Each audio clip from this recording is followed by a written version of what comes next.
I am sorry. Are you okay? Podcast is intended for mature audiences. The views and opinions expressed are those of the panelists and do not reflect in any way those of the podcast partners, sponsors, or affiliates. Enjoy. Hi, this is Michael Buffer, and you're listening to the Voice of the People. Let's get ready for Boxing Voice. Every day I'm hustling, hustling, hustling, hustling, hustling, hustling, hustling, hustling, hustling, hustling, hustling. Every day I'm hustling, every day I'm hustling, every day I'm hustling. You're gonna see it on MGM Grand. Only one will stand. And Bill Haney, William E. Haney come with that fight plan. They didn't think some niggas out of Oakland was gonna push up on their ass. You dig? TheBoxingVoice.com. Well, tell the truth and shame the devil that Devin is a bad motherfucker. WBC, the lightweight champion of the world. Come get the real belts, not this ain't franchise shit. That boy is good. Bill Haney, say his name 3 times, pop up like candy, man. When you talk about that, you talk about one of the best fighters in boxing. SDS Promotions. But you thought tonight's crowd was pretty crazy. 80,000 in Australia. But the crowd doesn't win fights, I do. WBC, the lightweight champion of the world. You ever been to Australia? No, I never been, but I look forward to it. Going to go pick up some belts out there. Didn't have to sell a chain to make a fight. All we got to do is make that flight. You gonna hide behind them judges, but Lord Devin Haney gonna stand above. I'm serious, George Gambosi. Dope. I'd like to wish you all a very warm welcome to Australia, everyone. I want to show all my experience, everything that it took to get to this point. I want to show the world. Who's the best young fighter in the game? Me, by far. For the 54th consecutive round, Devin Haney has outlanded his opponent in total connect. He can hit the mitts, he can hit the bag all he wants, but it's different when you're in there with Devin Haney. Gambosi, you in trouble. TheBoxingVoice.com. You said a lot, you did a lot. Tomorrow, you're in trouble. Pussy! I'd fight you in your backyard if I had to, because I know that I'm gonna beat you. And you'll see June 5th. Wow. The universally recognized, undisputed lightweight champion of the world, Devin the Dream Haney. SDS Promotions. Yeah.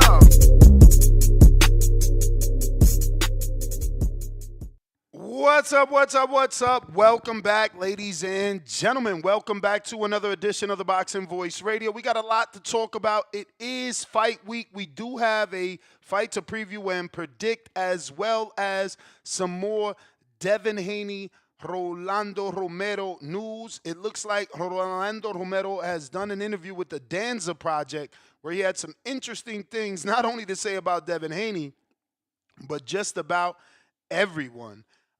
Now, we're not going to touch on the entire interview, as, you know, we're going to keep it strictly to the Rolly and Haney portion of it, as well as preview and predict Emanuel Navarrete versus Charly Suarez and the entire top-ranked card that we'll be getting televised this weekend on ESPN+. Hopefully we get through this show sticking to the script and being able to predict all the weekend's fights, getting a couple of callers to give their predictions on this weekend's fights, and it doesn't get buried by the very ongoing news that is Rolando Romero upsetting Ryan Garcia. And since then, he's been doing interviews and just, you know, proving to the world that he's an amazing speaker, and he has quite a lot to say. Quite a lot to say, and it's becoming interesting. Let's be real. You know, Rolly talks, and he's a bit of a troll, so he knows how to get people's attention and get people talking about him. So shout out to Rolando Romero that pulled off the big upset and is now in New York City doing a media tour, talking to just about everybody and continuing to put the word out there about his big win. That being said, this is what we're talking about, and we are looking for you guys to go ahead and preview and predict this weekend. Emanuel Navarrete in Top Rank, putting on a good show for the boxing crowd. You got Emanuel Navarrete in a 12-round fight for Navarrete's WBO lightweight title. I'll be picking Emanuel Navarrete in that fight. Charly Suarez, decent fighter, but not really on this level in terms of opposition. We'll see, can he prove to us that he is and belongs. Until then, I will be picking the champion Navarrete. Moving on, the big fight of the weekend is definitely Raymond Murataya versus Saul Abdulayev, because that one is a toss-up.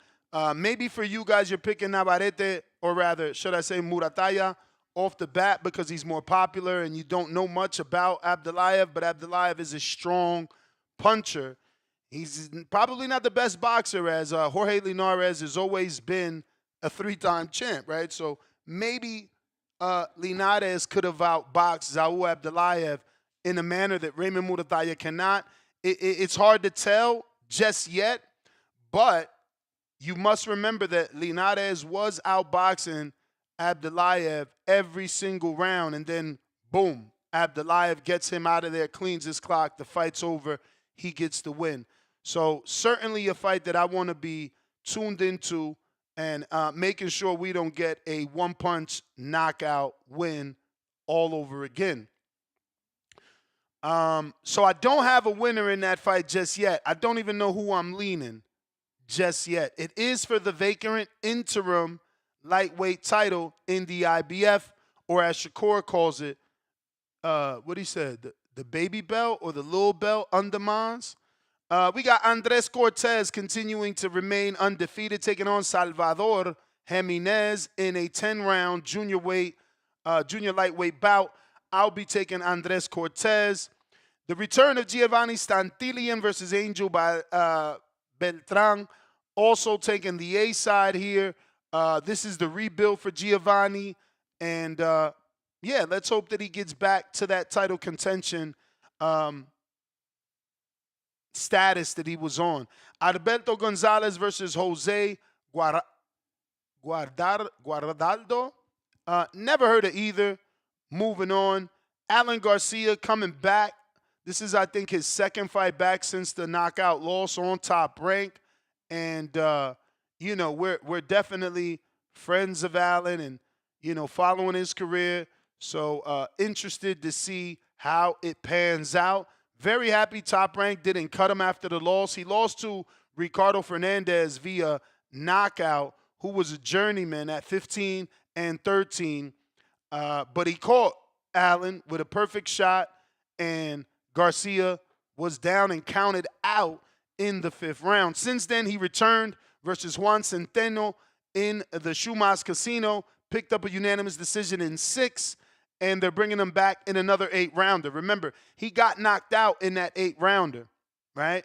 They brought him back in a 6-rounder. They're bringing him back in an 8-rounder. So slow progress for Allen after the knockout. And I only emphasize that because that's the route that Devin should have took, and instead he jumped up to a 2-time former unified champ. And, you know, we as a community still don't give him that credit. But we will be getting to Devin with all the amazing things that Rolly had to say about Devin.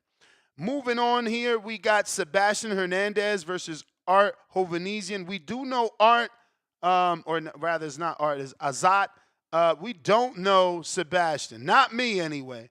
So maybe we tune in, maybe we don't. Sammy Contreras versus the dreaded TBA. Never heard of them. And Perla Bardula. Bazaldula, I guess. This must be the new female that Top Rank signed. So a lot of fights for Top Rank. Not very many recognizable ones. But on the same day, we have more action. We'll leave that for a later date and get into the Rolly Romero portion of the show, where obviously he had plenty of things to say about the boxing world and its fighters. But this audio that we're going to be seeking out is particularly, you know, Rolly on Devin.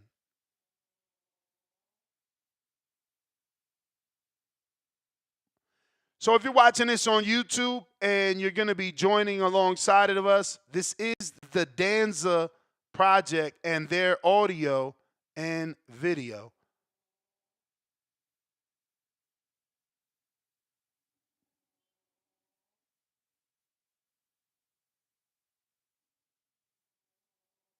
So what's going on here?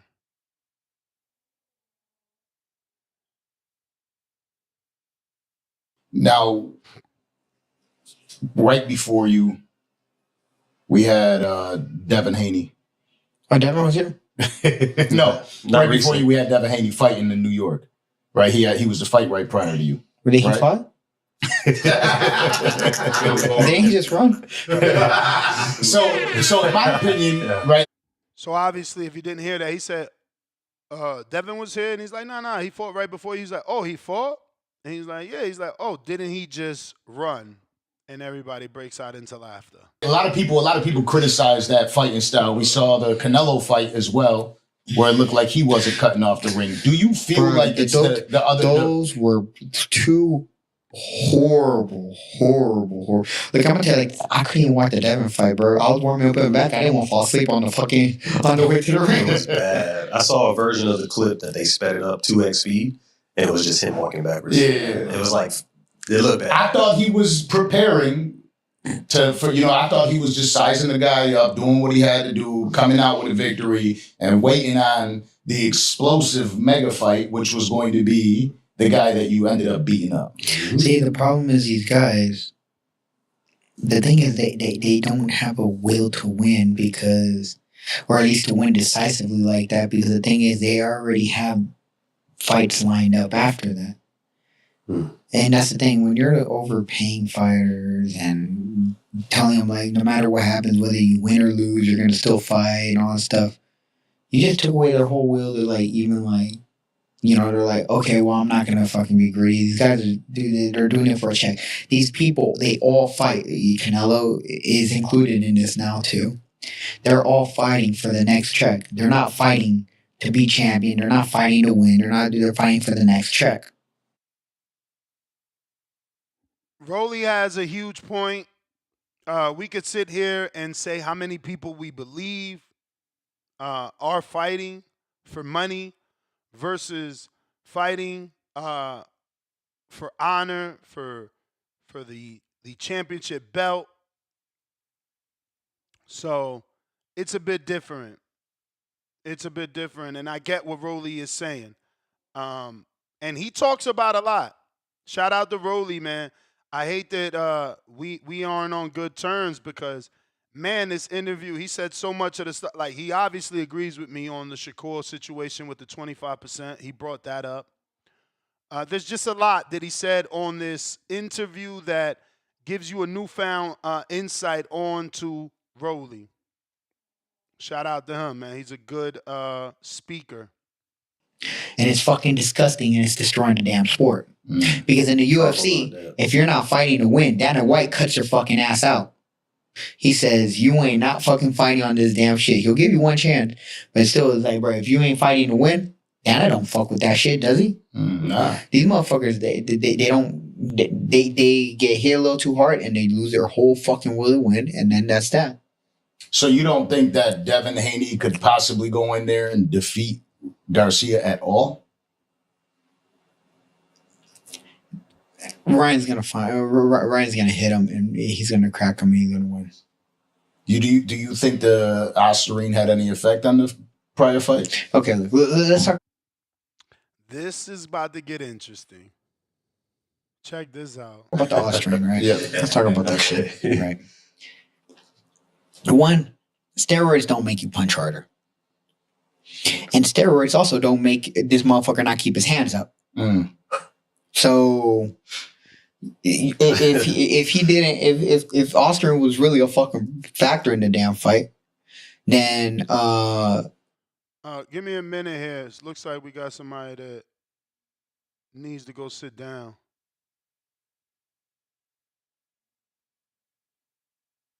Have a seat, Major Media. We appreciate you. He would have kept his hands up at least, right? He didn't even do that. He got hit with clean punches. That was a factor in the fight. Yeah. And Ryan did come in overweight. That was probably another big factor in the fight. That was probably the biggest factor. But it doesn't matter if you come in overweight or on drugs or any of this shit, right? If they don't hit you, it don't matter. So yeah, they can say whatever they want. Austrian don't make you punch harder. It doesn't make you a better boxer.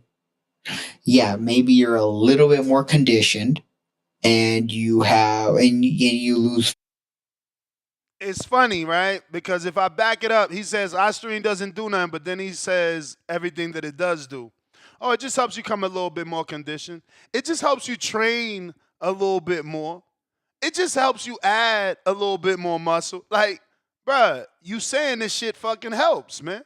Like, what are we talking about here? Like, make up your mind. You're a little bit more. You lose a little bit more fat, and you're able to train a bit more. But it doesn't make you a better boxer. Mm. Do you feel like if you were in those shoes and Haney's shoes and that happened, do you take the fight knowing that he comes in so much overweight? Bro, I'm gonna tell you like this: you come in for you my. We ain't gonna keep playing that because he's about to give his honest opinion, and let me tell you, it's a long one. He's gonna give you a long list of reasons why Devin should have been okay, and he's gonna list off a bunch of times that he fought people overweight.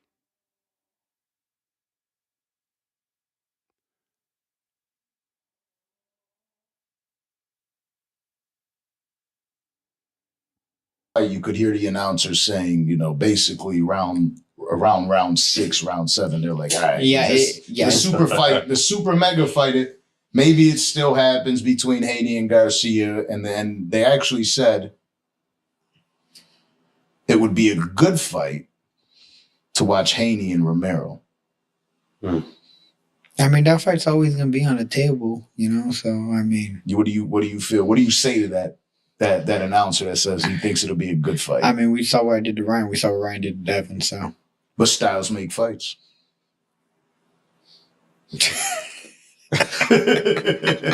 Oh, look. Ryan is a superior boxer than Devin. There's no ifs, ands, buts, or any of that. So what's your prediction? You go in there and you fight Haney. What's your prediction? Ryan hit him with a left hook. You think I'm not going to hit him with a left hook? I noticed when you were fighting with Ryan, you went to the body a lot too.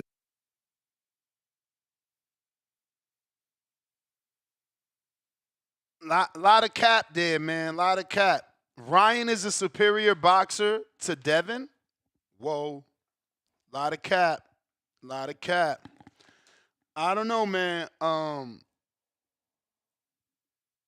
Dev needs a big win in a big way so that maybe the hatred stops. Maybe it's too late. Maybe it's just too late. Maybe he's in a place where no matter what he does, he's going to get singled out, discredited. But I'd like that Rolly fight because of the power. We're going to know what it is with Devin right then and there in the Rolly fight. Now, I'm trying to keep playing this audio because Rolly goes on to say that him and Devin was in negotiations at one point, but Devin wanted $8 million and Rolly was only going to get $100,000, which, Rolly says that's not even an offer. And that's why that fight never happened. So,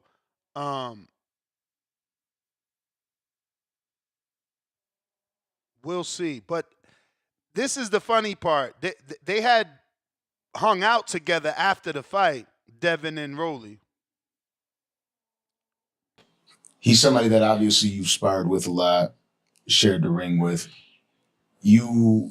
Have you been able to speak to him after the fight? No, I just told him, keep his head up and stuff like that. But we haven't talked. I talked to Devin. How'd that go? I ran into him we went to a little hookah spot where I was eating and stuff like that, right? And the owner's like, "Oh, Devin Haney's outside." I'm like, "You like? Do I let him out?" Now this is what's funny. And this is the hypocritical shit, right? It's like, why these dudes be capping, I don't know. Right? And this is why some dudes don't fuck with me, because I'm calling you on your lies. The guys say, oh, Devin was here, he fought before you. Oh, Devin fought, all he did was run. Oh, Devin puts you to sleep. Devin this, Devin that, Devin this, Devin that. But now listen to when you fucking in Devin's face. I'm like, yeah, why not? Yeah, let him in. And so they sat next to me. I talked to Devin for a bit. And so now, peep game, my man literally says that the owner came to him and asked, yo, Devin Haney's outside. Is it okay if we let him in? Is it okay with you if we let him in? So according to Rolly, the club owner got permission from Rolly to let him in, to let Devin in. I'm just, making sure y'all hearing what's being said. You feel me? That's what he's saying. They asked him, could Devin come in? And he said, yeah, let him in. So, I don't know, bro. Getting back to the movie.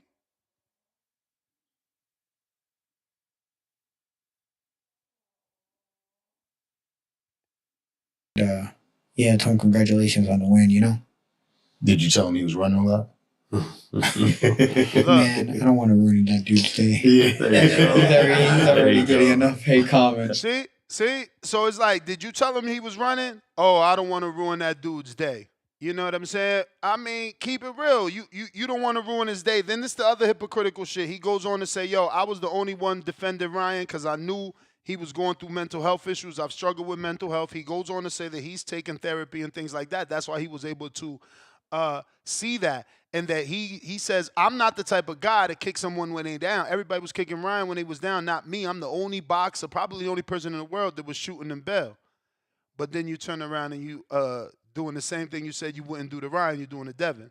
Especially when in his face you congratulating him, and on a big podcast you saying that he ran and you making jokes. It's just weird, man. These dudes are weird. It's like we don't got to see each other is how they move. But I told him, get the rematch, and I told him, yeah, go for the rematch, Yeah. Back to work still. Yeah. He said he was really impressed with how I dealt with Ryan. Teofimo Lopez showed out Friday night. He looked like he had a great fight out there. What was your? But shout out to Rolly, man. Shout out to Rolly. He's making the rounds and doing what he's got to do in terms of having people speak about him and his big win, right? And his new position in this sport. He's rewritten things, man. He's rewritten things for himself.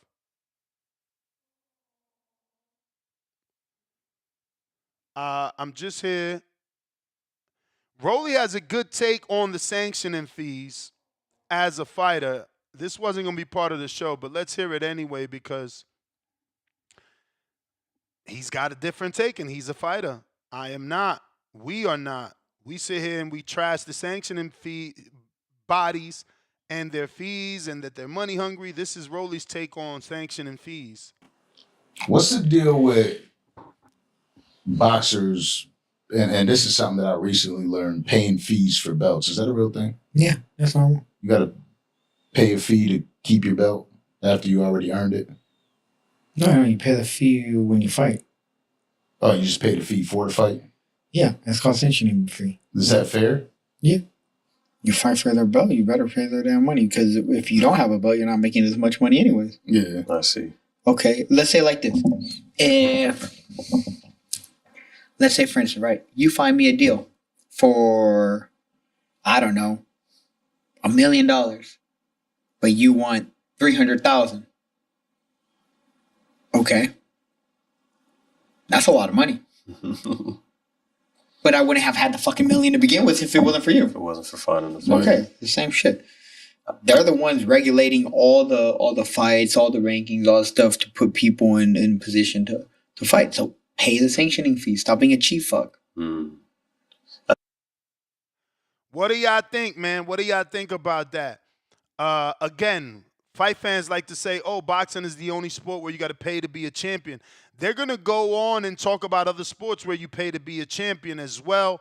I don't know that we necessarily need to listen to that, but obviously, Rolly feels like I wouldn't be in the position I'm in if it wasn't for the sanctioning bodies. They regulate, they rank, they give the mandatory.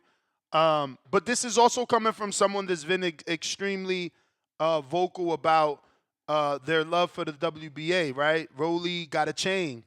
Rolly is pretty much an ambassador for the WBA, and they've treated him very well throughout his career. So I can see why he feels that way. It's guys like Albert Bell that feel differently because they're paying sanctioning fees and they don't get their shot. Rolly, on the other hand, he gets his shot, and he's gotten a lot of shots. So I don't know, bit different. Oh, that's crazy. You would figure they would have highlighted the part.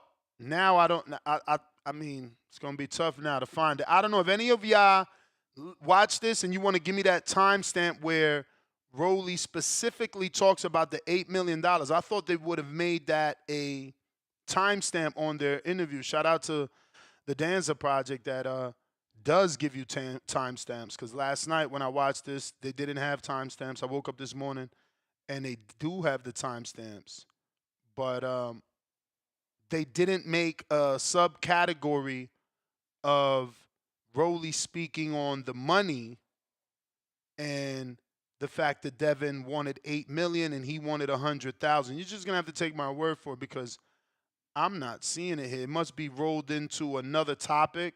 Like maybe this one says Rolly's training regimen. Maybe he said it in between that conversation. Maybe he said it in this boxing fees conversation. I don't know. I know I watched the whole interview. I know he said it though. He took hella shots at Shakur.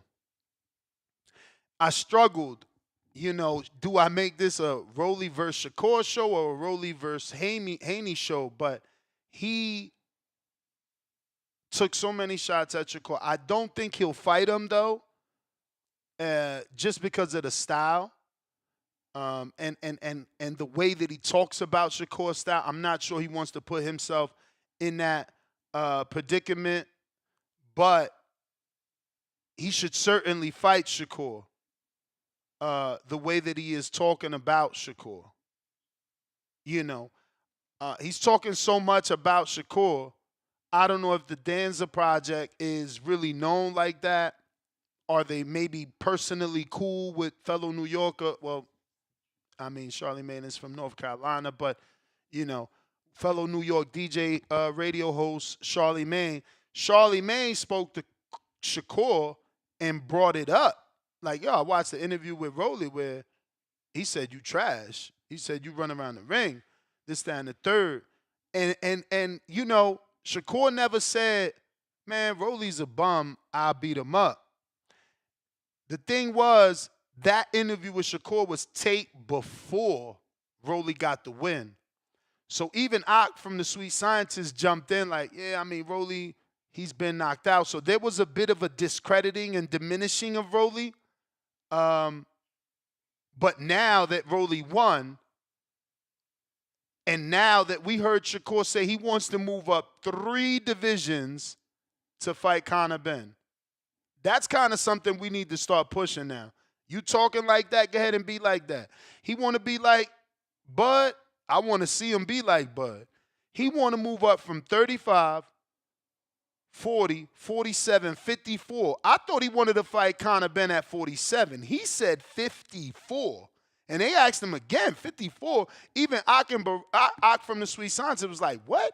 Bro, Conor's punching. He like, bro, I'll move up for the big fight with a super duper grilled cheese smile. So I'm like, man, I'm telling you, I struggled. I didn't know what to do today. I didn't know, do I do Shakur Rolly? Do I do Shakur Ben at 54? Shakur daring to be great and moving up. No, he did not say 144. Get your ass out of there before I time you out. He said 54. 54.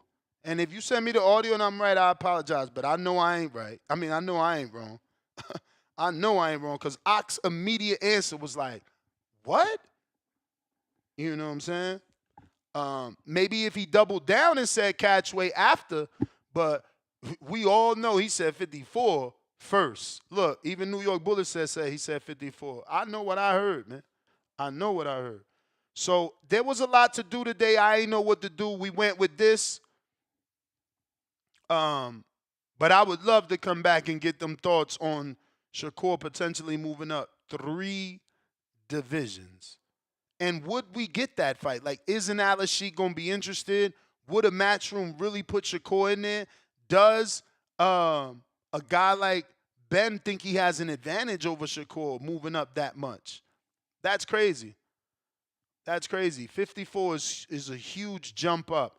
Modern King boxing $2. Rolly a liar. Damn. Damian Arnold, $4.99. If Rolly feels that way, why throughout the promo he kept repeating Dev deserves the rematch? Hey, he also said it in this one though. He's sticking to that. He wants Devin to get his rematch.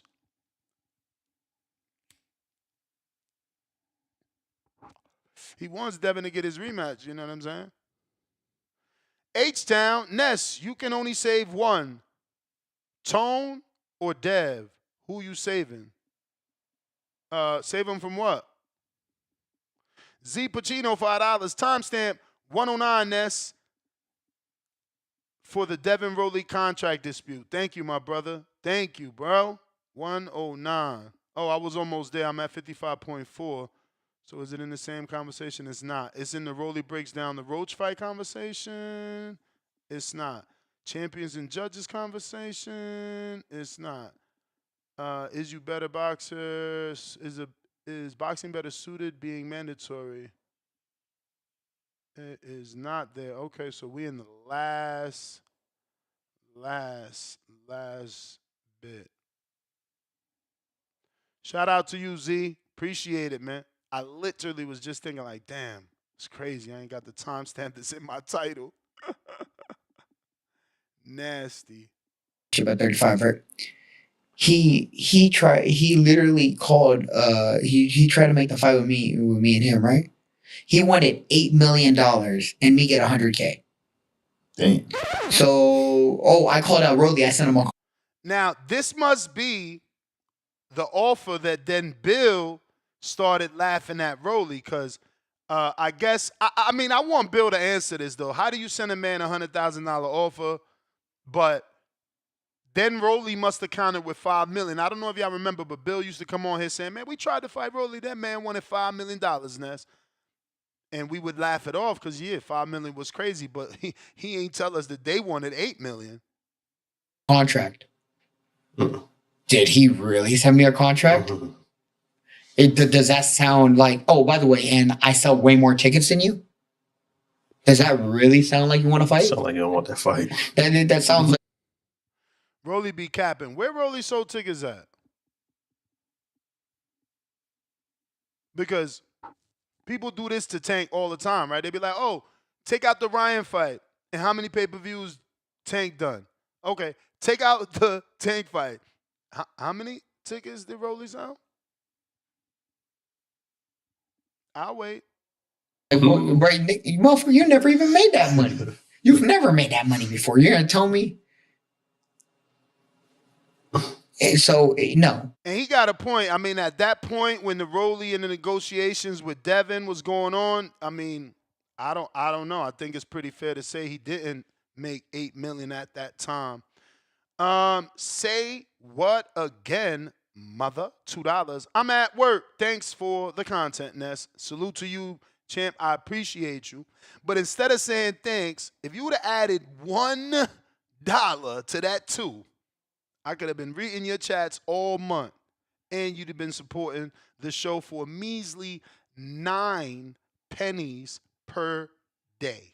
9 pennies per day makes you a member for the whole month.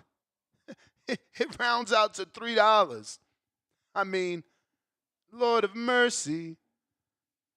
support the kid, man, so we can remain online, live, multiple times a day, remaining independent, not needing to hold hands. You feel me? But if y'all want me to hold hands, okay. Bandalorian.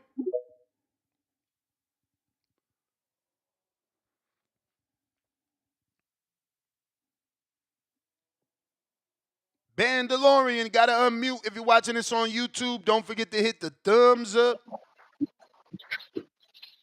All right, I'm on this. Hey, man. I gotta say, like you, man. Hey, Rolly, if you end up hearing this, look, man, my views do not represent Nestor Gibbs, man, the owner, the runner of the boxing world. Because, man, look, Ness, I finished that interview right before you started the show, right? I'm like, this is why, like you said, we appreciate, like, you and Tone, because you gonna put a motherfucker on that grill. You gonna step on their toes and stuff. Whole time I was like you, I was like, man, it's so many goddamn jugular hits that Danza and them could have got rolling with, because I'm like you. I'm like, how you say you saw Devin, you know, y'all was together and all that, but like you said, then on the podcast, you going on the crazy smear campaign. Then even like the Buzz situation, he talking about moving up and fight somebody, nobody never did it. We just seen Tank when he did it a couple years ago when he beat Barrios. It's like, man, all that interview told me was that Rolly really a casual, man. That's why I say I hate Tank, I hate Tony Weeks, and I hate goddamn Ryan because they gave Rolly so much prominence, man. Well, how you feeling this? I want you to actually engage with me on this call here. I see your counter anything, but how you feel about that, man? I mean, I feel two different ways, right? Like I feel like, damn, Rolly be capping, but then I also feel like, damn, Rolly's a great at marketing, right? Like this is part of marketing. It's I like, said the same thing, yeah. And, that motherfucker and listening to this, I think he's a good speaker, man. I know people laughed in the chat like, good speaker, fuck that's talking about. But if you think about his behavior at this last press conference and the way that he's conducting himself in all these interviews, bro, then you hear the part about the mental health and the therapist, you can tell he's leveled up. He not the same Rolly. Like, we misjudged him because we didn't know he went to therapy. You feel me? Like, he obviously is a whole different person, and it could be heard in this interview. He's not the same. Yeah, is he gonna say some funny shit? For sure. But I think he's leveled up from a mental standpoint, and it showed in his composure in that fight. So, you know, I completely agree with you on that, right? Because even though, like, people, like you said, they be joking, they be like, yeah, Rolly on the autistic spectrum or whatever. I'm like, he really might be autistic because even the way Rolly is, I literally got a cousin who was just like that. Like, he barely talked when we was young and stuff. He not like, autistic. He a year older than me, but he talk like regular. No, I'm saying, like, you know, people, he got a but, list. you know, people always saying that. No, yeah, and I'm saying, yeah, he got a list, but just in general, though. Yeah, he I'm got a how list. people throw that at him. But I'm like, even if he was, I'm like, it wouldn't be nothing wrong. But like you said, yeah, now that he do got a, I feel like you could tell anyway, but then hearing it too. After the fight, when Ellie, he was talking to Solis, and Solis was like, he seen the change and he could tell that Rolly really wanted now because I thought when Rolly went to bully, he just went to bully just cause. Solis said he went to bully because he had kicked Rolly out the gym because Rolly wasn't following his rules. And he was like, by any means necessary, he was like, everybody got to follow my rules. And he was like, so when he came back, that was our only agreement. As long as he followed my rules, we good. So I said the same. Even when he fought Pitbull, you can see that he was actually boxing more. So I'm like, Solis actually got him boxing more. Same with Emanuel Navarrete fighter. I took your channels, man, so you can keep the rolling and stuff. But like even in that, like you can see, like yeah, Rolly, he has actually as an actual boxer did better, but like you said, he threw me off with the Ryan a superior boxer than Devin and all that stuff, man. That shit had me scratching my head like, I don't know, man. I was like, Rolly just was getting but you it gotta off. understand that has to happen. That has to happen because you're not gonna put down your win, right? Like that's your best win, your biggest win. I said that too, yeah. So you gotta say that he's good, you know. And let's not, isn't that Tank's best win too? Arguably, I mean, you know, a lot of people still say Pedraza. But I mean, who really knows? A lot of people say Barrios. Shit, who really knows? I mean, we just got to see. Cause like you said, Ryan never been a real champ. He was an interim, at 35, WBC interim for Devin. But I mean, we got to see how it play out. And I'm like you too, Ness. With the Shakur stuff, hey man, Rolly was hitting home runs and going across every goddamn base on Shakur. I'm like you. I'm like Charlamagne, bro. At this point, Rolly need to fight either one of them or both of them. I don't care. Shakur, Devin, one of them, because, man, he's selling out crazy talking sleeves about both of them. I'm like, damn.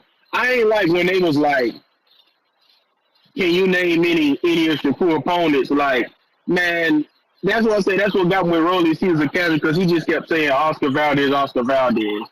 I mean, I'm like, I get it. A lot of us hardcore, so we can name literally anybody. Like you said, of course you can name Padley. Yeah, he was a replacement. You say, well, he was about to fight Schofield, all that stuff. But it's like, damn, Rolly just, Rolly, like you said, he doing what he supposed to do. He getting it on, but I feel like he got to fight one of them, man. I don't know. The hell with that, because he just talking two sleeves. I get the marketing, but I say, they spared Rolly because, like I said, man, they could have went for the juggler so many times. But that's why I said I like you because you'd have stepped on them toes, though. You'd have been like, well, it would have ruined the flow, though. It would have. Exactly. That's why I say I get it. Yeah, I get it. Because you see, he really opened up with them. Like if I would have been in there, I would have been poking the bear, and we wouldn't have got the whole the depression and the therapy. I mean, there's a lot. I feel like we would have missed out because they allowed him to open up. I don't know, man. It's just it's a double-edged sword, right? You want to ask the tough shit, but then you know how it's gonna make the fighter feel. Yeah, cause I think that surprised him, like the depression part and all that stuff. I mean, you do understand it for sure, but even that part, it surprised me too. But like aside from that, I just was like you. I was tripped off Rolly just like you said, just capping. But I said the same as you. I said I know he got to market himself. He gotta big up his win, and also because he like I did what Devin couldn't and all that stuff, and I beat Ryan. He wasn't drained. But like you said, the big thing before I go that got me was the steroid shit. Because I don't know if you know little Mighty Mouse, Demetrius Johnson, the UFC legend and all that stuff. He debunked that whole situation before. If I find a video later, I'll send it to you. He said it's one fighter he fought. He said they specifically studied this fighter. He was like, oh yeah, we know his weakness. If I catch him with some knees or something, his ass out of there. He said he was beating the shit out of him. He was kneeing the shit out of him. He said that motherfucker was eating that shit like breakfast, lunch, and dinner. So he was like, I knew. He was like, me and my team was like, yeah, that motherfucker on something. He said literally a week later, they was like, yeah, that motherfucker was juiced to the gills. So he was just eating every shot that they was taking. He was straight knees to the nose, to the jaw. He wasn't bleeding or nothing, just literally eating every single shot because his adrenaline was pumped up. So Rolly killed me with that when he was like, steroids don't make you punch harder and all this stuff. Then like you said, but he was like, but it do make you feel better, feel stronger and all this. I said, he literally just, contradicted himself. But like you said, I'm like, I get it. You got to get it off. But I said, man, I said Rolly hell for that. But I'm mainly like you, though. If he just going to keep talking about Devin and about Shakur, he got to fight one of them. Because even on TMC Sports, he said the same with Devin. They asked him yesterday. He said, no, I'm not interested in fighting Devin because he's just a track star. Well, shit, if he a track star, like you said, go in there and beat him. Go in there and make it look easy. Go in there and knock him out if he's chinny. You got that left foot. Go in there and get it done. They want Rolly Devin. I don't know. That fight might not ever happen because Rolly's back with the PBC, man. You know, it's always hard. Even he said it in this interview. He's like, separate. He said it in this interview, like, separate promoters. People don't really be ducking. It be separate promoters, different belts. He broke it down. So now we want Rolly versus Devin. Damn, I remember I came on this show that everybody said Tone was crazy. Tone this. I went on Twitter. Tone crazy. Tone be right when it come to casual boxing. No. We're not about to let you get that off and fake it. No. You wanted Rolly pre the win, and he was irrelevant. Exactly. This is how boxing works. One fight, one punch can change the fight, just like one fight can change your life. And that's what happened. Let's Now let me. stick to reality. Rolly was Well, let me blow your irrelevant. mind. Rolly was Pause. irrelevant Thursday. He's relevant Monday. That's how it goes. Okay. That's how boxing Visionary. goes. Dame Dash, Irv Gotti, rest in peace, Irv Gotti. I'm a visionary. Now let me blow your mind. Pause. Mm-hmm. Now, if Devin would have fought Rolly at Times Square, Devin wouldn't have been have that ability to do all that running, and Devin would have whooped Rolly. No, like you don't know that. You don't know that. Let me keep talking, bro. Let me land my plane. You can't land a plane when you ain't got no GPS. You trying to act like just because Rolly's a puncher that Devin still wouldn't have been able to do. I mean, look at what William Skull did. When a person wants to move, they're going to move. You ignoring that. Feet? Who got better feet? Devin. In my opinion, no, Devin. Ramirez or Rolly. I mean, they're pretty much the same. Rolly's more explosive. It's not feet. No. Rolly's got explosive. He's explosive. Rolly's not stuck in mud, bro. Rolly's not shot. He's not stuck in mud. Okay, now let me land my plane. Now, Devin would have looked better. Devin would have looked better against Rolly. Now, Ryan, you think Ryan wouldn't have looked better against Jose Ramirez? No. I disagree. Remember, Devin, to everyone, looked like he was timid. So now you telling me he gonna look better versus a dude with more power. You gonna tell. So right now, no. You just answered. I'm gonna shut up because obviously you came in with ridiculousness. Who punches harder, Rolly or Jose Ramirez? Rolly. Okay. Now I want my audience to remember what the fuck we watch. He wasn't moving from Jose Ramirez. Imagine Rolly on your first fight back. You don't understand matchmaking.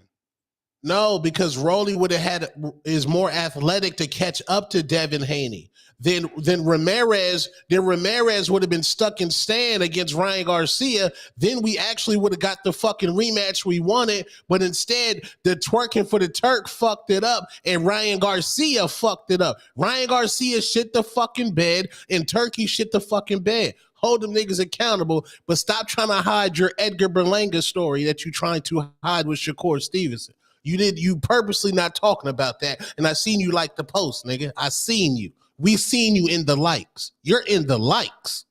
Like I told my audience already, there was so much for me to choose from. Here we go. I mean, there was.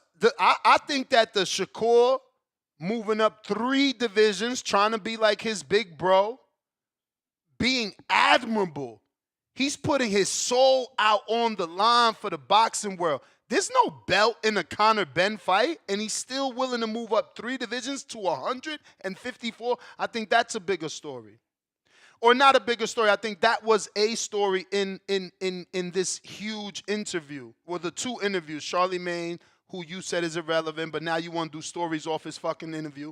And obviously the Danza Project with Rolly, right? So with Rolly, we had the Ryan and Rolly. We had the Rolly and Devin. He offered me he wanted $8 million and only offered me 100,000 story. With Rolly, we had Rolly versus Shakur. Rolly, I mean, anybody can listen to this and see that he at least respects Dev. He taking shots. He respects him, though. He don't give 2 fucks about Shakur. And that's the fight we should get, but I don't think we going to get it because he talks so bad about Shakur's style. I'm sure he don't think he can catch up to Shakur in the ring.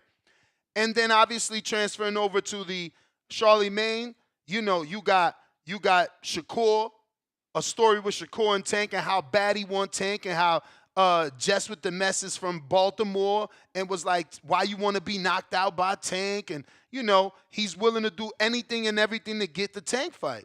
He has said that Turkey wants the Tank fight, and it's all up to Tank, and Tank got to say yeah. Then there's another story. Oh, Shakur apologizing to Turkey because my man Charlemagne got that out. Even though they tried not to answer, eventually they doubled back. They got the answer. There's so many stories, bro. Then you got Shakur, the better story, the one you want to do because he likes the dirty laundry. And it's the Shakur jealousy story. That his jealousy and his emotions, he wasn't able to contain them. And now he lost a friend. Edgar responded. And Edgar says some shit. You feel He me? did. So He did.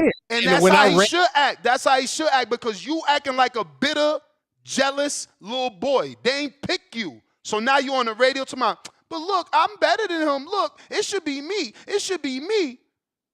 Well, motherfucker, somebody thought it shouldn't be you. But you shitting on your mans on radio? I'm telling you, these new age kids is terrible, bro. Terrible. bro, I woke up at 2 a.m, looked at my IG, and I saw that. I didn't read what Edgar posted. I just saw Shakur, and then I read to the comments. Shakur said, Edgar, I would never beef. I was like, oh, okay, I'm going to read it in the morning. I woke up and I saw what Edgar said. I said, oh, it's smoke. Yeah. It's smoke. I mean, It's rightfully so. Rightfully so. Like, this my main event, my first main event on this level, and you about to shit on me on the radio station that moves the motherfucking culture. Here we go. See, you just had to add that in there. You just had to add Hey, in there. you know, What? because he said it on that radio station, and Berlanga found out real quick. Why? Because New York City was like, yo, you heard you heard what this little motherfucker said? That's nasty work, bruh. It's nasty work. I'm the biggest star on the card. Yeah. I'm the guy that's like people want to see. I'm in the biggest fight. I got the best resume. Like I ain't even gonna say resume because it could. Hey yo, and why he capping though? You the biggest star based off what? Based off what? Talk to me, Tom. Stop fucking trying to be quiet now. You wanted to talk about it. How you the biggest star? How you the biggest star on the card? Based off what? I want to explain this. Drake went to his birthday party. He was on Riyadh season already before. Man, we don't give a fuck who you know. How you a bigger star, man? Get the fuck out of here with this cat. He said Drake went to his birthday party. Hey, yo, you gotta love the bullshit. How you a bigger star? How you a bigger star? Wait, is you a bigger star because you sold in Newark in your hometown? Because Edgar do more than that with Canelo. He did more than that with Canelo. And Edgar sells in multiple different markets. Orlando, New York City, Las Vegas. I'm just saying. Who in New York knows Shiraz? They ain't supposed to know Shiraz. You know why it's in New York? For London and Manchester to get a quick flight. That's what that's for. Okay, so nobody in New York knows Shiraz. I'm pretty sure people in New York, some people know William Zepeda. I'm pretty sure. Nah. Yes. Nah. Yes. Nah. Yes. Come on, William Zepeda is a Mexican like Canelo. Like you know what I mean? Look at him. Like, you know what I'm saying? He ain't known over here. Not on the East. Now, this is the matchup era. Shakur Stevenson versus William Zepeda. We've wanted that squabble for 3 years. This is facts. We've asked for it. Nah. You mean Zepeda's been ducking Shakur for 3 years. Come on, bro. You talking to a hardcore. We ain't been asking for this. We ain't been asking. You know what we've been? We've been fed up with this. You chasing around a motherfucker that don't want to fight you. You chasing around a motherfucker that don't want to fight you, but you get on the radio and you talking about, yeah, he got the little baby belt under me, so why you chasing him? Why you chasing him? Tell me. He bigged him up in that interview too. Chasing a dude, he don't want to fight you, and ain't nobody asking for this fight. You better stop the cat. We did ask for the Zepeda fight. If you don't get the fuck out of here. We've been asking for this squabble, bro. What are you talking about? We wanted to see how Shakur would deal with something. Why the fuck do I want to see a dude fight a dude that he don't even want to fight? You just get a check. You just get a check. All we went from is, no, I don't want to fight you for a belt. No, I don't want to fight you again. No, I don't want to fight you again. Oh, I don't want to fight him. But Turkey's offering you this much. Okay, I'll fight him. Now I'm okay losing because the money's right. Like, wake the fuck up, man. Ron Boy Fresh. Wait, so people, my bad. So people want to see. So the people would rather see Edgar Shiraz than Shakur Williams Zepeda. Is that what you're telling me? I'm telling you that Edgar Shiraz is an international fight that's going to get more attention than the other international fight with William Zepeda and Shakur. Zepeda is not gonna bring the fans that Hamza's gonna bring. Hamza's gonna bring more UK fans than Zepeta's gonna bring from Mexico. That's why you need to blame Twerk with the Turkey out of Sheik, because why would you have William Zepeta and you not put that fight in Las Vegas where the Mexicans will come for that fight? Mexico versus Puerto Rico, or green print, black versus Mexican, however you want to do it. Why wouldn't you put that fight in Texas? Hey, man, why listen, wouldn't you put that fight in Los Angeles? You keep saying why. Here goes your answer, bro. I keep telling you, he don't get it, man. He don't get it. He never get it. They never want to get it. That's it.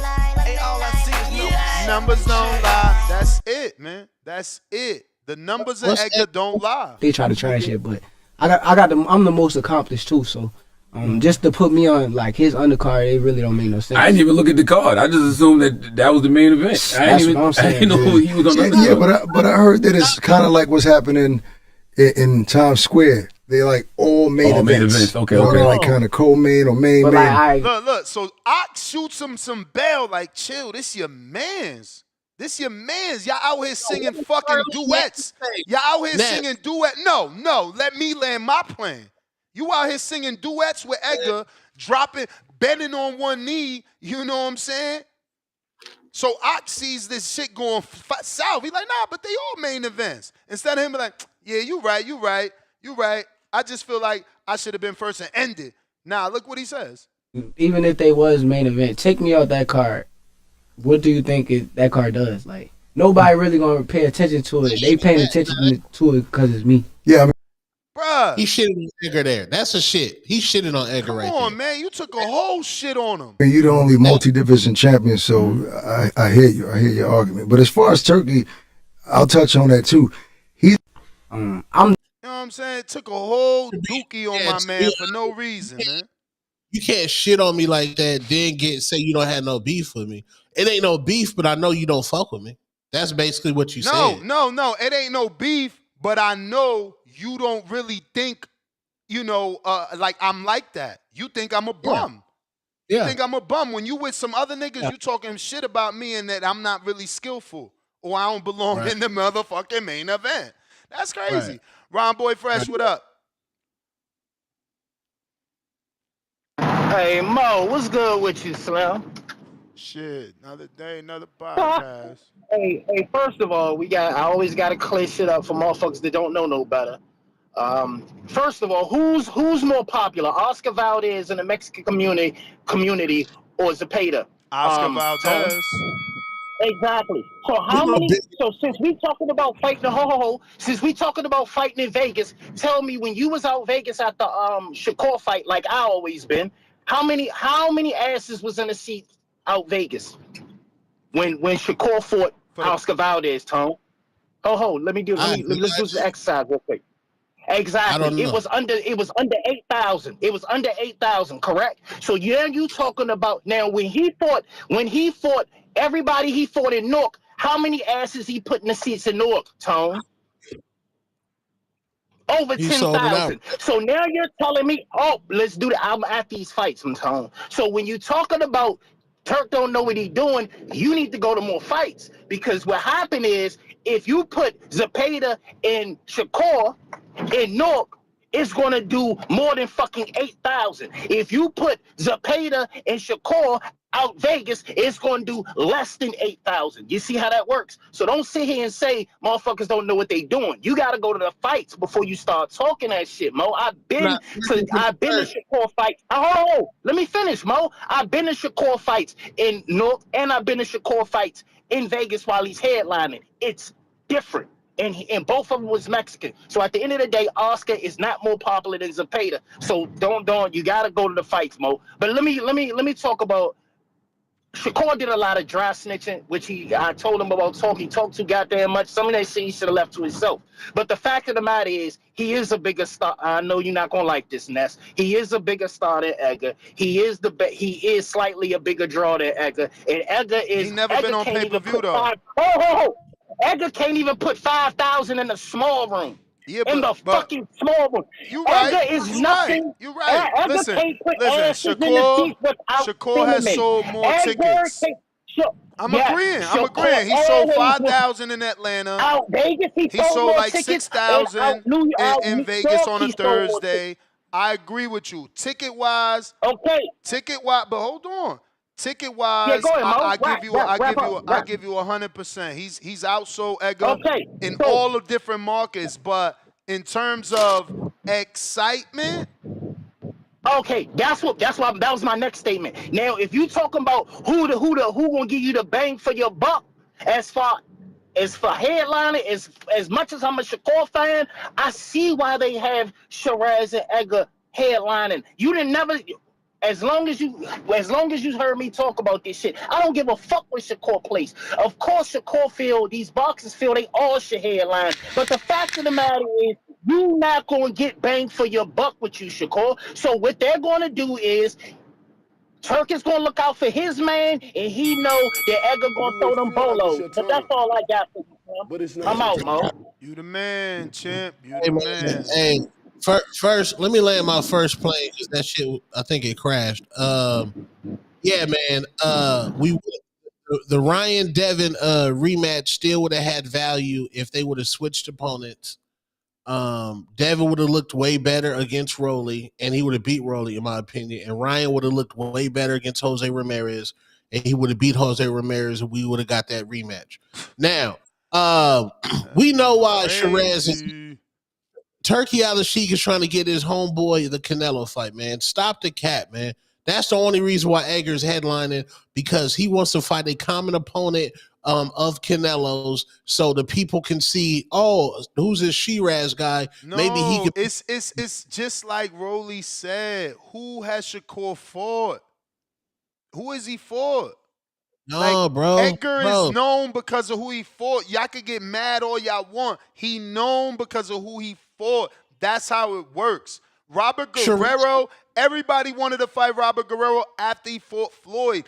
That's how it worked. Some people get the juice after the fight.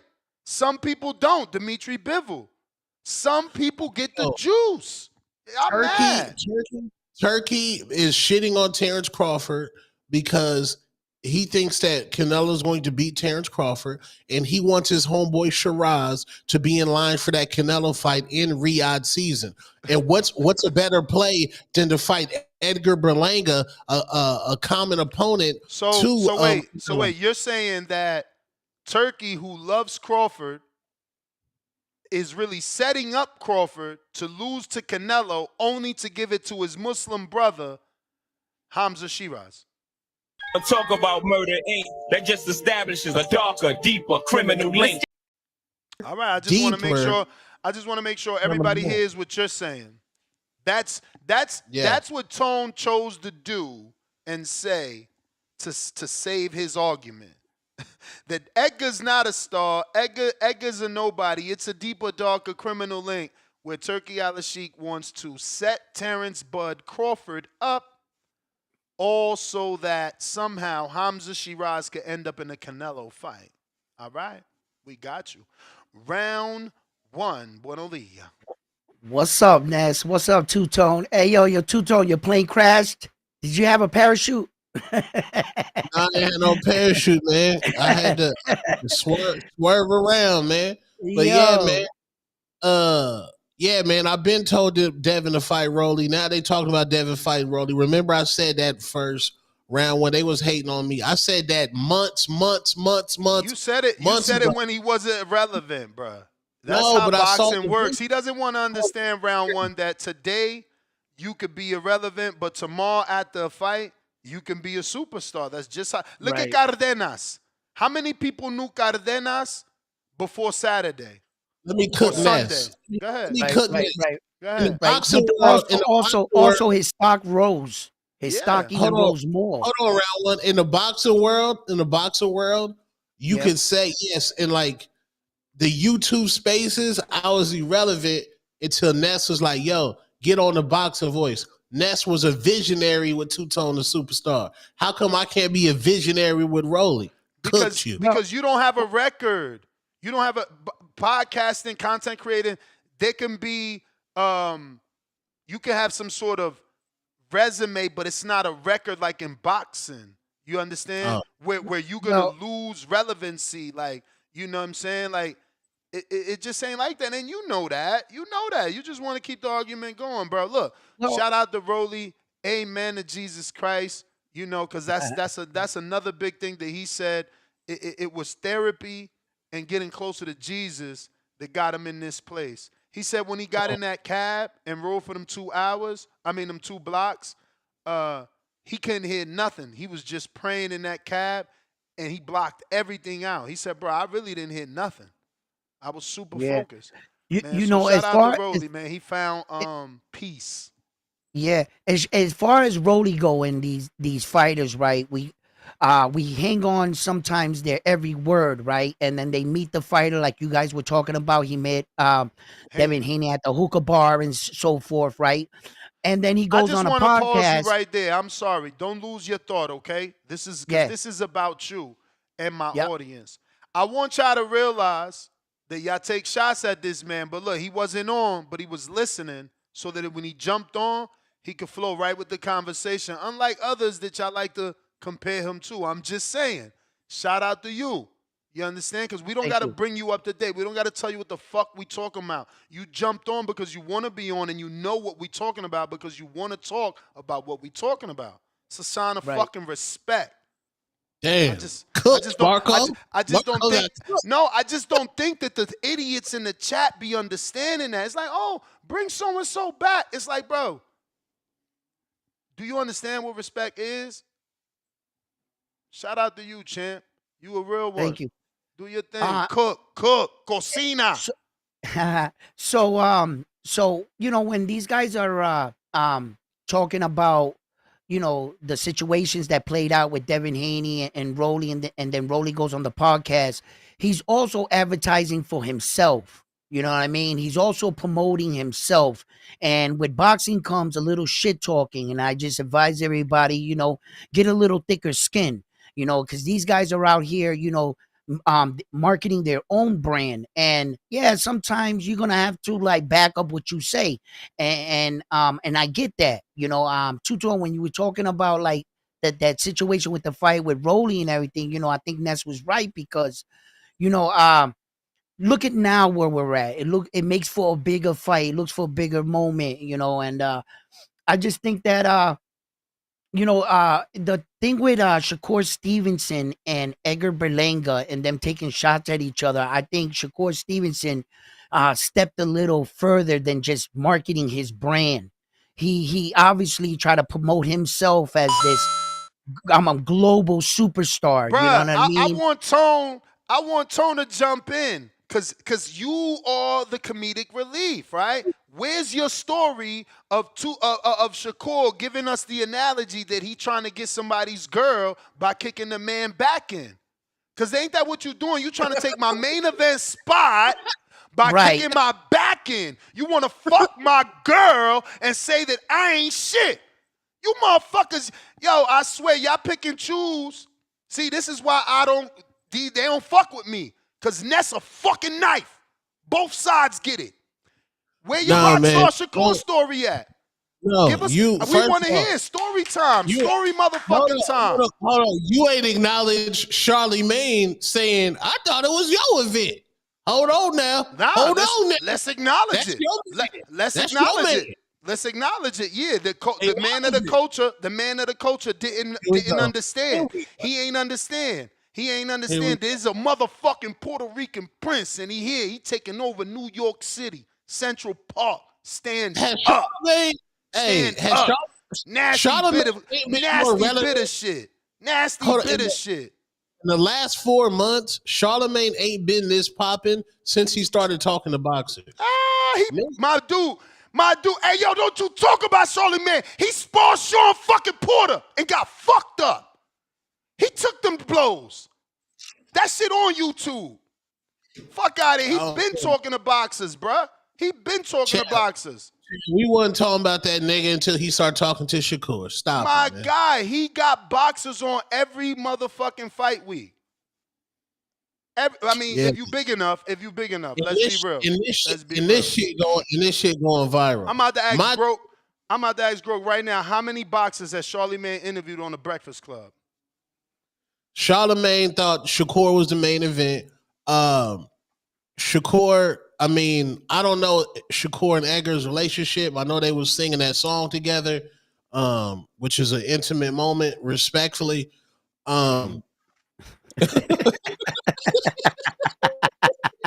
Shots fired. That was an intimate moment. But man, hey, man, Shakur should be main event. I don't think he should have kicked. Hey, Ganja, I'm gonna have to sit you down, man. I'm about to sit you down. Like, why you keep calling my man gay, bro? Go sit somewhere. You weird. This what I'm saying. Boxing fans, they only know how to think about motherfucking dick and booty. Get the fuck out my chat. Lord have mercy. What type of weird shit is that? All y'all do is think about that weird shit. Get the fuck out my chat, bro.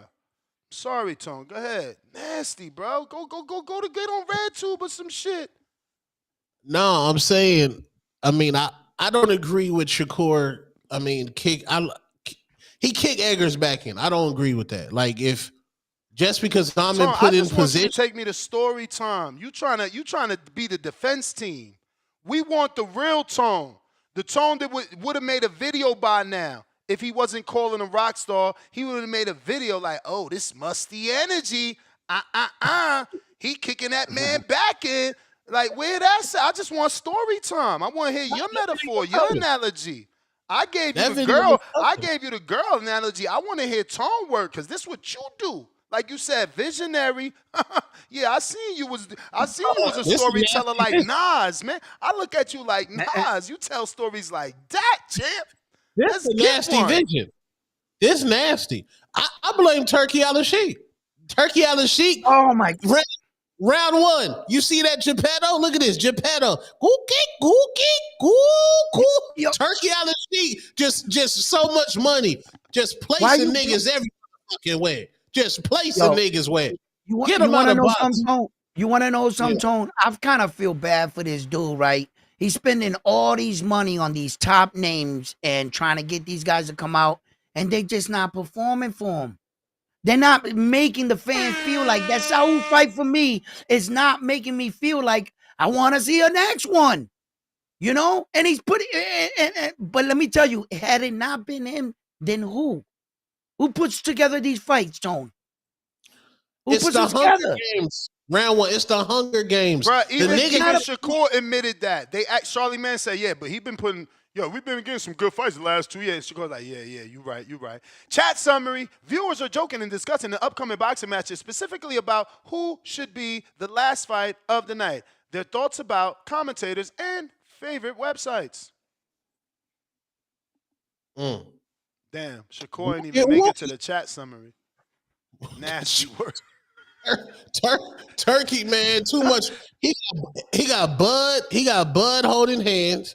He's setting Bud up to lose to Canelo. He set Edgar Berlanga up to lose to Shiraz.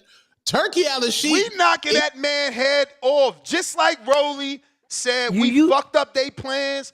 Edgar here to fuck up Shiraz, fucking Turkey, Riyadh season. Everybody shit gonna get fucked up that day. Bro, it's Central Park, man. Like, okay, you might think that the crowd not being at Times Square meant something, but guess what? None of them motherfuckers from New York. Not a lick of them. None of them. Edgar, this his city. It don't matter if you barricade him.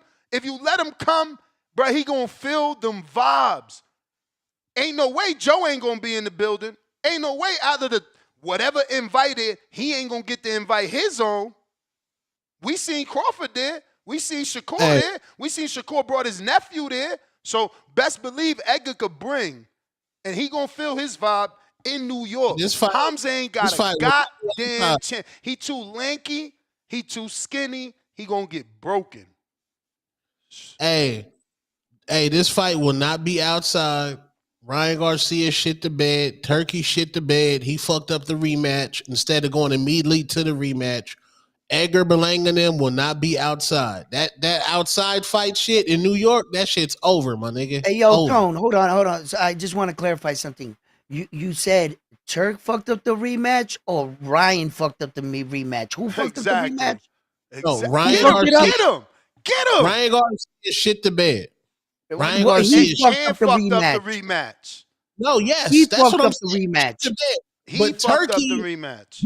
Turkey gave him a world stage. Turkey gave him a world stage To make the rematch in New bigger. York City to make Horrible. it bigger. All he had to do was knock out Rolly. Hey yo, all he had to do was what everybody thought he could do. Use his left hook to knock out Rolly, show the world he was never on our stream. Now everybody like, oh my God, he gonna knock Devin head off. Round one. Is Rolly Romero a tune-up? A tune-up for who? No, I'm For asking, Ryan? is he For Ryan? No. Let me pull up the For better who? odds. Round For one. who? Round one. Don't answer. Let me pull up the better odds so we can answer him with so facts. You see the protection program? We gonna Ness answer got you with round facts. Wait a minute, but you didn't tell me for who? For Devin? For Ryan?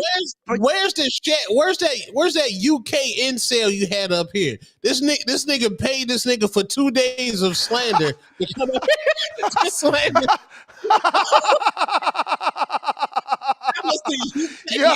Yo, you about to get him to hit me up like, yo, send me the link, Ness. Send me the link so I can cook tone. Niggas got incels, man. Hold on, man. We need another real nigga on the panel, man.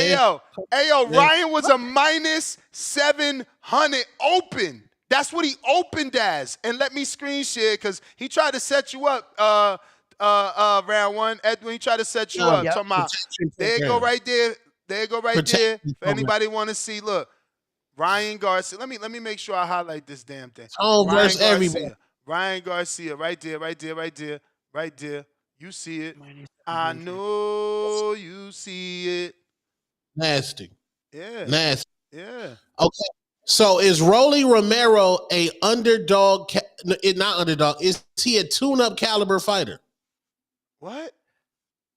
Is Rolly Romero a tune-up caliber fighter? Is he a tune-up guy? Bro, in retrospect, he's a champion. In retrospect, he was a world champion. No, he's not. He was a former world champion. How could you call him that? Okay, cool. Hold that. Now, is Jose Ramirez a tune-up caliber fighter? No, he's a former unified champ. Wait, you know he was coming off a loss, right? Yeah. Okay, that doesn't matter. A lot of fighters come off loss. I mean, hey yo, hold on. Tag me in. No. Go ahead, Ness. You know Gary Antoine Russell was coming off a loss when he beat Rayo, right? Woo! Hey yo, how he says it? Hey audience, how he says it? Whoop it.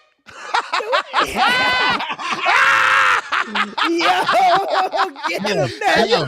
Hey yo, wait. Was it Rayo coming off a loss when he beat Isa? Or was he coming off that Colbert win? He won, bro. Hold on. Was he coming off the Colbert win, though? I'll check. Now, the year layoff round one, I guess that only applies to Devin Haney. The year layoff only applies to Devin Haney. It don't apply to Ryan Garcia for some reason. Okay. But here's the difference in your analogy. They both had a year off, but Devin won. No, Devin still showed. What do you mean? No. He did win, but in my opinion, Jose Ramirez was a tune-up for Devin Haney, and Devin Haney treated him like a tune-up. I'm coming here. Hey yo, I gotta get to some callers, man, because you out here trying to now live in the reality that we in, and you're not trying to live in the reality that we was. You trying to now say that Rolly isn't a tune-up. Going into that fight, he was perceived as a tune-up. You know it, and I know it. Okay. Tone. Wait a minute, Both of those fighters was considered tune-ups for both of those men. Stop lying. We got to get the Ron who counterpunched in. This guy's one of Tank's best. Whoa. Man, don't get out of here. You called him a crayon eater. Now you want to take it all back in 24 hours. You don't get your ass out of here. Hey, yo, Tone, if you want to keep it real, Tone, if you want to keep it real, you better look at Rolly's record now because he got the better fighters on his record. Go ahead. We got a caller. Go ahead, Ron. We still talking about Rolly, man. Hey, Mo, it just leveled up. He leveled up. No. It just goes to show you how trash Ryan is. If you put Rolly in the ring with Ramirez, I guarantee Ramirez beats Rolly. I guarantee it. And I'll put my money on it to say Here he we will go. beat Rolly. And so, Romero I put is my money on done, it. bro. Rolly is This is trash. done. It just, like I said, Rolly is trash. His resume, if you look at the fights, he got gifts. You know his best win is Ryan Garcia. That's the sad part. His best win that's is the Ryan Garcia. validation It has win. nothing to do He's a with him. superstar. It has more to do with Ryan. If Ryan ain't popping that shit and protecting, he ain't no good. Ryan Garcia has always been a protected fighter. And apparently, he always been juicing. So now he not juicing. He look like some shit. Now you take the motherfucking training wheels off of him. He look like some shit. You see what Davis did to him. You see that? He can't even fuck with Rolly, man. Rolly. We talking about Rolly. He fucked up the money. It ain't have nothing to do with Turk. Turk is a fucking casual that's a billionaire. Hold on, let me rap. Turk is a casual with $1 billion. Now he's learning that these names don't mean a motherfucking thing. All this shit is just names and a bunch of Bamas boosting up motherfuckers that ain't done shit. That's what it comes down to. And we gotta look at one other thing. When you talk about Edgar Berlanga and Shiraz, that's a global fight. That's what we talking about. Who is there more Mexicans or more Muslims in this world? Exactly. I don't know. Yeah, of course you won't know. I don't know. Come either, on, stop. But it made me think. Come on. I mean, I don't know. Globally, Somebody this is a global fight. This is a global fight. Edgar Berlanga and Shiraz is a global fight. Because you know why? Edgar already gonna represent the Latino families, right? He gonna represent the Latinos, and Shiraz gonna represent the Muslims. So that's why the fight needs to be made. Stop talking about this shit on the these y'all American boxing fans need to look at shit as a global thing. Y'all Shiraz out there? Yeah. Mo, y'all at the barbershop jacking Shiraz? Y'all like, pause. Y'all like, I didn't say, who said that? I told you Shiraz. I told you Shiraz is Turk boy. He gonna look out for Shiraz. That's what I told you, and I respect and I understand. Wow. That's what I told you. I'm telling you, ain't nobody. Slim, I'm gonna be honest with you. Ain't nobody jacking Shiraz. I'm just telling you he's Muslim, and it's more Muslims than they are Mexicans. That's all I'm telling you globally. So I don't know how that got to do with jacking. I don't even know what that Batman shit mean, Mo. I'm not from up top. I don't know what that Batman shit mean. All I know is I'm telling you why them two motherfuckers is headlining. One is Turk boy, and the other one represent Latino who throw big punches. That's why they headlining. Period. Ain't about no fucking American shit. Yeah, and they gonna shut down New York. And it's gonna be what it's gonna be. The fuck, man? I don't understand why this shit's so broken, man. Huh? Like I said, on my first plane,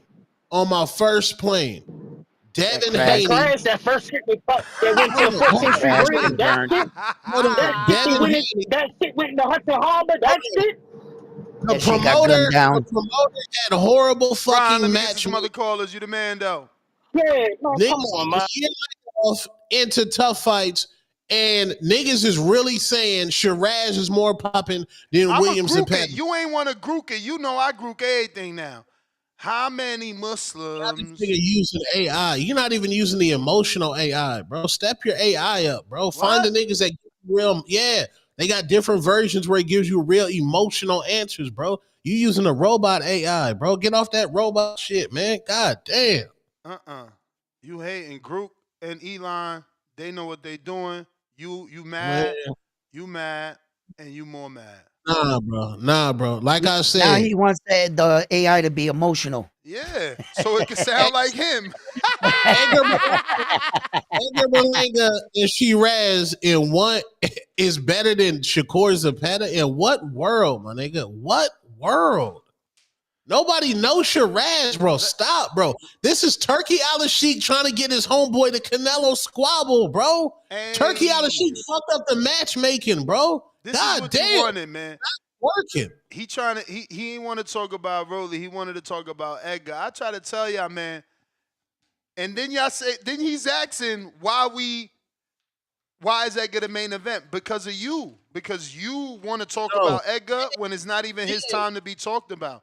That's why you showing that he's a star. You showing that he's must talk about. He's must see. You pick and choose what you wanted to put in that interview. Rolly says, Ryan Garcia is a better boxer than Devin. I said that. We even played it. What you talking about? Yeah. Bro, even Bandalorian was the first caller who counterpunched, and he talked about it. Like, yo, Ness, he be capping. You know, you right. He said this, that. Like, what are you talking about? Bro, I'm here for the shit. So, just like you showed up when Devin Ryan and Ryan lost, I show up every time my guys lose, bro. As much as people want me to run away, I'm always here. Devin and Ryan fought 6 times in the amateurs. Styles make 100% complete fights. Ryan Garcia cannot beat Rolly Romero. He got his ass whooped, pillar to post, post to pillar. But the promoter fucked up the rematch by not going directly into the rematch. In boxing, where's my Justin Timberlake? This guy, I can't with this guy. How many times you gonna repeat this story? Man, we like how many? The promoter. Oh, it's the promoter. Listen, somebody DM me these pictures. This is nasty work, bro. I don't know how it is that we didn't notice. Like, how is it that we didn't notice, bro? How? You know, I'm so gullible. How didn't I notice, bro? How didn't I notice? Why am I so gullible? How didn't I notice? Why?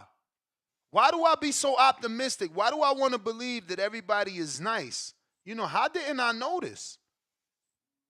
Like, how didn't I notice, bro? What the fuck?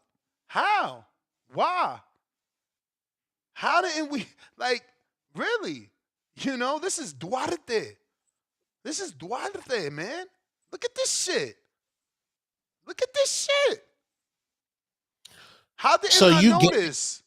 So you're gassed off pictures with the sharp filter turned all the way up. Now show Canelo now show Canelo I can't do your job. I can't do your job for you. If you want to show something, send it to me like you normally do. That's what you normally do. Do I not show everything you send? Why? No, be consistent. Show all them. What you mean? I am consistent. If Tone texts me, don't make me show our Texas Tone, because I screen share everything you ask me to screen share. Whatever you want me to show about Canelo, I send it to me. No, because I'm not. Bro, I don't care, bro. He want me to do the work for him. Nah. No, you coping. You still coping. The thing is, Ness, in reality, Ness, your man still hasn't beat Ryan Garcia. Which one?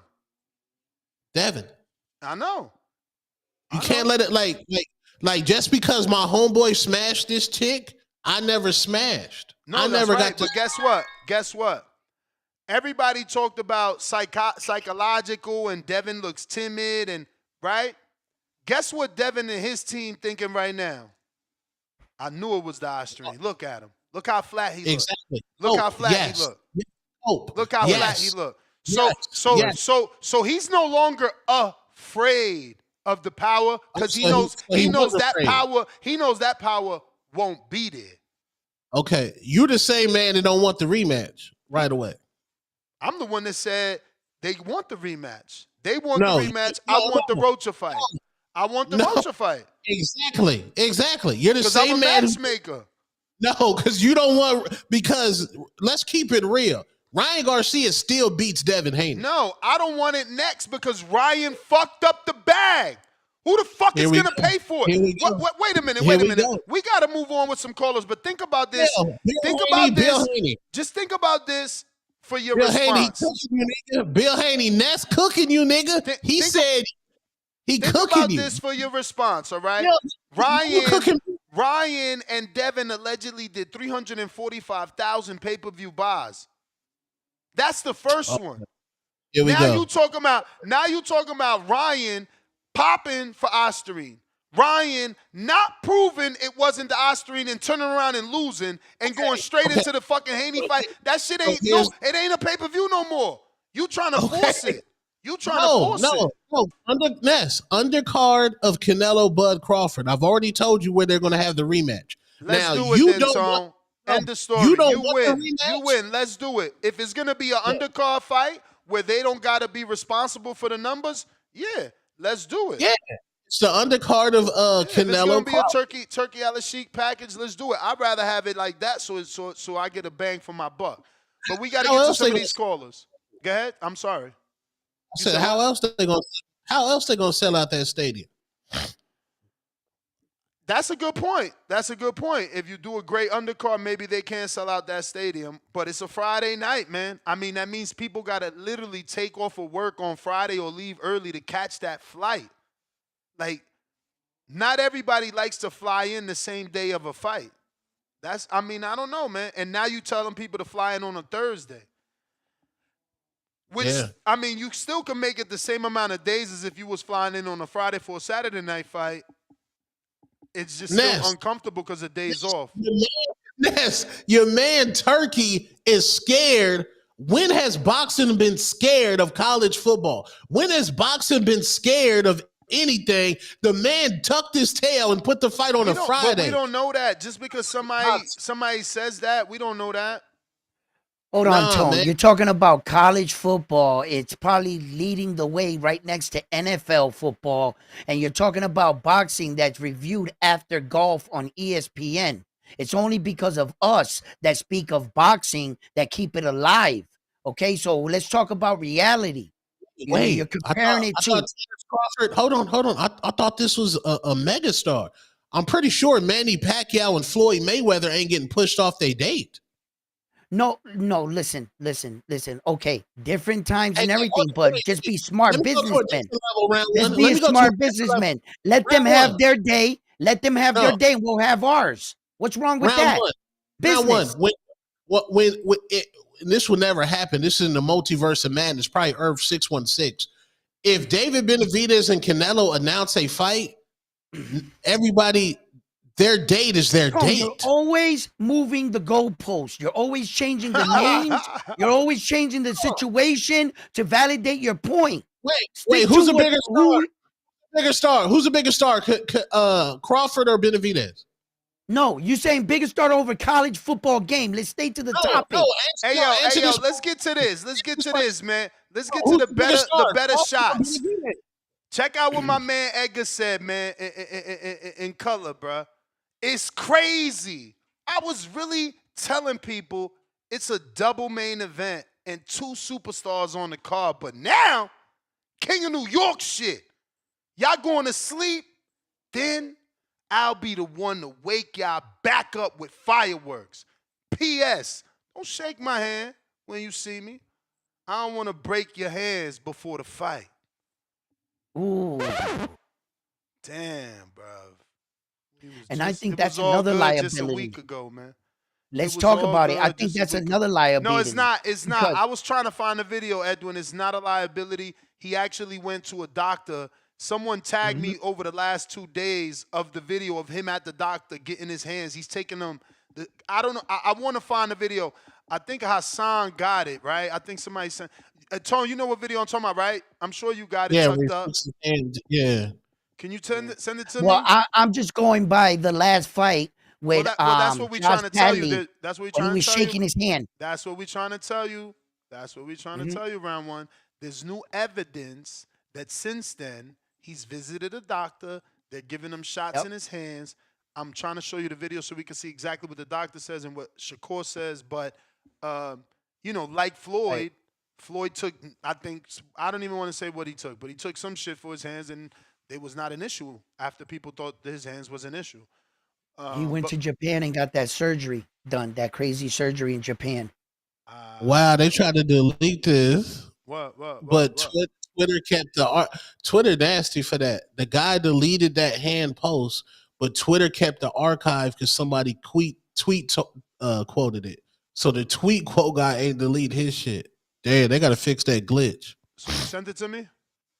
I gotta record it. Hold on, because I can't get the whole tweet. But I just want the record to reflect that Turkey Al Sheik called Canelo Crawford, the fight of the century, and the fight of the century got pushed off his date by college football. Mayweather Pacquiao would never get pushed off their date. I mean, Canelo, you just, again, this is your negativity. Instead of just saying, man, Turkey don't want this shit to get no interruptions. He want everybody to not be distracted with anything and be able to go. So if you want to do college football, you could still do that and still do the fight. No, you missed the negative, yo. You've literally taken over Alex Vega's name, bro. Like, you only talk negative. So now the average working man got to find a babysitter on Thursday to get their kids to daycare. They got to do all this planning during the week. Instead of having a standard boxing show on a Saturday, you get pushed off for fucking college football. David Canelo would never. This guy will cry you alligator tears, man. Never. Alligator tears. Tone, is it okay to get to the callers? Yeah, go ahead. With your alligator tears? Oh, alligator tears my man got, bro. Nasty work. Nasty work. Hey, Rue. Hey, Rue. Rue in the 504. Fought Progryrus, who was a world champion. Who the hell has Shakur fought other than a burnt out Oscar? Bro, that's why I'm like, bro, you keep telling me about that Shakur, bro. Who has he fought? I hear you. I'm just you're the one that brought him up, you know. So no, I know. I was asking you which one. I was falling asleep too. I'm falling asleep. No, for real, dude. And FYI, that's another time he shot Haney some bell. My man said, if you needed to catch a long flight and fall asleep, who would you watch? Devin Haney, Jose Ramirez, or Canelo versus Skull? And Rolly said, Shakur. He wasn't even an option. He wasn't even an option. He wasn't even an option. But somehow Tone wants him to be the main event, and somehow he think he deserved to be the main event. Lord of mercy. SDX. Shakur, man. The disrespect for Shakur is crazy. Nah, I mean, we were talking about like loyal, like what it do? What it do? Shout out to the panel, man. My service might be a little shitty here coming up now. I'm in the Nevada mountains, but I just wanted to say, man, I don't like how y'all doing my boy Tone. Tone, some of his flights is going to other airports, but they in the air at least, goddamn. Because Ness, y'all saying that first, I want to break down. Y'all said that Rolly was irrelevant, but Dev wanted $8 million to fight the nigga. No, and he only wanted to give him 100,000. You got to have the timeline correct. You know what I'm saying? There was when he talked about the negotiations, he had a version of the WBA at 135. So that means Dev was only a one belt fighter at the time. Okay. All right, bet. So even too, I want to go back to the night of the fight. After that fight, well, really we keep saying that Ryan fucked up the bag, which Ryan, like Tone said, he shit the bed. But in reality, they both still would have fucked up the bag, because you telling me even if Ryan would have won, let's just say not even by knockout, by decision, would that Dev and Ryan fight be still at the same hype with both of them having shitty performances? Yeah, because the Ryan fans are the bigger fan base, and they would have thought he's going to knock him out now. He's going to show. He proved he's still clean. All right. This fight is going to do the same thing again. So bam. Now to one of Tone's planes though. So if those fights would switch, and like he said, Rolly fought Dev and Ryan fought the other fighter. If Dev got caught with that same left hook, you see Dev doing better than Ryan did? But that's the problem. In Tone's plane, listen. Yes or no. If Dev got caught with that same left hook, is he going to get up and give us a fight?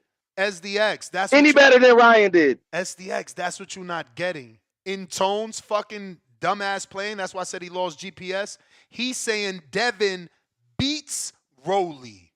That's his plane, which you and I know, Rolly for Devin was the more dangerous fight. Psychologically, he's a bigger puncher. I would, and I agree with that, but I feel like this, Ness, in that situation, two things can be true.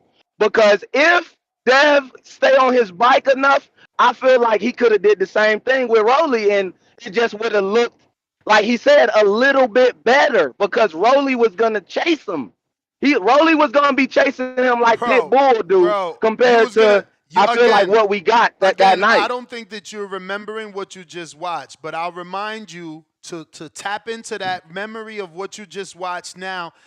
Take out Ramirez, put in Rolly, who's a bigger puncher. Ramirez made him move that much. Rolly's a bigger puncher. In Tone's plane, remember, he said Rolly's feet are faster than Ramirez. He will catch up to Devin Haney. So what's going to be Devin Haney's line of defense? Clinching, bro. Like, don't y'all watch boxing? He's going to clinch.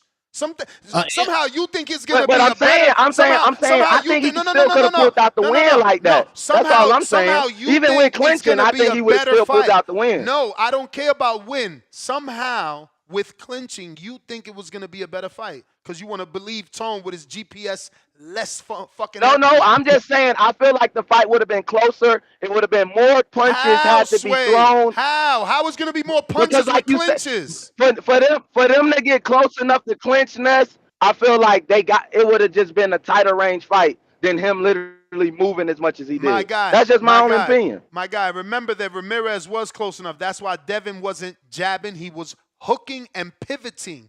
But with Rolly, who is physically bigger, we all noticed his back. We always knew he had power. That nigga back was crazy. It's going to be a different fight. But look, this is irrelevant. Again, we use the word irrelevant. Why? Because it is Monday morning boxing. These are hypothetical fights that I could always think I'm going to be right until the fight happens. I'm going to end it, though. I'm going to jump off and just say, though, I really want the Rolly Dev. I feel like that, to me, if we don't get the rematch, Rolly Dev for me. Because like you said, you said it too, Ness. I want to see what his mental going to do when he in there with somebody that he know he got power. And that's my call. Shout out to TBV. Hey, yo. The man admitted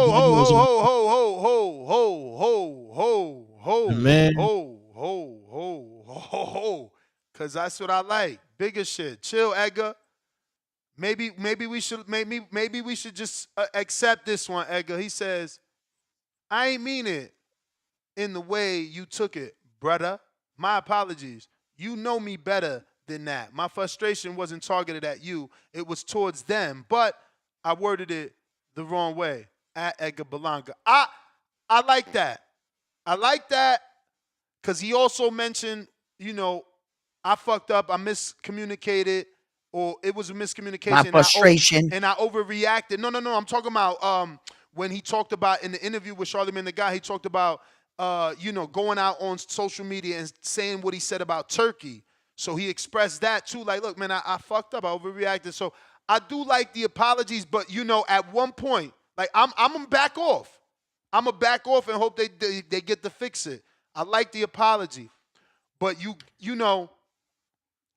can't be that guy that smacks me and then be like, yo, I'm sorry, man. My bad, man. Hold on. You still smacked me. You can't keep doing that. This is 2 times now where you smack somebody and you're like, oh, shit, my bad, Turk. My bad. I fucked up. Smack. My bad, Edgar. I fucked up. Like, okay, this is Rick 2 James. times. We gotta calm down. This is 2 times that you trying to walk it back. I don't know how many times are we going to believe that it's always a mistake and you always misworded or you always miscommunicated? I'm just saying. Yeah. Well, Shakur, look. Sometimes as men, we say, if you didn't mean something, you should have spoke up and said what you meant, and in the quote that Shakur dropped, he said, my frustration. He was frustrated at something. It was just his word of choice. It was his approach. Well, the frustration, Edgar, if you didn't see Edwin, if you didn't see the interview, the frustration comes from him saying that he believes that Turki Al-Sheikh is a great guy, but that he needs to have someone that knows boxing around him because he doesn't understand, he's like, if you saying you want the best versus the best, well, me versus Tank is the best. If you're saying that boxing, well, I shouldn't be the co-main event. You know what I'm Facts. saying? So he believes that the people around Turkey don't know boxing. That's the context of the conversation. And in doing so, he took down everybody else in the card to try to elevate himself. It was his approach. It was what he said. And then in his apology to Edgar, he expressed, his frustration and the way he worded it, that it was his fault. And as a man, if you was wrong, admit you're wrong. And when we ask you to admit your wrongs, and what if he didn't do this, and then they would have saw each other? When do we fucking pick and choose to be hardcores or casuals or be ready for the fucking movies? When? Because Shakur Zapet is for the WBC 135-pound title. Edgar versus Shiraz ain't for shit. Hold on. You're talking like William Zapata is a world champion. He ain't never fought for a belt. Pump your brakes. Bro, he got the fucking Reggie belt. What are you talking about, nigga? He's never been a real world champion, ever. You're talking about? Come on, stop it. Edwin, and I have you know that the millions and millions of Tank fans, they say belts don't matter. The millions and millions of Tank fans say belts don't matter. Like his opponent is this 3-division champion that Shakur's fighting against, that everybody wants to see this iconic fight. No, that's William Zapata you're talking about. He's a great fighter, but not accomplished much. Bro, stop, bro. All right, whatever, bro. Stop it. Stop trying to sell that. Fucking Tank, bro. Edgar Berlanga ain't fucking Tank. If you could dog Tank, in which he's a real world champion, multiple division, but talk up William Zapata. Let me like play this, y'all.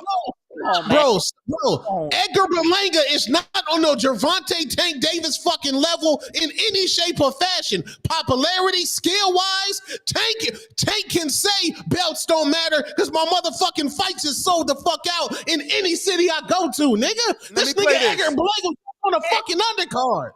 Hey yo, and why is he headlining then?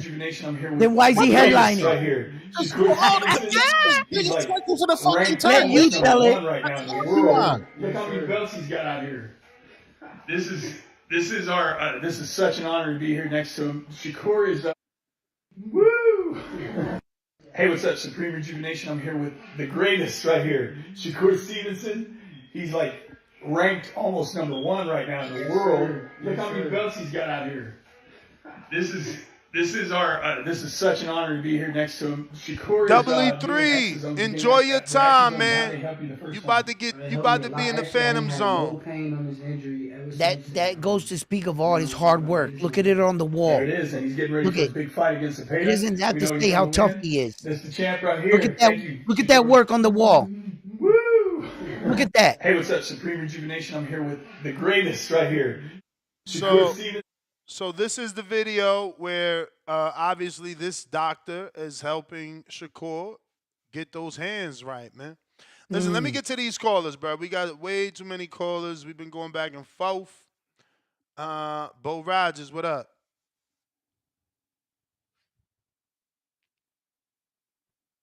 Yo. Rogers, what up? What's up, fella? What up? Hey. What up? Yeah. Check this out. Rolly and Tank set a record, right? Before it got broke by Tank at the Barclay, right? And Ryan and Devin fought there. They didn't break the game. They finished behind them. Rolly then fought Pitbull. Rolly might be a bigger star than Devin and all. He got numbers. He got numbers behind him. The real, actual numbers. And Shakur crying about being on an undercard. You gotta goddamn fight. You can't goddamn. You gotta give people what they want, but they just really Turkey and them trying to devalue you. They don't want to say it, but eventually you're gonna have to fight a fight that. Cause you be calling people out and stuff. You breathing down these Mexicans' neck and shit, but you ain't breathing down the brothers in there. You calling Tank out, but you trying to get. Why you always got to try to get somebody else to handle the fight? Like Tank don't got Al Heyman who know what the fuck he doing. And Turk do know what he doing. And I'm gonna say this to Shakur. Turk do know what he doing. Because your fight don't need to be the main event. You gonna be in there pissing the people off. And they putting you right where you need to be. Yeah, you popular. People want to see what you gonna do, but you gotta earn that spot. And I would rather see Belong as the main event because, like I told y'all the other night, he gonna come to fight. He ain't gonna be doing all that moving around, and we don't want that no more, especially for main event. I grew up in the Floyd era. I watched Floyd. The writer seen what I need to see from this crowd. They can't do that shit. They can't hit and not get hit and put the damage back. So I need to see that shit as no main event. Put him on the undercard like you doing and see if he earned his spot. If he earned his will, he gonna keep trying to be like Roller said. Is he gonna keep trying to play it safe? Get tired of these guys, man, crying all the time. And I like the young niggas though, you know what I'm saying? I fuck with all of them. I still feel like I'm one of them. But these motherfuckers crying about some bullshit. You got to do something. Don't nobody want to watch that shit. You and Devin Haney, don't nobody want to see y'all just trying to survive. Fight a motherfucker that's gonna let me see some blood. I want to see some blood now. I'm getting older. You know, I'm 48 years old now. I'm getting older. I ain't got them moving around the same. I might not be here pretty soon. I want to see some motherfucking blood. I watched Floyd already. I don't need to see these motherfuckers trying to imitate him, trying to get to the bag, trying to rob the bank. I'm glad Turkey put these boys in their spot. You gonna have to fight somebody pretty soon. Your time running out. Zapata might whoop his ass, but I think he might can beat Zapata. He done looked at Zapata enough. Zapata ain't all that really. He throw a lot of punches, but I seen the holes in him once I seen him in old war fight. So I ain't really, I don't even want Shakur to fight him. I want him to move up to 140, and I want Devin Haney to move back to 140. That's the fight I want. I'm out. That's what's up, bro. Thanks for calling in. Don't forget to hit that like button. H-Town.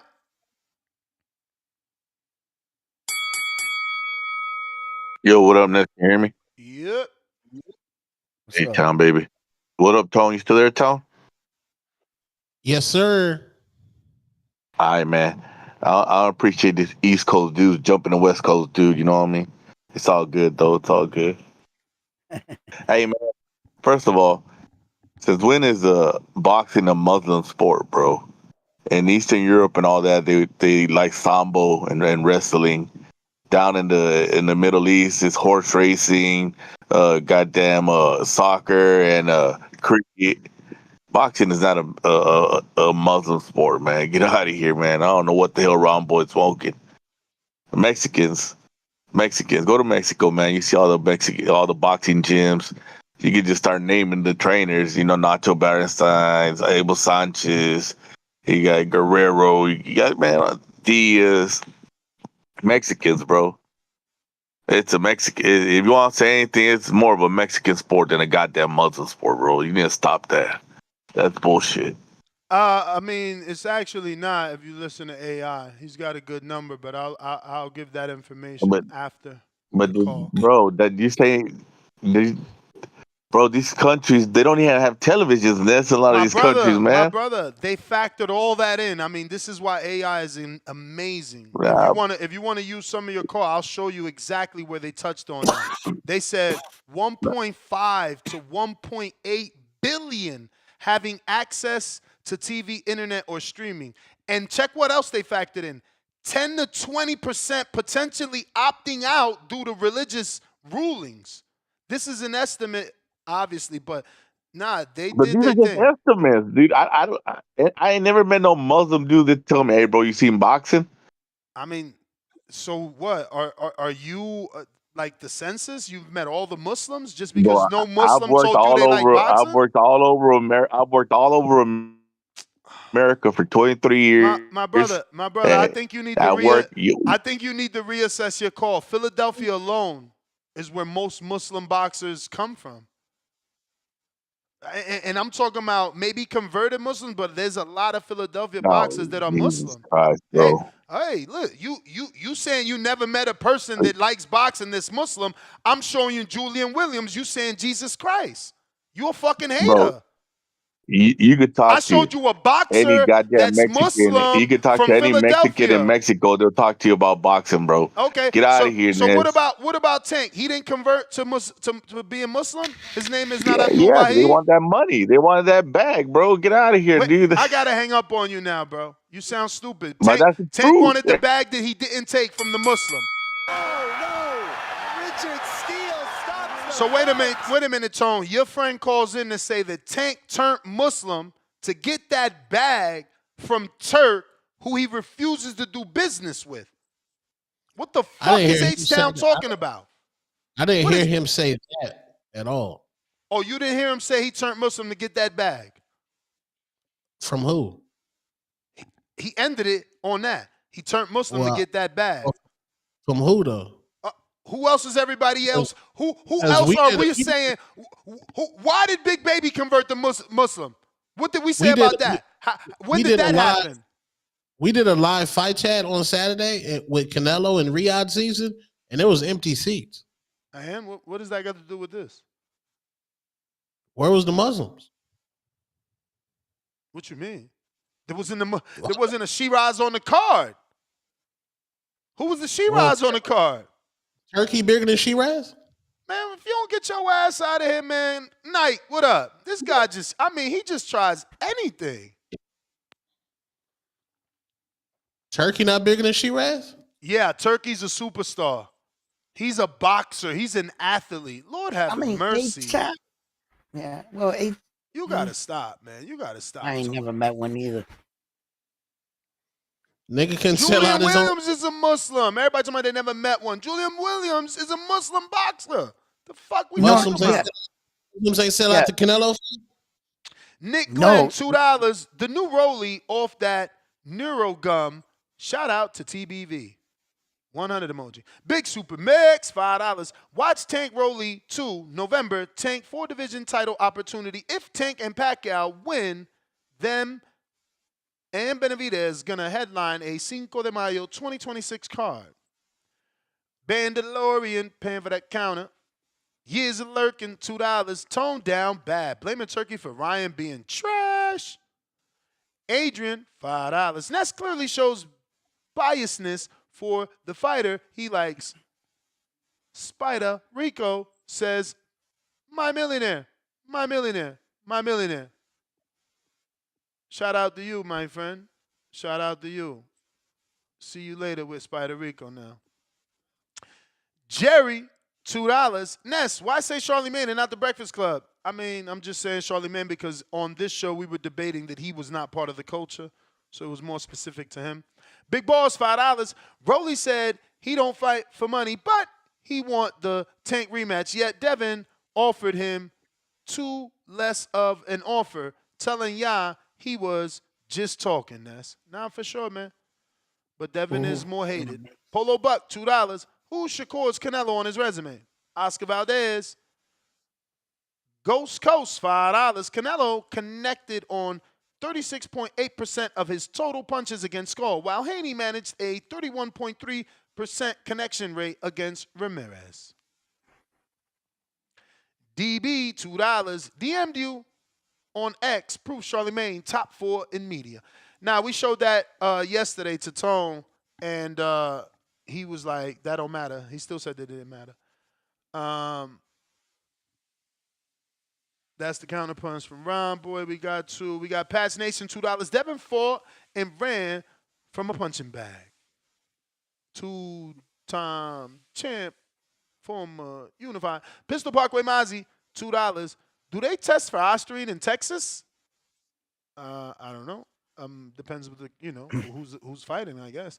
Boston, Jared, $5. Huge Pakistani population in New York. Them and UK fans definitely showing up for Shiraz. Should be a good turnout. Sin City Lows, $2. Shiraz is going to show up and do cardio. Running man emoji. Glotorious, $2. Tone, no fight is doing numbers. doing numbers than CFB. What the fuck is that? CFB? College football. College football. Ron's Boy Fresh, your second counterpunch. This one we didn't get to, I think. Jerry Soriano, $2. Who has fought? Who has he fought? Don't work when you being ducked. Nah, it does. Because usually, if you being ducked, there's money behind you. A la Triple G. So yeah, people ducked him, but they got him fights. And he became a star. You know what I'm saying? And he did his part when they got him a fight. Don't forget that. Are you okay over there? Who got all the background noise over there? Yo, that- nah, shit. I was waiting for you to that's get nice. done. I mean, you never talked when it was time to talk, so I went in the super chats. But go ahead. Okay. Shouts out to man. Shouts out to the boxing voice, man. You the only one still on this? Nah, everybody here. Tone, Nah, we here. Round one. Yeah, shout out Tone. Tone. Hold on, Tone. Supermax wanted me to remind you that it was 6 a.m. when Canelo fought over there. So you was asking for Muslims at 6 a.m. Saudi time. Because Canelo catered to us Americans, remember? He took one. He fought at 6 a.m. to take one for his fans. He took one for the team. But y'all don't want to talk about that. Go ahead, Chad. But also tell Supermax that when Canelo was interviewed by that lovely Hyena, Canelo said, "Oh, this is fine. I'm up at 3:30 every day." Yeah, man. I just wanted to be quick with this, man. You know, I tried to get on. Y'all was talking about that Breakfast Club thing. You know, when Tom was talking about the boxer interviews, I wanted to tell him Charlamagne been interviewing boxers, man. Like, I'm gonna be quick with it though. I'm gonna run a couple down for you. You got Floyd, you got Andre Ward, you got Devin Haney, you got Tank Davis, you got Terrence Crawford, you got Canelo, and Canelo don't even speak English like that. But the nigga was on the Breakfast Club. Hey, Nike. You got. I forgot you was a Haney fan. Can you tell H-Town what's Haney's religion? Muslim. No, because he said he never met a Muslim that likes boxing. It's so funny. Abdullah Mason. Hey, hold up, man. This gonna debunk all that.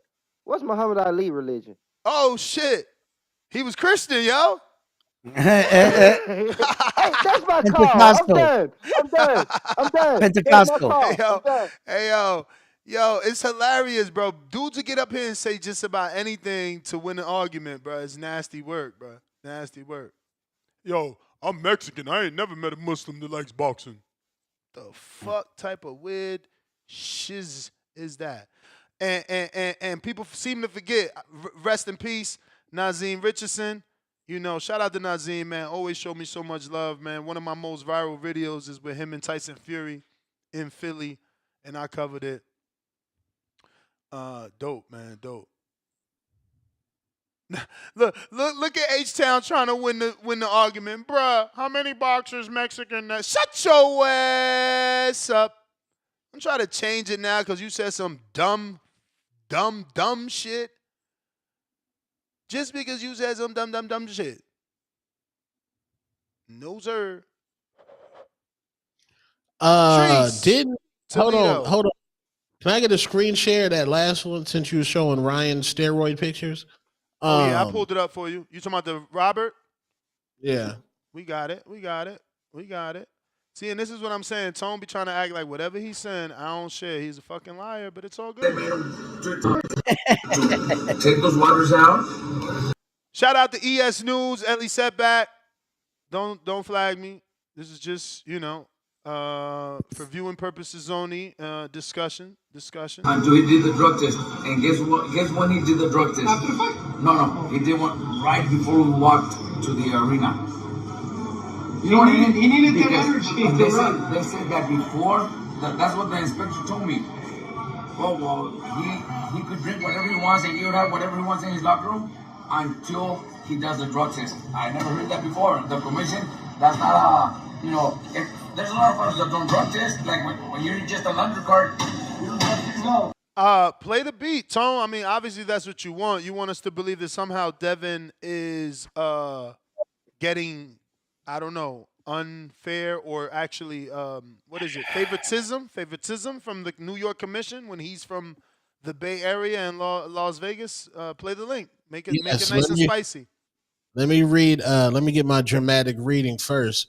Robert Garcia has stated that Devin Haney was allowed by the commission to drink and bring whatever fluids he wanted to before his VADA test. He also did his test right before the walk to the arena. He then after switched to the commission's water. Talk about Murder Inc. That just establishes a darker criminal link. Hey, yo, it's too easy, man. Oh, you got him first? Go ahead. So what you're saying is that Devin Haney ain't coming off this huge scandal with Ryan Garcia, and you expect this young man to have faith in the system that let him down, right? So it's like you go into this fight, and it's your discrepancy to, test when you want to. And Robert Guerrero is not the tell all. Garcia. I mean Garcia. Robert Garcia. Thank you. Robert Garcia is not the tell all. What makes you think that he's being honest with you anyway? A lot of these guys will say everything, and I've heard Robert Garcia make a lot of like these accusations to a lot of fighters, and it seems to be a recording pattern after a lot of fights. So I'm not saying he's a liar or anything, but I can't. What does this say for Devin Haney? What does this mean? Let me tell you what it means. It means Robert Garcia has stated that Devin Haney was allowed by the commission to drink and bring whatever fluids he wanted to before his VADA test. He also did this. Hey, do me a favor. Reread that so I could just screen share it at the same time. There you go. Reread that.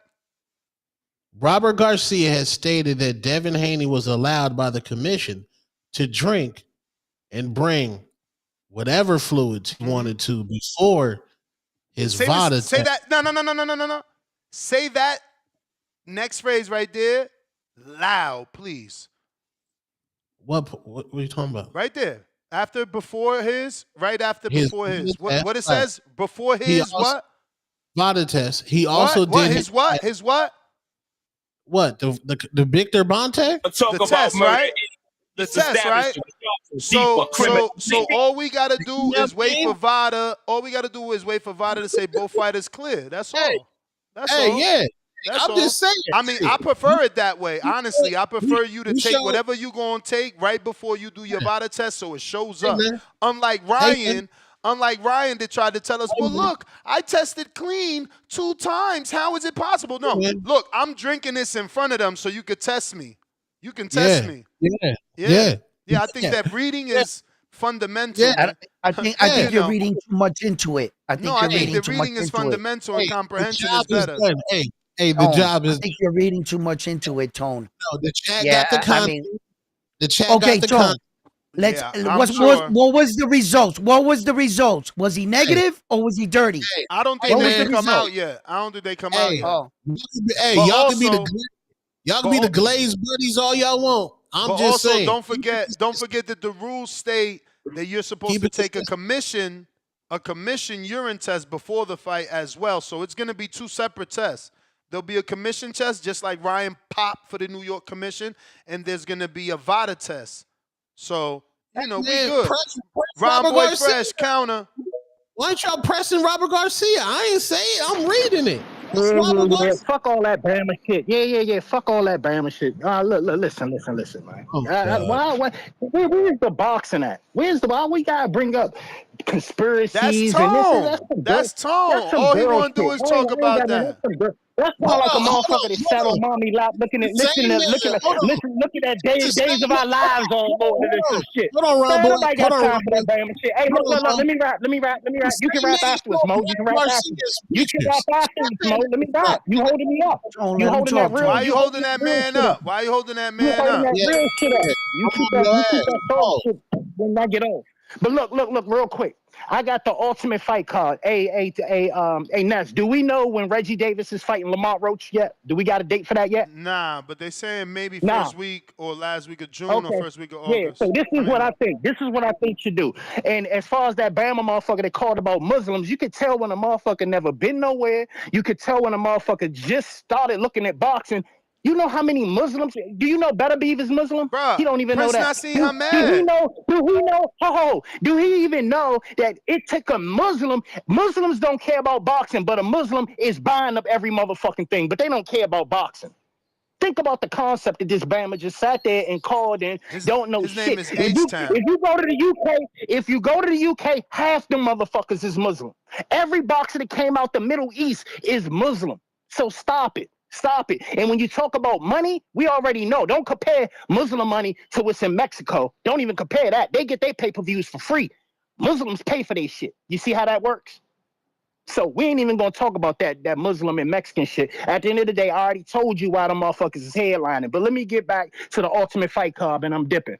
The ultimate fight card is take Lamont off that card. Let Turkey give Lamont a date where the unification either the week or the week after this fight I'm about to tell y'all. It should be Reggie Davis versus Shakur Stevenson as the headline to satisfy everybody. Haney and bum ass Ryan Garcia as the co-main, T.O. and Rolly as the third fight opener. That's the banger. Period. That's all I got, Slim. I'm out. All right. Let me get on these super chats. Give me one sec. Give me 1 sec, Give guys. Lamar his unification date. All right. They satisfy him. On that everybody. I kind of want Lamont not to get the Tank fight because Shakur really wants that fight. My bad, Ron. You said you was going to jump back on if you want to finish your time. You still got about 50 seconds left, so if you want to use that. I would have took Tio in a unification either with Richard Hitchison or any of the champions in the division rather than him fighting the fight he wanted. So I just like Tio to finally try to like unify or get or lose. I think it'll be exciting. Alan Day, $2. Stylistically, Rolly can't win a round versus Haney. Alan Day, $2 points me towards the lie Shakur told. He's right. DC3, $2. We see why Ness invited round one. Hit the link, Tone. Talk about Murder Inc. That just establishes a darker, deeper criminal link. I got Jerry Soriano. Berlanga Shiraz is not bigger than Kurzapeta. Stop BS. Adrian, $5. Shakur is way more relatable to the citizens of New York and New Jersey, and that's big facts. Compared to who? Sony Woods, $2. First and last $2 chat. Did round one rock the Wu-Tang today? Do you rock with Wu-Tang? Do you listen? Of course. To Wu-Tang? Oh shit, he gonna love you now. Polo Buck, $5. Ness. Rule Ness. Can we pay 20 to time someone out in the chat? 20 brings them back. New rule. Let's go, Polo Buck. Let's go. Voice of the people. There's some plenty of people that I want to see timed out. You feel me? We got a chat summary. Viewers are discussing various boxing-related topics, including the potential for a fight between Rolly and Tio, and the prevalence of Muslim boxers. All right, there you go. Chat pretty Chat pretty accurate. Damn, where the fuck you been at? I thought we went to you an hour ago. What up, though? What up, though? I just, like I say, man, this is a boxing show. You know me. I just had to pick my spots. You feel me? Come in when I had to. You feel me? Yeah. You know how that go. But I heard the shit. I'm just chiming in. I heard my guy. Shout out to Mo out there in Baltimore and shit like that. But we fucking with gang. I like what he's saying, though, but from what I was hearing in all sincerity, though, in my head, I'm not gonna lie to you, man. It sounds like Rolando Romero about to be a motherfucking TKO signee. the way he talking, it sound like he didn't got on Turkey bad good side. And the shit that Turkey and Dana White trying to work out, it seems like my man Rolly Romero done found a way to squirm his way into there. He might be in there. He might fuck around and pick up a bag off this new TKO regime. It's like But it's like you make your own shit up and don't listen. Rolly been shitting on Turkey. no, I mean, I don't. I mean, says the guy who fought on the Turkey card, and now all of a sudden he's the hottest thing smoking. When the guy, go ahead. No, I'm just saying exactly. He fought on that card and then commenced to say that his money wasn't right, that his hotel wasn't right. You know what I'm saying? Just I don't know if you maybe missed that. That's what I mean. That's what they say until they get their motherfucking check in the mail, and the next thing we know, you on another card. Oh, okay, but you gotta say that. You gotta say. I know. I gotta. Ness, like, whoa, oh, what if excuse me, Ness. I know I gotta. You know, the way you I know I gotta let it. You gonna tell me I know I gotta let it happen. I know we gotta let things develop. I'm not saying let it happen. I'm just saying maybe if you said like if you preference that Turkey hopefully can get him to fight again, but like based off the way he's talking, we at least gotta consider the way he's talking. I mean, I gotta consider it, but I don't. It's the talent. I mean, if once the money rose, if he was talking that bad, if motherfuckers was talking to you like that before, then why would you even be in the mix? Like, why was you on the card before? I'm like, just well, saying, so man. you tell. It's funny you the the Pacquiao guy, but you want you want Rolly to go because over there because that's my excuse me, that's my thing. I'm the Pacquiao guy because like I say, I'm the guy who had to teach you motherfuckers how to be fans. I'm the guy who don't throw away fighters. Like I told you, Badu Jack was gonna come back and shine. Like I told you, Pacquiao was gonna get another opportunity to shine again. I don't throw. Excuse me. I don't throw away fighters. You see me? When I tell you what's going, I think about long term. I think down the road. It's okay to think down the road, my guy. Like the motherfucker like when I said Pulev, don't be surprised if Pulev and Wilder end up in the motherfucking ring together. You see me? I don't throw fucking fighters away, Ness. It's okay. It's okay to just because they're quote unquote old to you don't mean that motherfuckers don't know who they are. They still got the opportunity to get an opportunity. You see what I'm saying? They always gonna be in the mix. But shout out TBV and shout out Toledo, Ohio, man. Y'all be cool, man. Alrighty then. Let me catch up. We got Counterpunch, H-Town. We got so Polo Buck, speaking about your rule, he says new rule, Ness, can we pay 20 to time someone out in the chat and 20 to bring them back? So that's the issue. If we time them out, it has to be by minutes or the whole day, right? So let me just go to somebody and time them out as an example. Which one of you guys about to be my timeout example? You could get a 10-second timeout, a 1-minute timeout, a 5-minute timeout, a 10-minute timeout, a 30-minute timeout, or the big one, 24-hour timeout. So you need to consider your rule and the details of it, because if you want them to be able to come back, then, is it the 30 minutes, which they'll still have to wait a whole 30 minutes, then pay the 20 to come back? Because if we pick the 24 hours, they can't come back till tomorrow. So, hey. Why sacrifice a paid member? Then 50 can get you back from the 24. No, hold on. Why sacrifice a paid member for an emotion when there's another feature called block? I don't like blocking. Blocking is my last resort. No, not you. Yes, not you. You're the moderator. You time out niggas at your discretion. This is for niggas in the chat who don't like niggas posting something in the chat. Like, but I have you could block someone. Like if I'm on your chat and I like what somebody's saying, I could block them from me seeing it. Ness, it's very cold in the blocked canyons of Block Everest. I have about Pro niggas in the chat are in the Block Canyon right now. They got hors d'oeuvres, there's bitches down there. It's lit. I don't see what these niggas say no more. I found that out yesterday. Now, the Tone Dick Riders, they just talk in the air. I can't even see what they saying. So if On Polo this Buck, chat? yeah, on your channel, yeah, I got niggas blocked. Really?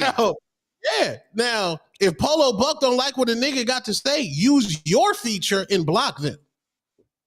Because don't fuck up Ness's money, because if a nigga block me with $20, I'm canceling my fucking membership. What the fuck I'm gonna come up here because the most nigga in the chat trying to kick me off and the host of the show ain't even kick me off and I'm supporting Ness. No, don't sacrifice the short bread for the long bread. Shout out to Tone, thinking with his head, man. That's an argument right there, Polo Buck. Plus Polo Buck's second part of the rule, I'm not sure. It's going to have to be developed. H-Town, $2. We got all these Muslims in the chat. No Mexicans. You're not blocked yet. You're not blocked yet. You ain't got disrespect for you. The other niggas jumped out the window, bro. You still cool, bro. I cook you every time you call up here. So you good, bro. Polo Buck with a counterpunch for H-Town, right? That's the one we talked about. Oh, whoa. Alan Day, $2. These gangbangers back and rolling? Where's his base? Tip hasn't really went down that route yet. I guess he's just relaxing. He's going to eventually pump the rollie, wave the rollie flag. Tevis Smith, $10. The fact is, Shakur is just jealous that everybody else seems to have real big fight plans being lined up while he has nothing big being worked towards. Sony Woods, $10. Sony Woods out of Cincinnati with a counterpunch for Ron Boy Fresh, best caller so far. Keep cooking, champ. TBV, forever and a day.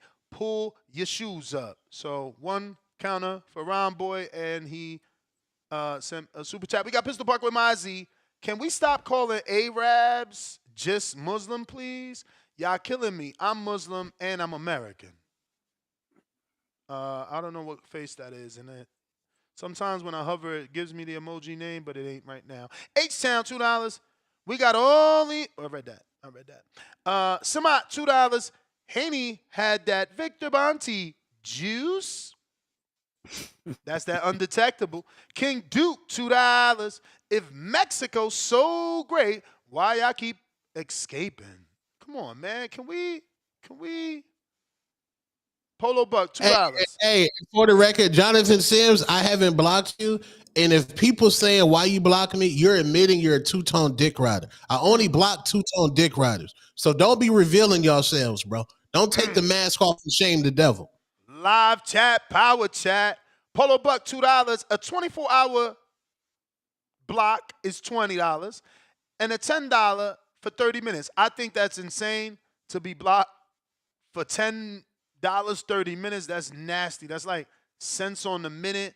Poor guy, is not fair for them. Polo Buck, $2. I ain't got no problems. We keeping it live, fam. Boxing, please, $2. Good show today, fellas. Shout out TBV. Salute, homie. We got Jonathan Sims, counterpunch for H-Town. That's, I think, 2 now. I'm going to count before I bring you on. We got Big Gucci Nick. He says, showing some love with the $5 on Cash App. You, the man. Appreciate you. Champ. So, yes, getting to H-Town. Let's see. How many you got, champ? We got Ron Boy Fresh. He has one courtesy of Sony Woods. And H-Town looks like you got 2, if I'm not mistaken, right? Yeah, Polo Buck with 1 for you. And Jonathan Sims with 1 for you. What up, H-Town? What up, Ness? Can you hear me? Yes, sir. What up, H-Town? Alhamdulillah. Alhamdulillah. Hey, see, what y'all don't understand is you naming Mike Tyson, Muhammad Ali, you're naming Americans. They grew up in America in a time where boxing was one of the biggest sports. So they grew up idolizing boxers in America. I said Prince In the Nassim Hamed, bro. UK, the guys you're naming are guys that were raised in the UK where boxing is a huge sport. So they're influenced by what they're around. I'm saying Muslim countries where it is Muslims there, inshallah, they are not grown up with the boxing culture. Mexico, you grow up in a boxing culture everywhere in Mexico. Y'all guys just over here making it seem like I'm trying to be some kind of racist against the Muslims. That's not my point. Cut it, cut it, cut it, cut it. Shut your ass up. They done got you up out of here. See you later, alligator. Wait, so does he need 40? Does he need 40? No, does he need 45 to come back? Because he had he had two counter punches and he was using one. So would he need? Nah. We don't add up. We don't do that funny shit. I done told you, boy. G-Unit. Listen, Polo Buck, you sent 20 to Tom Smile, but we haven't even landed that plane. We haven't. Right. People in the chat like, oh, we haven't established the rules. It's gonna take Ness a half an hour to read it. I should fucking look for your chat and fucking snipe you. I'm actually gonna do that, bro. Cause you guys, you gotta stop being little fucking jerk offs, man. Be part of the solution. Be like, yo, Ness, did you see that? Nah. It's gonna take Ness. It's gonna take Ness. I'm gonna fucking look for you. I'm gonna fucking type your message just to find you. I don't need to know who you are. Your message will show up with my exclusive software, okay? I got you. Damn. I'm going to see. Take Ness. That ain't work. Okay, we going to find you. I'm going to find you, motherfucker, even if I got to go backwards. Maybe I got to take the caps off. Take Ness.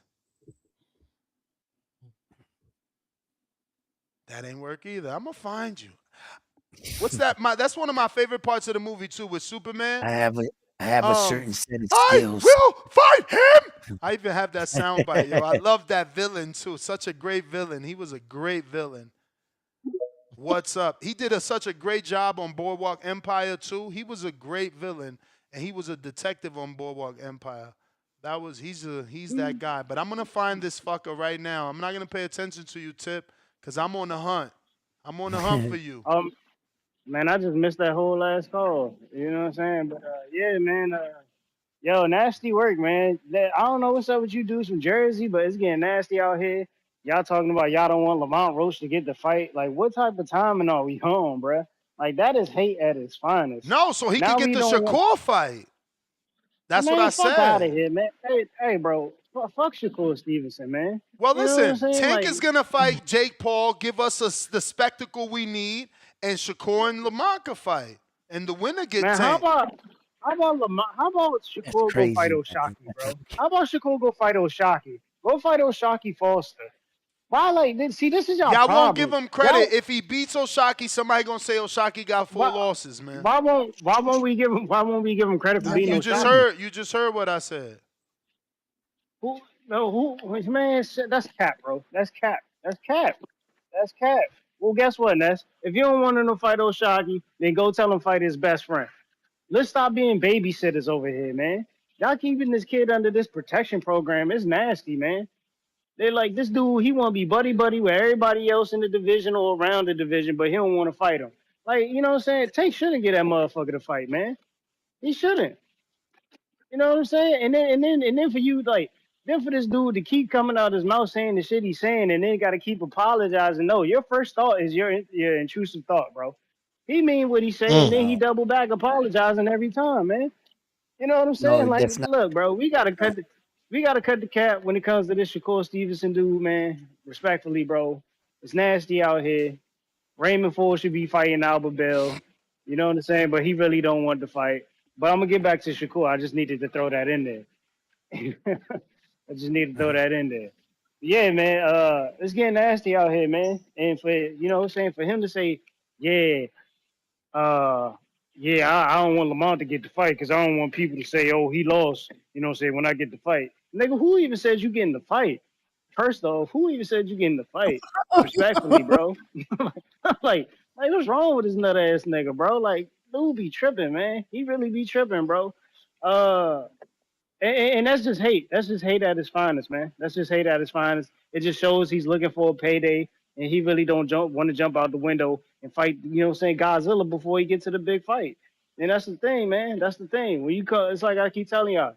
When you fuck with the PBC, you gotta fight Godzilla before you get the big fight. He not willing to face Godzilla before he gets to the big fight, man.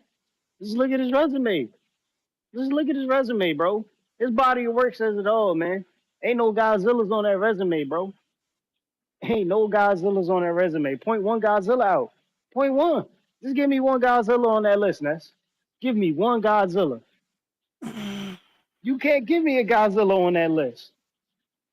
Like, come on, bro. Like, hey, man. Hey, man. Your boy Shakur over in Newark, New Jersey, he got to step it up. We tired of the BS, man. We tired of all the fake buddy shit. You did it, man. You did it. Hey yo, You know what I'm saying? It's only a matter of time before he start hating on hey yo, Keyshawn. what's that movie, Tip? The best movie Which one? Arnold Schwarzenegger ever did. Predator I 1, mean, my. man. Predator Oh 1. yeah, I was just about to say. What's What, wrong I was with just about to Jay? say Predator One, but what's my man that was in the Nah. bushes? What's my man that was in the bushes and he had the fucking gun and he's like, About to have me some Duke, fun. Nigga, Duke. I see you. See you. That was Bill I Terminator. Duke. That was Bill Duke. see Nigga, you. Terminator 2 Yeah, is that was his Bill best. Duke. Hey yo, Killer Cam, I found your little Oh no, chat. You're tripping, Tone. You're tripping, Tone. I found Terminator your little 2? chat, Killer Cam. I got something for you, Killer Cam. Hold Terminator 1 up. was the best. Hold up. Well, y'all got Ness out here looking like Ben Wallace, man. Y'all gotta chill out. Yeah. Nah. We gotta kill these cats, man. They out here He playing done turned games, man. y'all done turned this man into the '04 Pistons. That is nasty, bro.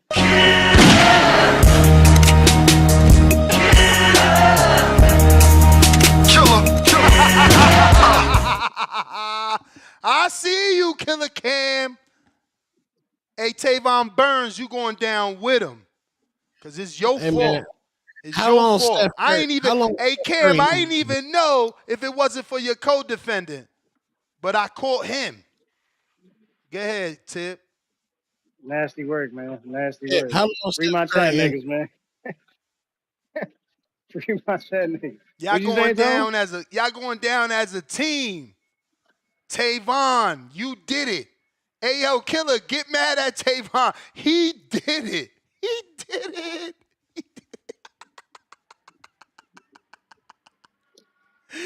Yo, hilarious. This is nasty, man. WP, you lucky you ain't go down. I was looking for your shit. I seen you, man. And another thing, man. And another thing. We got to stop talking up Bam Rodriguez like Bam Rodriguez, this great fighter. Bam Rodriguez is the most mid thing I've seen in the sport of boxing to date because he out here beating up on old niggas. Like, we got to cut it out, bro. We got to cut it out. I know we got advocates for these small fighters now, but we got to cut it out with the cap. You know what I'm saying? Bam Rodriguez is not as great as we think, man. And then another thing, we can't be letting Virgil Ortiz fans get on here talking about anything they want, man. You know Who what I'm Virgil saying? No, We Ortiz gotta fan? when you say we Bam, gotta cut when you these say Ron Boy freshes off, man. Come on, man. hold up, when Round you Boy say got a Bam counter, Rodriguez man. We got saying to let you nothing. go, man. We done gave you 30 hours, man. Yeah, when you We say need Bam relevant Rodriguez saying callers nothing, like Round Boy, comparing, man, that talk that real boxing, man. yeah, you're comparing them to who? Who? Who are you comparing Bam Rodriguez to say that this guy is this much better and that's why Bam is not as good as we think? Who Well, are you comparing him to? unfortunately, he's not on. We got Flex in the Yeah. stepping tonight. Broke emotional dudes crying over being blocked and trying to get paid members timed out. Y'all down bad. Ussies, double exclamation point, crying out loud 3 times. You see, and that's why we haven't ruled on that yet, because we got to see how the community feel. One person doesn't establish a rule, the community has to agree. 03 Dub $2. Why is Pee Wee All right, O-Dub, we timing you out. Trying to play my mans, bruv. No, sir. DC3, $2. Giving H-Town the belt. Damn, chat brutal today. Crying out loud emoji. Polo Buck, $2. Let 347 Nick live. Pass that dub out as a counterpunch. Oh, that was Polo Buck with the 20. He don't want to time him out no more. Flexing and stepping, $2. Tavon down bad like his Lions. That's about 5 crying out loud on the floor emojis. And we got Ron Boy Fresh with the counter.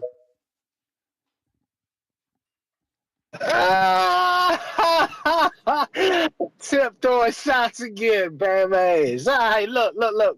I'm consistent. Virgil stopped everything. At the end of the day, Mo, if we're talking about Shakur resume, we gotta also understand that Shakur is the most avoided boxer in the sport. Y'all Bammers don't understand what I'm saying because a lot of y'all really don't look at boxing for real.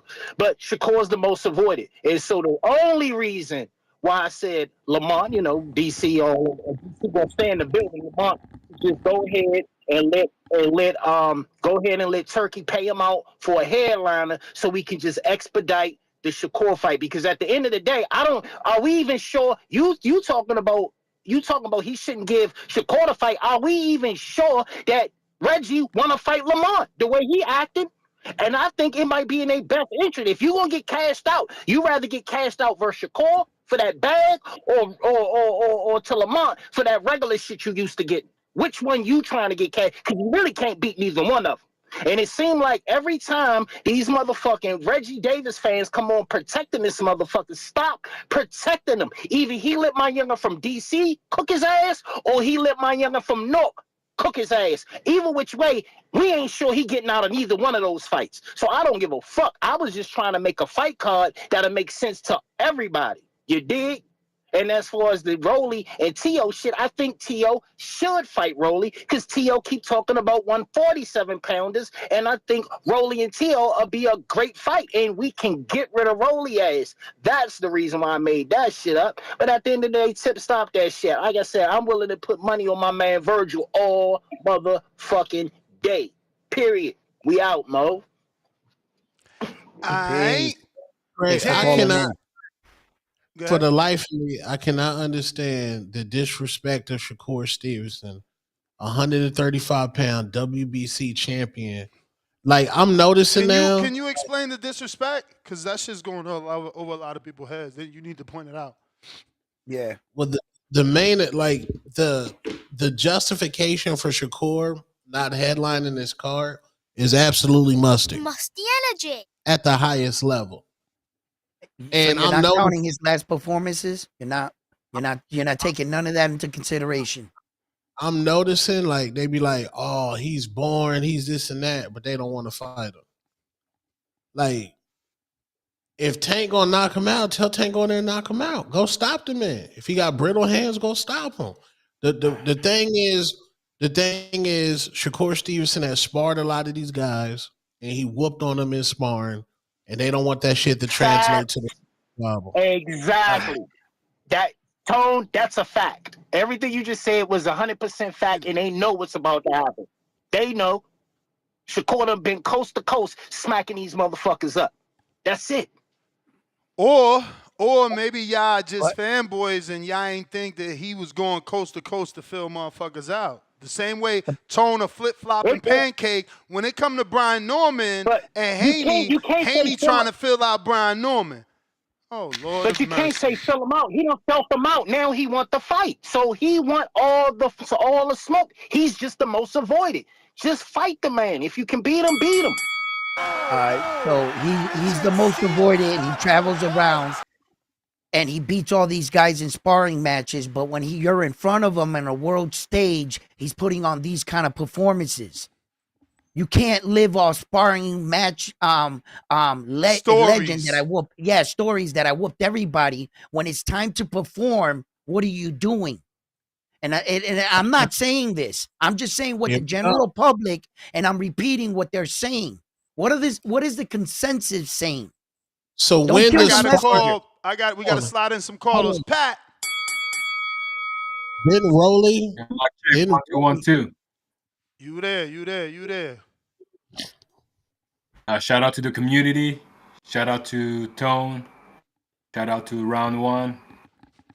What's up, buddy? Yeah, I've been listening, man. Yeah, I don't have much to say. I just want to give you a shout out, but I'm with Tone with regard to the disrespect to Shakur. I understand that regarding his style, he's not the most exciting style. So I understand he's not on the top of the card. This is understandable with regarding to the matchmaking. But as far as like the best boxer in the card, 100% is Shakur. There's no debate. I don't understand what there's a debate. He's the best boxer in the card. This is 100%. Now, when we say like Shakur is running like avoiding like running in the ring, there's only one fight he's been running in the ring. This is against De Los Santos. Yeah. I criticize him for that because for me, he should take that fight back and show that he's better than De Los Santos. Easy. He should take that like Floyd did in the past with Madonna. What's his name? Huh? Madonna. Madonna and the other guys. Is it Corrales? Was it Corrales? Castillo. Castillo. Yeah.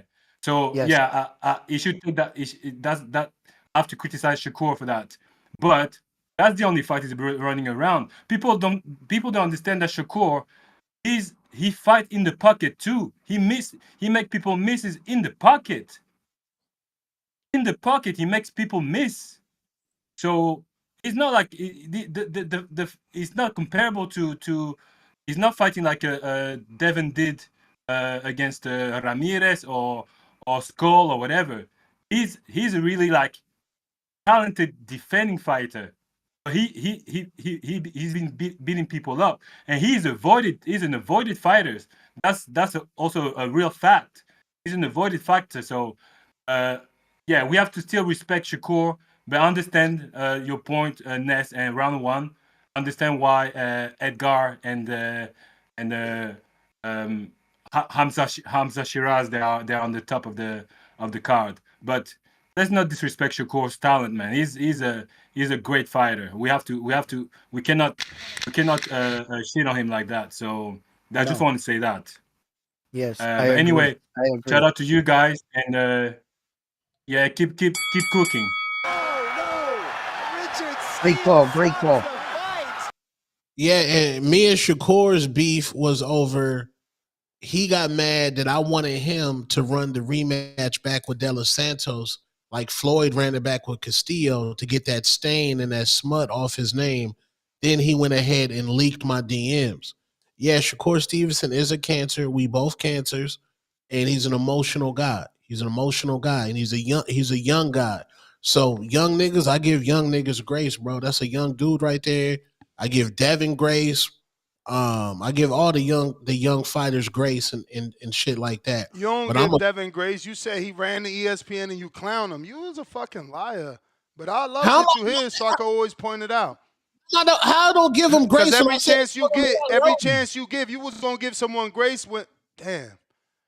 Fucking. I told that nigga to fight Rolly. If you gonna give somebody grace, you not gonna shit on them about going on ESPN every chance you get. But that's what you do. Bro, that was nasty. The way he jumped on ESPN looking chubby like that, that's like me jumping on ESPN looking chubby. I am chubby. I am fat. But jumping on there with that hat to the back was nasty, bro. That's my opinion. Damn. All right, but I don't think that lost him the fight. I think your skills still. Where were your skills on that night? What were you working on in the gym? Let me know that I lose y'all on X, because I did hear it disconnect. I reconnected it, but it might not be working. Let me know, so I got to do that dreaded restart, unfortunately. So in the meantime, in between time, we could catch up. Bro, Mandalorian, I know you got a counter. I will get to that. Let me see. You know, what I think is he's coming off a year layoff, moving up in weight too, putting on extra weight, and didn't have time to like tone it all up. At a much skinnier weight, he probably would have looked a little bit more cut, more defined. I You gotta know, do a restart, guys. Give me one quick, Ryan, maybe less than a minute. You know how that is. because 12 years. I never expected it to turn out like this. TheBoxingVoice.com. Shout out to the community, man. I appreciate y'all. What's happening, people? Info Joe lost.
All right, I think that worked. Hopefully, we were able to connect X spaces again.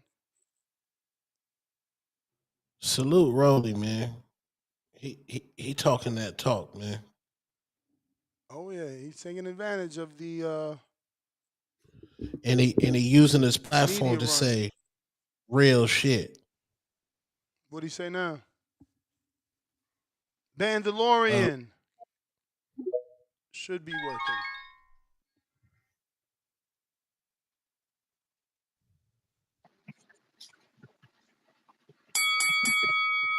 You there, champ? Okay, yeah. I was waiting because I was gonna send a message on YouTube, but you called it because I was gonna say the spaces kept going in and out for some reason. But yeah, no, I counter back in because yeah, man, I feel and y'all tripping, tip, you tripping on Tone and on Ron Boy because man, they right. Everybody always trip on Shakur, but they gotta remember, man, when he came to 35, how many people that was, quote unquote, the top dogs or the top guys said no, because I don't know. My thing always why he gets so much discredit for his run at 130. You know, like it's like up until he proved that he was the number one guy in general. You say like Nakatila was number four. You know, you say like Jamel Herring he was number three, and you say like Valdez he was number two. Like he literally ran through all of them. Then of course you would say, arguably, because I know a lot of people think because Say Sal had beat Valdez, like I know he missed weight on that last fight, but he literally ran through all them. He ran through all them in a row. So it's like I get the 26 thing. It's like he just won that belt. And I know, like you say, Ness, a lot of people trip on him because he never fought with Gary Russell Jr. and all that stuff and unified with Josh Warrington and all that. But I'm like, I mean, who knows? Because if he would have took them fights and he would have missed weight or anything, people would have been tripping. So I think it's like you said, he just got out of there because he made that mistake at 30 at last fight with Conceição. Now that, Ness, I completely agree with you when you said like we was talking yesterday about the 25% thing with Devin. That's my biggest black eye I give Shakur in terms of he made a wrong decision in management because we all know not only the WBC with Mauricio, but he was the WBO super champ when he beat Oscar Valdez.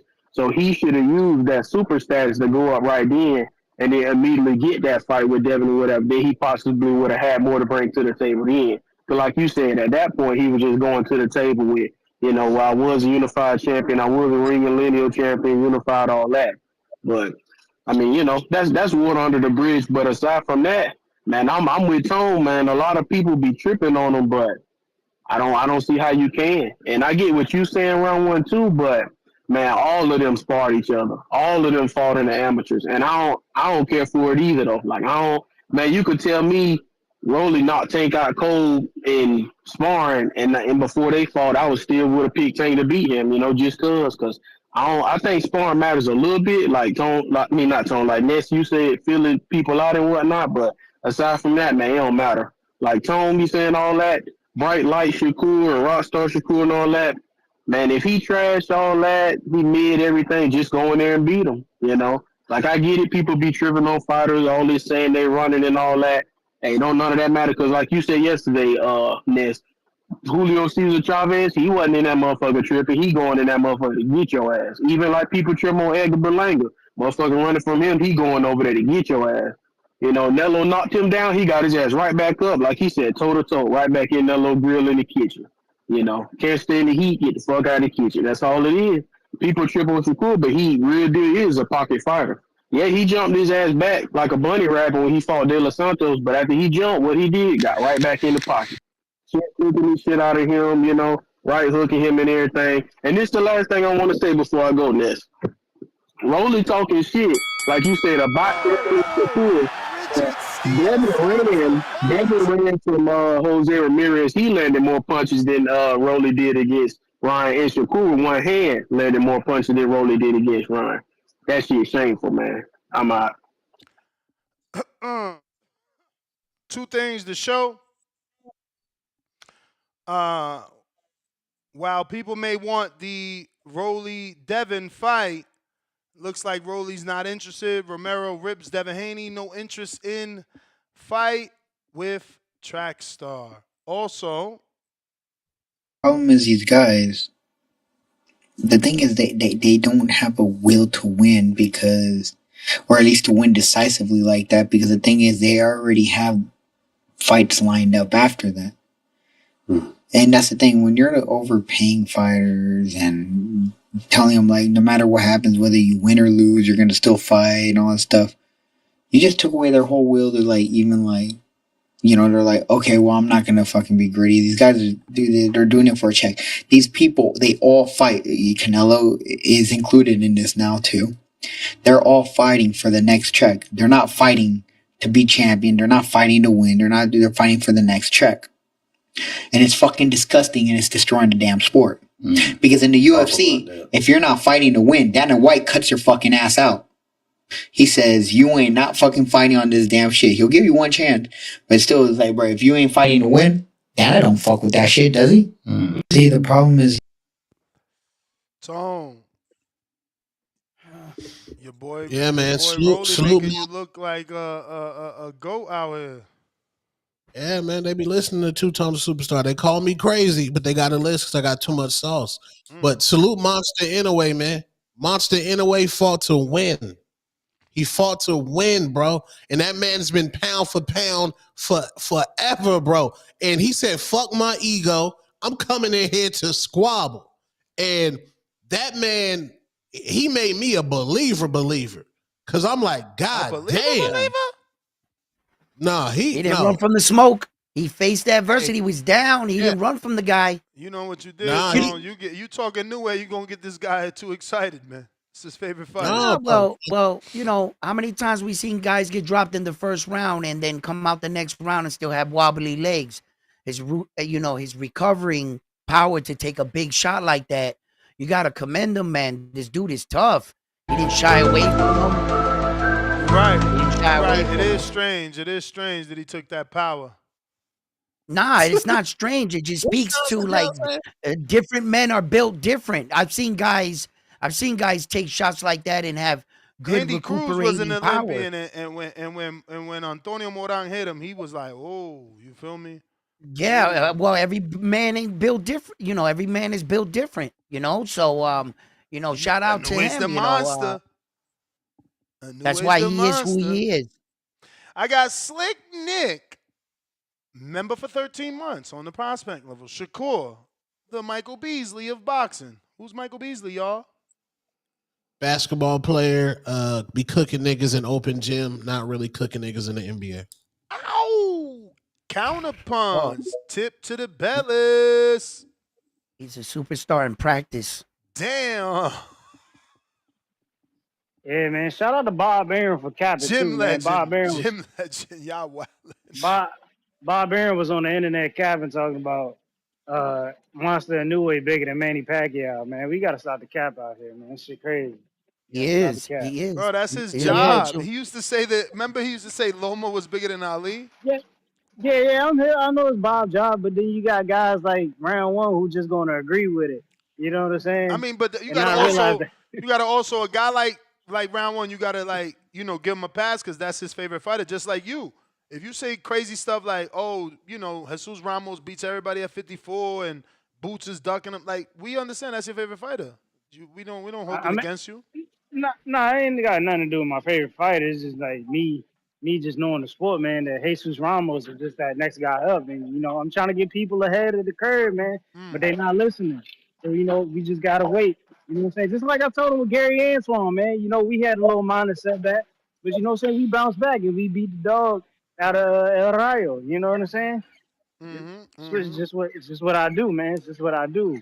But yeah, man, this Shakur Stevenson shit, man, is just crazy out here. Y'all like really out here capping for this dude today, talking about he the best fighter on that card.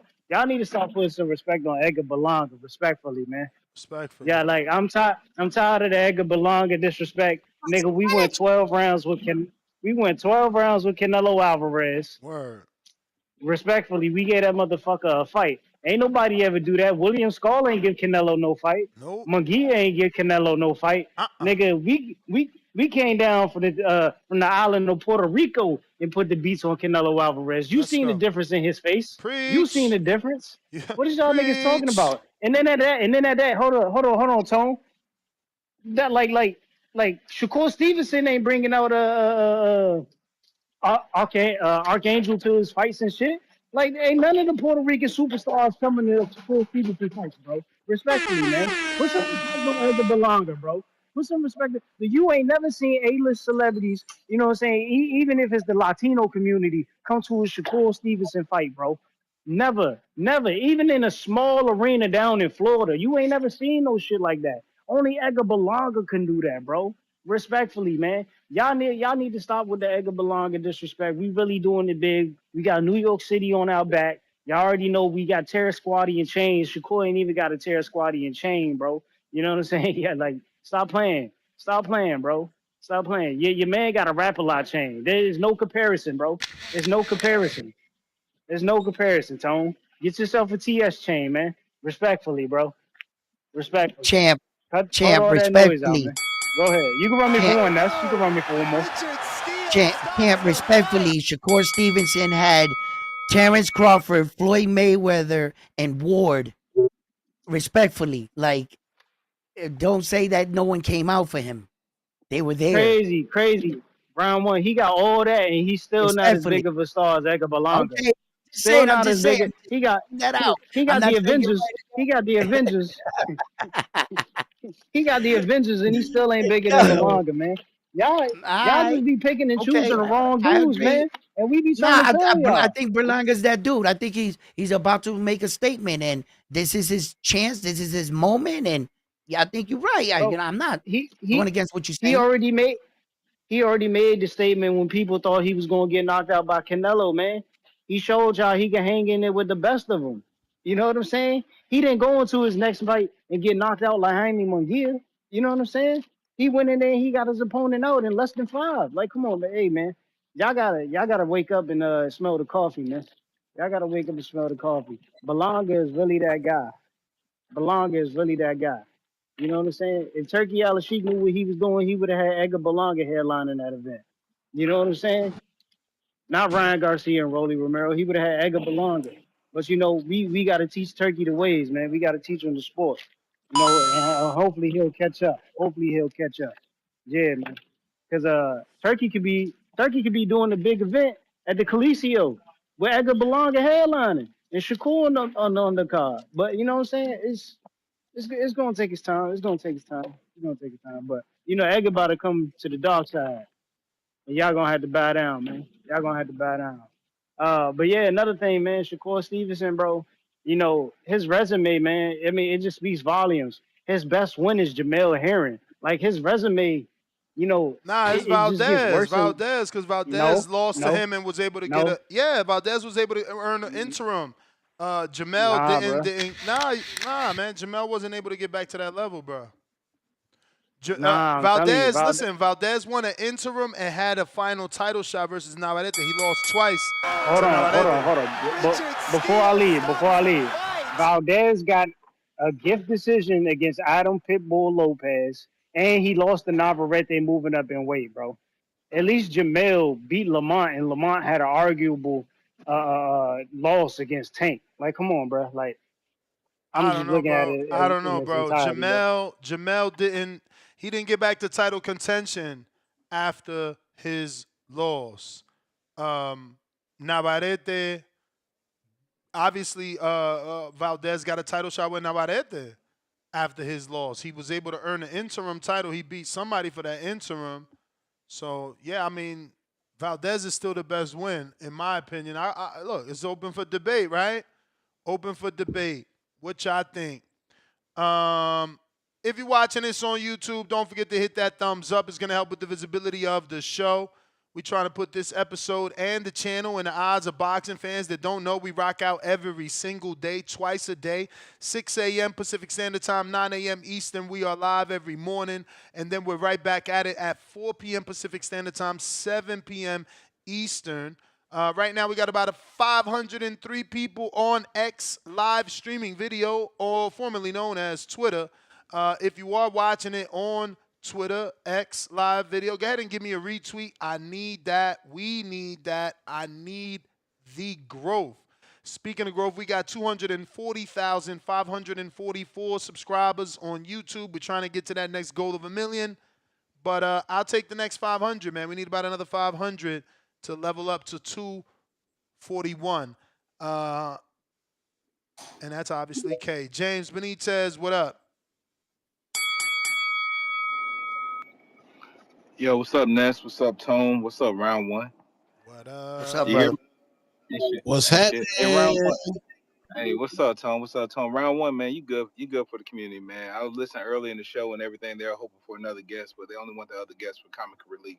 But you do good work, man. I'm giving you a credit. I Thank was you, giving brother. you shit when you first came on board, but nah, you solid, man. So respect to you. Thank you. But yeah, no doubt, man. But what the fuck Tip talking about, man? Like, Shakur may not have all the Latin artists and shit like that, but he does have the heart of the city for New Jersey, man. Like at his fights, man, we might see niggas like Loaded Lux. We might see New Jersey Twerk. We see Charlie Clips. We might see Sue Surf. We might see Al Bial, who just came home not too long ago. We might see the real niggas from New Jersey out there standing in the crowd and everything like that. He's the heart of the streets. He's actually really the culture. You talking about Devin Haney trying to force himself to become the villain of boxing? Shakur already is. He's actually probably the most hated because he speaks his mind, and he's also the most avoided fighter. He is fucking Floyd Mayweather. You know what I'm saying? He is Floyd Mayweather. He's actually building that right there. He's the most defensively gifted fighter. He's everything that Devin Haney cannot be. You remember Devin Haney's rise to fame was him bragging about sparring stories, being the best practice player. Like you said, Michael Beasley, that's funny as shit, round one. He was the number 2 draft pick. You need to cut that bullshit out. But Devin Haney, he ain't stopped talking about that practice shit until we found out about him getting that standard 8 counter with Ryan Garcia in the 6th match. And then after that, he really shut the fuck up after the fight that didn't happen last year. And now going forward, he can't talk about niggas he beat up in the gym. And that's disgusting right there, what he tried to do with Brian Norman Jr. Like, when you're a champion and you're a former champion, you don't try to reach out to them niggas, especially when they're in the same weight class for work. You know what I'm saying? That's disrespectful. You can't spar them. You can't do any You of that. sound crazy defending Shakur You gotta no. You and then gotta taking a no, shot no, at no. Haney for doing the same thing Shakur's done all his life, bro. Come on, man. Fuck out of here, He man. Look, sparred everybody. He sparred Devin. end of the day, He sparred look, Lamont. He Devin sparred wanted Tank. to feel him out. He sparred Devin wanted to feel everybody. him out. He sparred Devin wanted to feel him everybody. out. Nigga, how long ago was that, man? Like when he was like 19, How 20? you hating on one How man long for ago was doing that? what the other man doing? Last time, when You was the last sound time he sparred crazy, Tank? man. It's Like last time he crazy, sparred Tank was baby. what, Pedraza fight? Like, It's come on, man, cut the bullshit crazy out. how these dudes be Cut the moving. bullshit out. It's crazy, man. Whatever, Crazy. man. End of the day, you know, Devin Haney only wanted to spar Brian Norman Jr. is because he wanted to see if he could actually maybe get the best of him. He may go the WBO route, but since that's never going to happen, and we know Brian Norman probably would have clipped him in sparring, he's just going to stay away completely. Yo, y'all love Again, talking hypotheticals. Probably this, nah, probably that. nah, we all see it. But anyways, Ness, as always, shout out to you, Hey, shout out to man. the community as Let's always. get that I'll fight, catch you man. later. Let's get that fight. Brian Norman is young. Devin is young. That fight could happen, man. Fuck out of here. He in welterweight. Devin gonna pull a Curtis Harper on that nigga, man. Watch what I Hey, tell you. Stay that's tuned, the man. bell, fam. That's the bell. You punching after the bell. Devin versus my man Brian Norman in Atlanta. That's a big fight. Let's do it.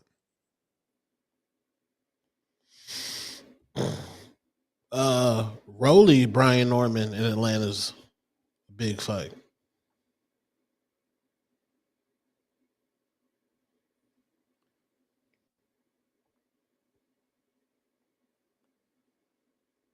I'm sorry, brother.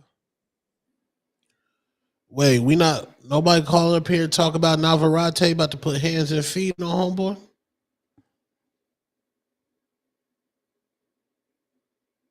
We hating on Navarrete, man. Navarrete about to cook, big. Hey, man, I gave my prediction. You the one came on talking about the TMZ shit. Hey, man. And all the callers, too. I'm the only one gave prediction. Ain't a motherfucking soul said nothing about prediction. Then they going to be like, Ness, when you doing previews and predictions for Navarrete? Yo, that Russian dude that Navarrete's about to fight, right? Didn't he lose to Devin Haney? He lost to Jorge Navarrete. No, not the Russian dude. It's Ramon, or is it Ramon? No, it's Raymond Murataya. Raymond Morataya. Yeah. He's fighting Raymond Zaul Abdelayev. Right. And Zaul Abdelayev lost to Devin Haney. He lost to Jorge Linares, and he lost to... No. He lost to Devin Haney. He knocked out Jorge Linares. He was losing every round and knocked him out. I'm pretty sure. Check my tape. Yeah. Yo, and then he fought, didn't he fight Roger Gutierrez? Gutierrez? I don't think so. You got to double check that. That sounds like a bunch of divisions below. Could be possible, but I doubt it. Gutierrez, that wasn't the same Russian? I'm trying to figure out where I know this Russian from. I'm like, Gutierrez is not Russian. I think he's like Argentine. No, I'm saying the Russian, his opponents, the guys he fought. I was talking about the guys he fought. I don't know if Abdelayev fought Gutierrez. I don't think so, though. I feel like Gutierrez was 130, but check him out. Let me get to this counter punch. Veli. We got Sony, $5 more. Got you, round one. Shout out to the Woo and Hip Hop aside. Round one is the best addition to TBV since the addition of Tone. Keep throwing those hands. And we got, obviously, Cavelli with the counter.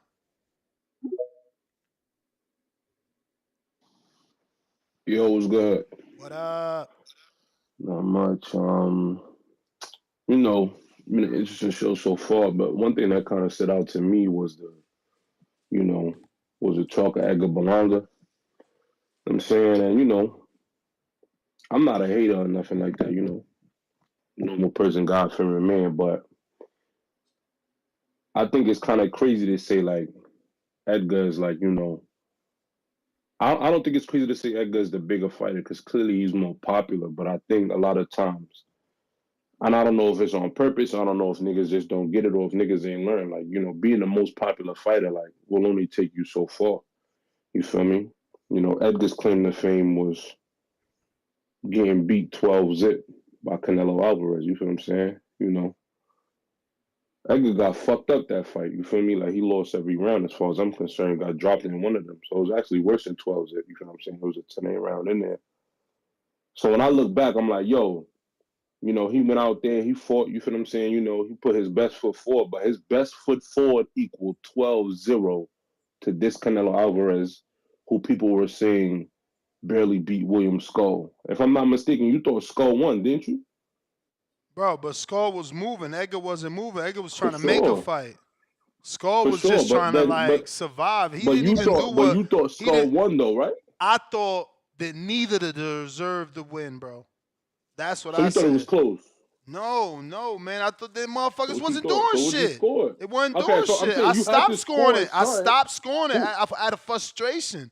One dude Come on, my moving nigga. and the other dude asking for the referee in the crowd to change his Well, situation. let's put it like this. And I blame Canelo, like I keep saying over and over about. That's That's fine too. Canelo Like I fault. don't got no issue He with the that one the neither. pound for No, pound I fighter. blame both fighters. I blame Nah, both fighters. only one a No, yeah, pound for you pound got to. fighter.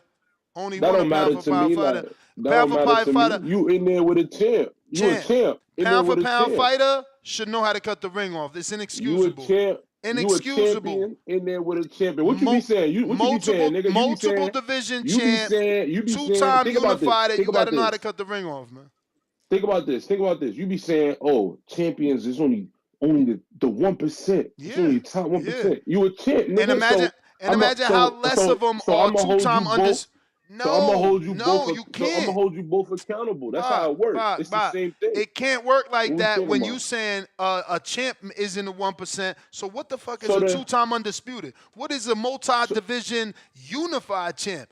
Canelo's on a higher level, higher I'm standard. He confused got to then. do better. He got to do better. So using your logic then. So the Haney fight was a snooze fest. Yeah. And that's why he got to. That's why he got to do better. Haney is That's why he got to do better. So whose fault was that? Haney. So whose fault was it? Was it his or Ramirez? Haney. That's so why you don't I blame said Ramirez for not being able to cut off the ring. You don't blame Ramirez for not being able to cut off the ring. I do blame him. Okay, so blame Skull. So blame fucking Skull for. That's nigga, what like, I you talking about? said. You the one trying to make me. No. Slow down. Let's slow down. Let's take a breather, bro. You tripping? Okay. Cause I said that from the rip. You the one trying to make me pick a one. I said, bro, I don't think I didn't try to pick one. I said I blame both of them. When I blame both Listen, of them. you gotta hear me out, bro, so you can understand. You came on saying Nez, didn't you pick Skull? And yeah, throughout the live fight chat, I was saying things like, man, Skull winning, but definitively, I said neither man deserves the win. Neither man. They ain't do shit. Okay. Canelo punched occasionally on the fucking hip. The other dude occasionally threw a jab and moved around way too much. And when we go to the Devin situation, I said, don't take the Ryan fight. Go fight Rocha. So, no, I'm not pleased at Devin's performance. He got the win. A win is a win is a win. We move on to the next one. But do I like what I saw? No, we need to work on things. Give me the Rocha fight. So, I'm keeping it real. The tangent that we ran off on, for me, I'm trying to give both fighters their fair share of blame, is what I'm doing. When it comes to Canelo and Skull, that's it. I can hold this person accountable and I can hold this person accountable. Because it takes two to tango. That's all I'm saying as it pertains to that. But my real point, the point I'm really trying to get into is that Edgar Berlanga's best foot forward, and if I run out, just run me for another. Edgar Berlanga's best foot forward was getting 12-0 by Canelo. You feel what I'm saying? So for me, he's popular, he's lit, he's doing the right things as far as pushing his career forward. What you could hope is, if you're an Edgar Berlanga fan, is that in this meantime, he's doing what he needs to do to make sure that the hype that he has, his skills come up to that. Because he's starting to, as shown with Ryan, that popularity will take you far. That shit will take you to the top of the sport. That shit will take you all the way to tens of millions of dollars. But then when you face the comp, they will fuck you up, my nigga. Can I ask you a question? And it's been shown with Ryan. Every time the nigga Ryan stepped up to some real competition and he was clean bean, they beat his ass. Know what I'm saying? That popularity didn't work. His skills didn't fit the bill. He's a superstar. He had the commercials. He's lit. The Mexicans love him. Even though he a drug cheat, they were still on his dick. You feel me? All that in the third. But when it came down to really going against these real fucking fighters, he got fucked up every time. Right? Well, so that same thing. If I'm Edgar, I use Ryan as a use case. I'm like, yo, I really need to lock in. I really need to pick my spots correctly. I really need to get my skills on par because I'm hyped. I'm up here. I had all them first round knockouts. I was doing Mike Tyson shit. Shit started to get a little iffy. He ran into the shit where he had bit the nigga and all that. But now his career is back on track. So if anybody really care about Edwin, what I would be telling them is I said Edwin, excuse me, Edgar. What I would be telling them is to implore him to really focus on his skills. Because these niggas will expose him. They'll do a Ryan on him. No problem. That happens all the time in boxing. You know what I'm saying? So I think that's something that we got to think about as fight fans. You feel what I'm saying? We got to differentiate the skill level and the popularity. Because the truth of the matter is, we talking resumes. Berlanga's resume isn't half of Shakur Stevenson's. Berlanga's resume doesn't come anywhere near Shakur Stevenson's resume in any way, shape, or form. You're talking about a multiple division world champion, beat world champions. Bruh, I hate to have I to think tell it's you the way you this. view it. I hate to have to tell you this, but none of that shit matters because Ryan Garcia's resume didn't amount to Devin's, and Devin was on the undercard. So all this is just crying, a But river. no. But I heard you say in the past, who cares where they fighting at? Yeah, I don't care. Right. So I don't. So I it don't don't. care. To me, it don't matter who's Listen, on the. y'all It don't gotta matter who's the main event or understand who's the this undercard. It matters if you tone. win. No. Y'all gotta understand this tone. My title is about Rolly versus Ryan. Rolly's whole interview on Danza. I gave y'all hella clips. Tone jumped on with the narrative that I was avoiding the TMZ topic of Shakur shitting on Edgar about being co-main. This wasn't my show. My show was about real boxing and an interview that dropped. Again, Tone wanted this, and that's what y'all ran with. He know what y'all want. And I'm with it. That's why I'm calling to address that. Like whatever the topic is, this is what interested me to address. But the point I'm getting at is a card placement don't really matter to me because card placement didn't help Ryan Garcia this weekend, did it? Exactly. He was the main event and he got fucking laid on his ass. But that's the thing. It don't matter to you. Were the winners. But that's the thing. It don't matter to you. But the topic of conversation is that it bothered Shakur so much. It bothered Shakur so much that he might have lost a friend, and a friend that he knew from teenage years. You feel me? A friend that came out and said, and remember, Edgar came out and said, like, damn, I was out here promoting this shit as two superstars. You feel me? So, like, what you say means, son, but you the man. Quest, let me make sure I'm all caught up. If you're watching this on YouTube, I need that thumbs up. If you on X live streaming video, I need the repost, man. We need you to share the show in order to grow. Quest, Virginia, what up?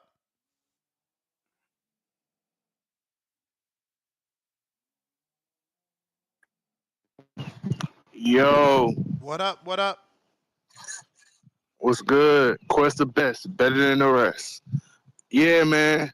Y'all was right. Tone, you were right. Shout out Tone. Shout out Round One, and shout out TBV. What up? Both of y'all are right, man. Y'all arguing two different points that are correct. Berlanga should be the main event, yeah, and Shakur should be the main event too. We have two main events, and just like how the Fatal Fury shit was, we seeing the same exact thing. Two main events on the same card, and that's why I'm not even gonna like debate about it. You know, Berlanga has his points on why he should main. Shakur has his points on why he should main. Both of these guys has a valid point on why they both should main. Berlanga has more bigger fights than Shakur. That Canelo fight alone is bigger than any fight Shakur had. Let's just get that out of the way. Berlanga's style is more appealing. Let's just get that out the way. Shakur, he is the more accomplished. He's the more accomplished. I feel like his fight is the one that we've been asking for the most. So I think that should be one of the reasons why he should main. This fight has been boiling for a minute now. It's not just no random fight thrown in the air by Turkey. We've been waiting for this fight.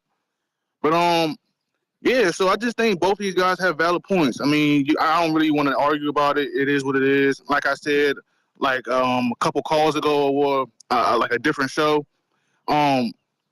we've been waiting for these fights, Shakur versus Zepeda, and now we mad about the co-main and the order. I'm not mad, man. I'm not going to argue with you. It is what it is.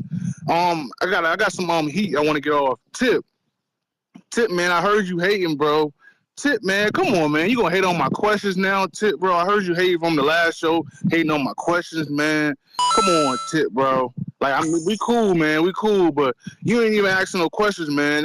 Don't hate on the question. What the teacher say in school is nothing. It's nothing on what they say. There's no such thing as a bad question. That's a valid thing, man. There's no such thing as a bad question, man. Come on, Tip. I feel like Tip, you're the type of person that hate on someone. Like, they're studying for a test. You know, two people studying for a test, and then you fail. But the dude that actually studied harder passes. I feel like you hate on him just for studying a little bit more. Like, come on, Tip. You gotta stop hating on just hating on different things, man. I'm step away from boxing real quick. I want to say RIP to the cop that died. You know, I know it's a sensitive subject. RIP to the kid that died, that got shot by the cop. And I feel like, man, America is getting bad, bro. This stuff still happening to this day. Cops killing kids, or this wasn't even a kid. This is a grown man. And the dad did what he thought was right. He killed a cop. So I just think that people getting on the cop, man, it's a crazy situation. RP to everyone that's in that situation, man. I'm out. Alrighty then. Alrighty then. I got Bacavelli sending the counterpunch. That's salute. We got Al in the what up? What up, round one? Oh no, I wanted to say something about that little Edgar Berlanga and Shakur little thing, and it's about like what we ask these fighters to do, fight the best fighters. Edgar Berlanga fought Saul Canelo Alvarez, and that's a big fight, and I think that's why he's being rewarded right now. And Shakur Stevenson hasn't fought the fighters that we feel that he should have fought. And that's kind of one of the things that you can take in the business of boxing. It's like who's fighting who now? What have you done for me lately? It's kind of that sport. Coming fresh off that victory, I think that in a business sense, that's why they're rewarding him. One of the reasons why I could see why. But arguing back and forth for who done more in whatever weight division, look, man, it was two main events. Those are two main events, and I'm in agreement with that. Both of these guys can main event. Again, man, if we would have just kept the same energy that I kept, which is David on an undercard of Tank means nothing. And then every other time that a big guy got on the undercard, we would have kept the same energy. Yeah. But y'all didn't. Y'all chose to laugh at David, and it continued on a snowball effect. Now we live in a world where if you're a co-main, you're not good. I got Jerry with the $2. Ness, quote unquote, who he fought didn't work for Spence, July 29th. Jerry with the 2. Ness, quote unquote, who he fought won't work versus Benavidez either. Well, Benavidez actually fought people, but shout out for the $2. Let's see here. Al in the Bay, what do you say?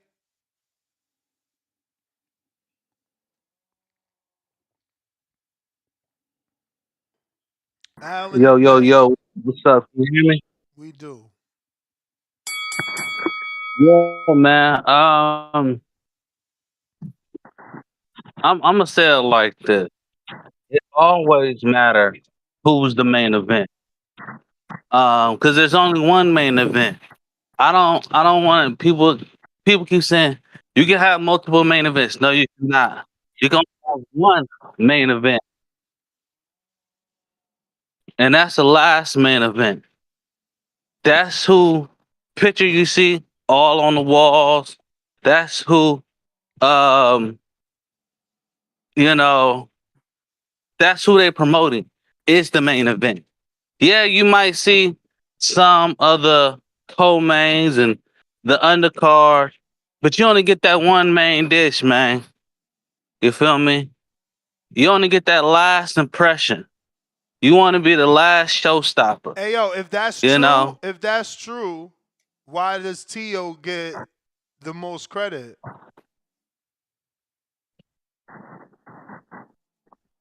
Because Tio should have been headlining in the first place. But that's my point. But he wasn't. And he's getting the most credit. Well, because his fight was the better fight. What to me, I didn't watch it, but it seemed like his fight was the better but fight. Other than your entire argument is that the other people got more promotion, but it didn't matter because the guy that got the least amount is the one that's talked about in the most favorable light, no? but coming into the fight, who was they promoting? Ryan Garcia. Absolutely. Because why? Because he was the main Coming out event. of the fight, were they right or was Tio supposed to be the main event? My thing is Tio was supposed to be in the main event. We're arguing. That's my thing because he is, to me, the better fighter on the whole card. You know, when you watch that poster, whose face is on there? You have Ryan Garcia, right? And then you have Rolly. They the big face. Why? Because they the main event. They the showstopper. You only get one showstopper. So we gotta stop this co-main, double main. Yeah, you got a co-main, but you don't have a double main. There's no such thing as a double main event. You only have one main event. I mean, if you promote And them so as I think both on the Shakur should same be the main caliber, event. if you promote them as both on the same caliber, you can have a double main event. That's what the Charlos did, remember? To me, that wasn't a double main event. That was one main event. It's only one main event. Hey, man. So that's how they promoted the Charlos, man. Double main event, man. Double main event. We got Jay Swift. I don't understand his concept. Like, you can't have two world title fights on the same. So that's not two world title fights? You broke out because you still ain't take my advice about getting off of that Wi-Fi. Jay Swift. 1 2 1 2. Can you hear me? Yeah. Well, I saw the interview with Shakur Stevenson, and out of all his fights, he was coming up from 120, 125, 130. I think he only had one fight at 135. I don't think that was the Spanish dude. I forgot his name, but that was the one where he was. I think they had like 17 to 22 punches thrown, landed a piece. So if he wonders why nobody gives him a main event, that's why. He had a chance to fight for 4 of the belts that Devin Haney had, and he declined it. And you know that's not what you're supposed to do. If you're a boxer, you ain't supposed to turn down no fight. Not like that. Also, you guys was talking about Ryan Garcia being a better fighter than Devin Haney. Is that what I heard? That's what Rolly said, that Ryan Garcia is a better, technically more better boxer. Some shit he said. We played the audio. Yeah, well, that's crazy. Because Ryan is actually the newest learning pro boxer out of their grade, out of Devin, Tank, Teofimo, all these, Rolly Romero, all these dudes. He's the youngest learning one. And because if you remember, he was fighting after he lost to Tank, he's fighting somebody, and it didn't go well. But he was trying to learn how to do the shoulder roll. Remember that? Or he was trying to be able to block with his shoulder, and then all of a sudden, just a few months later, he started throwing the left hook. He learned how to throw the left hook. I think that came when Derek James too. But the point is, what? You said that who learned how to throw the left hook? Ryan Garcia. Oh my Lord Jesus! Under Derek James? No. No, the shoulder roll. I was thinking under Derek James. That's the bell player Himalaya. We got Mr. Perfect $5. Turkey got his favorite, so it doesn't matter who's the main event. And Jerry, fake lender, Spence still has a Hall of Fame resume. That is the last caller and the last super chat. I am your host, Nez GTO, joined alongside the best guys ever, Two-Tone the Superstar. And round one, gentlemen, where can they find you? You can find me at Round One Sports Talk on YouTube, Instagram, and Facebook, and also Kick. Yeah, man. Find me on YouTube, Two-Tone the Superstar, and on Instagram. I just dropped a Bobby Schmurder clip where he sold 10 tickets per city. Damn, that's it? Yes, sir. So he don't got nothing, like he ain't dropped no new music? Is he touring off old music? No, they canceled the tour because he ain't selling enough tickets. Yeah. Damn. That's crazy. Bobby Smurda has a hit record. He has a smash record. Right now? No, not right now, but it's like he has a classic song. Yeah, the old one. The old one. Yeah. Yeah, but like it's tough to go touring off that. You can't do a whole tour of one song. That's like we already seen that. That ain't gonna work, man. That ain't gonna Gonna work. Man. Listen, if you win the pre-pro, I need a real good topic, because if not, I might go see Carmel today. I'm already going to see one of my favorite prospects out, Emiliano Moreno. You should be trying to get him on your platform, Tone. You know he was up under that big Benavidez pack.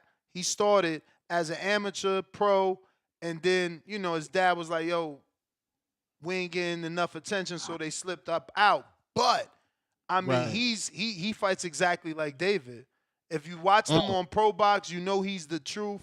He's got to deal with Pro Box, so you know he's the truth because he's fighting real fighters. He's also gonna be fighting, I think it's June something. Look him up. He's fighting June somewhere here in Vegas. So I'm not Vegas, but San Diego maybe, or Long Beach or something like that. He out here somewhere. He out here somewhere for sure. Okay. Ooh, shit, I forgot about that Border Wars show. Shout out to Old Wiz. God damn it. Nah, because they spar at 11. That's going to be impossible, bro.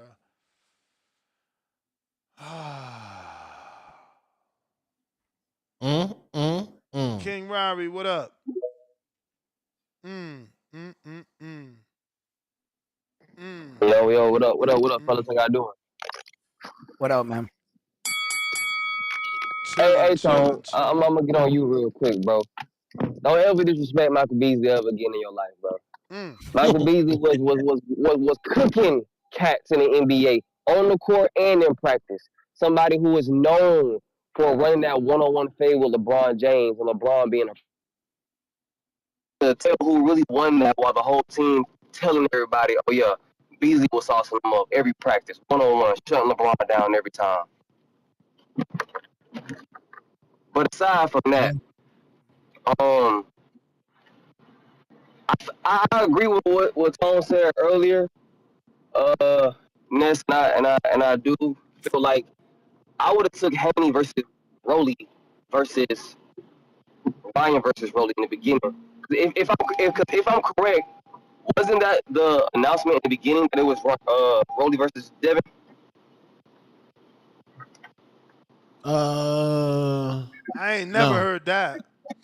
Yeah, I can't confirm that. Okay, because I thought when the card got announced, the show was going on and we was waiting to see who was fighting who, and that was up in the air that it could be Rolly versus Devin, but come to find out it was Devin versus Ryan.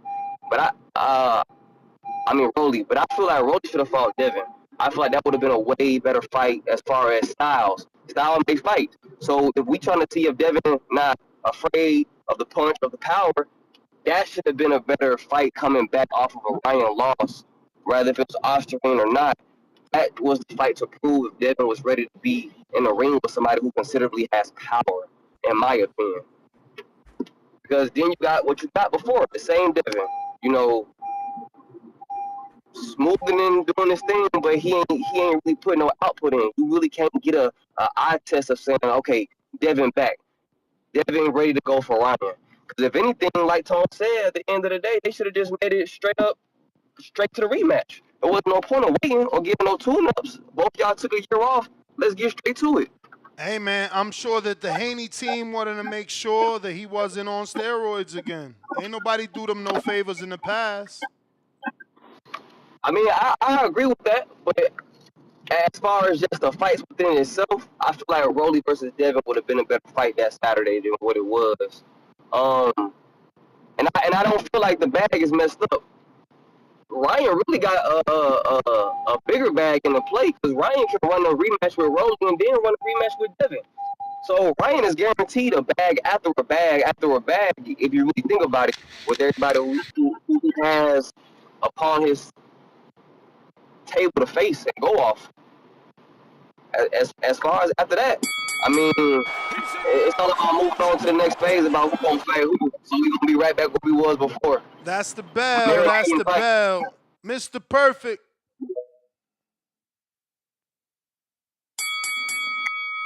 Yo. Yeah, Tom, you tripping, bro. That nigga Beasley cook any nigga one-on-one. Like, the NBA blackballed that nigga so. But he'd cook any nigga one-on-one for sure. Like, LeBron, he ass one-on-one, bro. Like, he a good team player, like an NBA player, but if one-on-one, he ass, bro. He don't got no move. So, he'd get cooked one-on-one. Like, Brown will get cooked one-on-one. Beasley will cook that nigga Mr. one-on-one, bro. Perfect, I never seen Beasley do it at the highest level, man. I seen Bron. When he look. When he came out, bro, rookie on the Heat, he was going crazy, bro. Like the nigga was going crazy, but he got blackballed. He can't stop smoking weed, bro. So he got blackballed. Niggas kept testing him, and then they pushed him out the NBA. But he really the truth, bro. Like Bron, not no sweet. Like Bron, good team. Like he a good team player, bro. But one-on-one, Bron getting clamped, bro, every time. Like, he ain't got no moves, bro. Bron ain't got no bag for sure. No bag. That's what I'm saying. He not cooking nobody one-on-one. Like, no. He, like, just like that $100,000 tournament with Lance Stevenson and Michael Beasley about to cook that nigga. But Lance Stevenson cold, but he ain't not he good. He don't got no, he got moves and shit, but he not a good, like, offensive player. So Michael Beasley gonna cook him. But yeah, what if I had to say something about Tip said some dumbass shit? I can't remember, man. I was trying to remember before I got on. I couldn't remember what he said though. But yeah, man, it don't matter who no fucking main event. I wish niggas stop saying that, bro. Like, if you getting paid what you want, bro, I don't care about being the main event. Like, it's like, why do I care about being the main event, bro? For numbers? So y'all can talk about numbers? Turkey giving out that bag because he a ham, but he giving out that bag, bro. So it don't matter who main event. He got his favorites inner finger locking with niggas and shit and giving niggas title shots off losses. Like, and then doing a trilogy nobody want. But shout out to Turkey, bro. Good for boxing. He finally putting on all right cards. He stopped doing the music shit. But that New York shit, he need to stop that too, bro. Like, you need the crowd, fans, bro. We get more hyper than the boxers or celebrities. Like, if I was in there, I would have got hyped when Rolly dropped Ryan. Because I was saying I want Rolly to beat his ass, like, drop him, knock him out. But I wanted the Devin fight. I ain't want him to win, but I wanted to go both ways, so it don't matter. But it happened, bro. Shout out. I'm going to send another file to play the Haney song, bro. Big time boxing, Detroit, I'm out. All right, champ. All right. Good good news, but I ain't even gonna talk about it because this kid should be falling apart. It'll never happen, right? So I ain't even. Yo, you know what I felt like, honestly, that whole time that this fight went down in New York? I felt like I was watching like a rich dude buy a fight card and invite all his friends and then give the world like, like a monitor to watch on and shit, right? And it was like, think about that, Edwin, man. What if you had that kind of money and that kind of power and you just wanted to make an event for you and your friends and invite who you wanted and you could actually like put it on? Would you do it? Would you do it, Edwin? Just because you could do it, would you do it? Like, and sometimes it's hard to understand just, shit like that when you're fucking with a sport that we love, you know, and you're using it for entertainment, and your little get together, and that's kind of what I felt. I'm not saying that's what it was. I'm not saying that's what it was. Not saying any of that. I'm just giving my opinion. I have nothing to back that. It was just when I saw it and I viewed it, I was like a rich dude just buying back, like holding an event for himself. Like it's kind of what I felt. I got a couple counter punches, but I also got a guest that's ready. This shit gonna really push me back. I was about to dippity dip.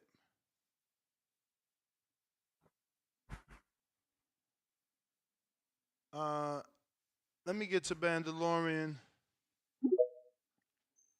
Mandalorian. Hey, I'm good now, so you want me to wait?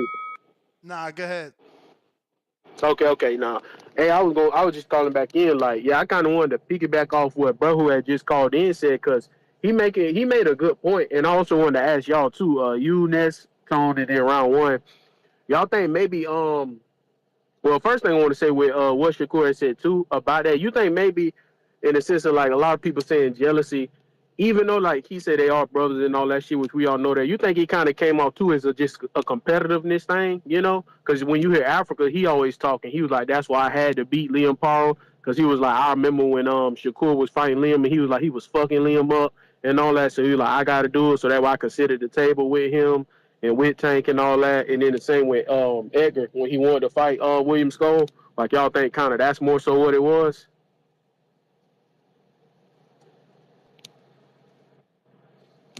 Who you at? Well, I mean that's opinionated. I'm not sure. That everybody's gonna view it like that. So, but yeah, I mean that's one way to view it. It's one way to look at it.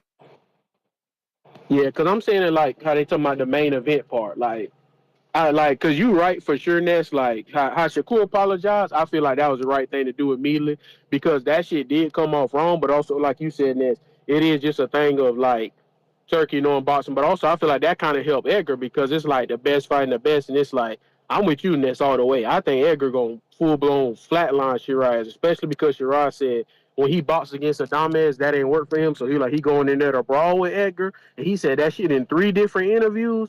I was like, yeah, he must really think Edgar's sweet. Cause I'm like you, he swing too wide, he real lanky. Edgar gonna get in the kitchen and it's gonna be over. Gonna grill him, you know. But also another thing, what I was gonna say in the second part, with Shakur saying that Turkey need to learn boxing thing. Do you think that's gonna put him in the doghouse again with Turkey? Cause I definitely think that shit might. I feel like Turkey might take that the wrong way. Absolutely. Yeah, I think so. That's what I said. I feel like that's the one thing a lot of people ain't paying attention to when he said that shit. I said, oh yeah, he might be in trouble again. But appreciate it, Ness. Yeah. I'll holler at y'all, man. All right. Yeah, Thanks for calling I in. thought that when you saying he don't really know boxing, he got the wrong people around him, he might get ejected from the card.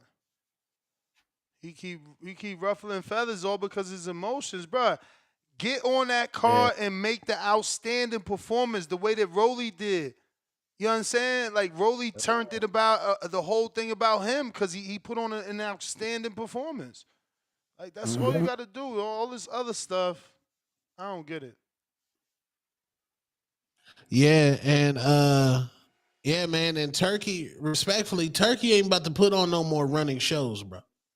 Like Turkey done caught a lot of slander this weekend, and he ain't. If you about the running shit, Turkey, I don't know. Ryan and Devin, y'all better hurry up, man. Say yo, we gonna get on that Canelo Bud undercard. Let us get our last big bag, not our last big bag, but let us get the bag because we know how Devin gonna fight Ryan. He gonna be running around the ring. Shakur Haney. Yeah, man. Big time boxing Detroit shit. Yeah. Play that guap pack, man. Play that guap pack. You know what I'm saying? Yeah, man. You know, All these right, man. Someone Detroit dudes, slide. man, these Detroit dudes, you know what I'm saying? And let me not use dudes, but this dude out of Detroit, man, he just be calling in, hating on Edgar, something crazy, you know? And then now let me make it plural. Like these fans, man, now all of a sudden they not complaining about where a fighter is placed on the card. But you know what I'm saying? When we was down in Florida and we had our backs against the wall because you know what I'm saying, We the wanted to zone get out matchroom or we whatever. wanted to get out Yeah, that matchroom yeah, we wanted contract. to get out that matchroom contract. Or they was like, yeah, you fighting on the undercard. You know what I'm saying? They had everything to say then. But now it don't matter because it's Shakur on the card. You know what I'm saying? Like y'all fight fans, y'all fake as hell, man. But it's all good though. We gonna prove y'all wrong every single time, man. We gonna prove y'all wrong every single time. You know, we proving that we the main event. We proving that we the star attraction, man. And you know what I'm saying? Y'all gonna love it at the end of the day. Respectfully, bro, y'all gonna love it, man. You know, can nobody deny us. We, you know what I'm saying, we making a name for ourselves. You know what I'm saying? We done fought the best in the division. You know what I'm saying? Now we climbing ourselves back up through the ranks, man. And we starting it off.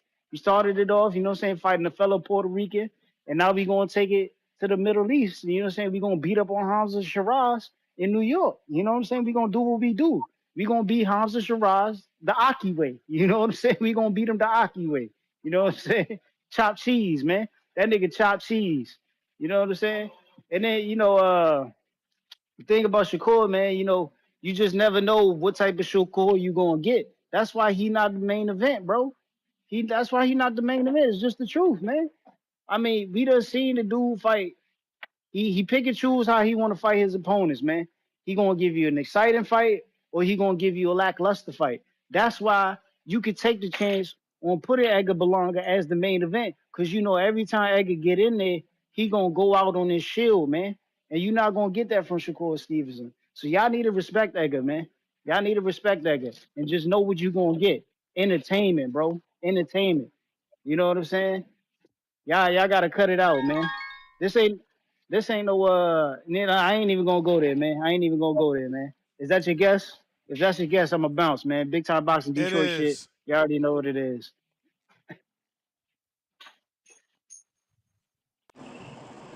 Mark, how are you doing? Hey, what's going on, Nestor? I'm doing good, brother. Oh man, thank you for getting on. A perfect time, man. I didn't even have my show based around Edgar or Lubin, but the audience has been talking about Edgar nonstop because of his main event with Hamza Shiraz, and obviously Shakur is not Right. happy he's the co-main. I want to stick to the fight because these arguments of whether Edgar belongs in the main event or co-main slot won't even happen if he doesn't win this fight. What was your thoughts when Edgar called you to tell you that this was the next fight being offered to him? And what did you think of Hamza as a potential fight for Edgar? Well, Hamza was on the list, that list that he gave out, along with Caleb and Ungia and the rest of the bunch. I think it's a great fight. I think Hamza is a very, very good fighter. I think people underestimate him, or they think, because he's moving up, many people are saying Edgar's going to knock him out and stuff like that. But I think it's a great fight. I think Hamza is a formidable opponent. And I think it's going to be fireworks. Hamza can punch, so can Edgar. But I think it just happened. In boxing, from one day to the next, we hear shit on the news where, this guy's fighting this guy. No one anticipated that, and it just came out and we took the fight, So I think it's going to be a great fight. So are you guys considering that, Hamza Shiraz is quote unquote a Turkey Al-Sheikh guy? Like if you watch tape of the Carlos Adames fight, people felt that there was some shaky business with Turkey Al-Sheikh standing up mid-fight, letting Hamza Shiraz know he was down by 2 points. Hamza Shiraz coming off of a draw where people thought he deserved a loss, and now he's a main event with Edgar. Many believe that this is a setup because Edgar fought with Canelo. Hamza is the UK fight that Canelo needs if he can beat Edgar. You don't care about none of that, or do you think about any of that? No, Nestor, actually, we know that that's what it looks like. It's no question. I'm not blind to the fact. I don't feed into, all the glamour. I try to get into what it really is. And what it really is that everything you said, you're on point, man, 100%. We are not asleep at the wheel. Um, this is not, the way he's setting it up is not for Edgar. This is more for Hamza. And we know that here. We know what's the ramifications, what's the consequences and what could happen, what's at hand. Basically, right, is what you just said. If we happen not to perform that night, it'll set up the big fight between Hamza and Canelo. And we know that this is going to be a great fight. I think that they made a good choice in terms of Turkey Al-Sheikh, in terms of making this fight, because it's going to be a fan-friendly fight. And I think people are going to enjoy it. But at the same time, it puts us right back in position. Like I told Edgar, it doesn't matter if Turkey Al-Sheikh was his dad and he put him there. If Hamza is laying on the floor, then we don't have a problem. So we're going to put him out. We're looking to put him out. We know what's at stake. And this is going to be a phenomenal night in Central Park. So what you said, Nesto, I agree. Hey, Coach, Two-Tone Superstar here. I've seen you hold Edgar accountable in the gym. It was a clip that went viral. So I know you hold him accountable. Now, I want to be made a believer. He went 12 rounds with Canelo. I felt he lost every round and he got cooked. And it seemed like he celebrated the loss, like with the parade in the Puerto Rico, going on the 19 different platforms. Now you want to acknowledge it was a parade. So now I've been waiting for this opportunity. See, now this is where social media comes in. This is where you playing your role right now. No, let me continue. I was trying to be professional, but he wasn't Two-Tone the Superstar. The parade, I felt like he pulled out his phone and there was bikes just running all around. Go ahead and clip that up. That's what he wanted. Is he like a guy that's a gym warrior? Because what's seen is, I love his fashion. I love the watches. I love the cars. But is he a gym warrior? Because that's my reservations with Edgar, is that it's more lifestyle more than putting in work. All right, so let's get back to what you said. We're not gonna let that slide. As much as I'm straightforward with him, I'm not into the social media. I don't have social media. Nesto's probably the only show that I actually do on a regular basis. I respect Nesto, but you seem like you're one of the haters. And I'm going to tell you why, right? Because when you come out and you say he lost every round, like, you're just looking at Canelo, but did you really count the shots and the punches? Did you really count, like, who landed? Did you do the CompuBox? Did you look at all that? Did you look at the guy that lost every round was William Skull. Like, you got to give Edgar credit, man. Like, Edgar took his best shot, got up, wasn't hurt. Edgar didn't run. There's a lot of things that went into that camp that we don't talk about. And you got to give Canelo credit. He's one of the greatest of all time, right? And no one thought Edgar was going to go 12 rounds, not even you. And I'll bet that on whatever you want to bet. I'll bet my bank on that. If they play this tape back to when it was, you, along with thousands of people, would say that. But you're doing your job. It's social media. It's your job to, play devil's advocate. But I'm going to tell you this. If you ever want to come and see Edgar train, you're more than welcome. He's an animal. What he is on social media is not who he is in the gym. And people got to start giving him credit. Okay. Stop. Listen, the hate is good because they're going to buy. They're going to buy the show. Like they used to hate on Floyd. And everybody wanted to see Floyd lose, so they bought the pay-per-view. But everything that he's got coming to him, he deserves it, man. The guy's a workhorse in the gym. What you see on social media, the partying, the watches, his style, you like that. For me, that shit don't mean shit. What means anything to me is what he does in the gym and what he does in the ring. And guess what? Everybody's going to watch him July 12th. You know why? Because half of you guys want to see him lose. The other half is interested in, is it going to be a knockout? But the kid is genuine. If you ever have a sit-down conversation with him, you would like him. Like, you would definitely like him, how he talks. He's just not the guy that people think he is, right? But that's social media. Every social media is up for perspective. You can do whatever you want. Like, you have this show, you can say whatever you want. You have your followers, and then your followers agree with you. Nesto has his. But to me, the kid deserves everything he got. The kid can fight, whether you like him or not. There's guys that are world champions that can't even sell out 3,000 in a stadium. Nobody wants to watch him. But he's a talk about fighter. Like you're talking about him. We got other fights going on. And to me, the best part of that whole show on Ryan Garcia was the face-off between him and Hamza.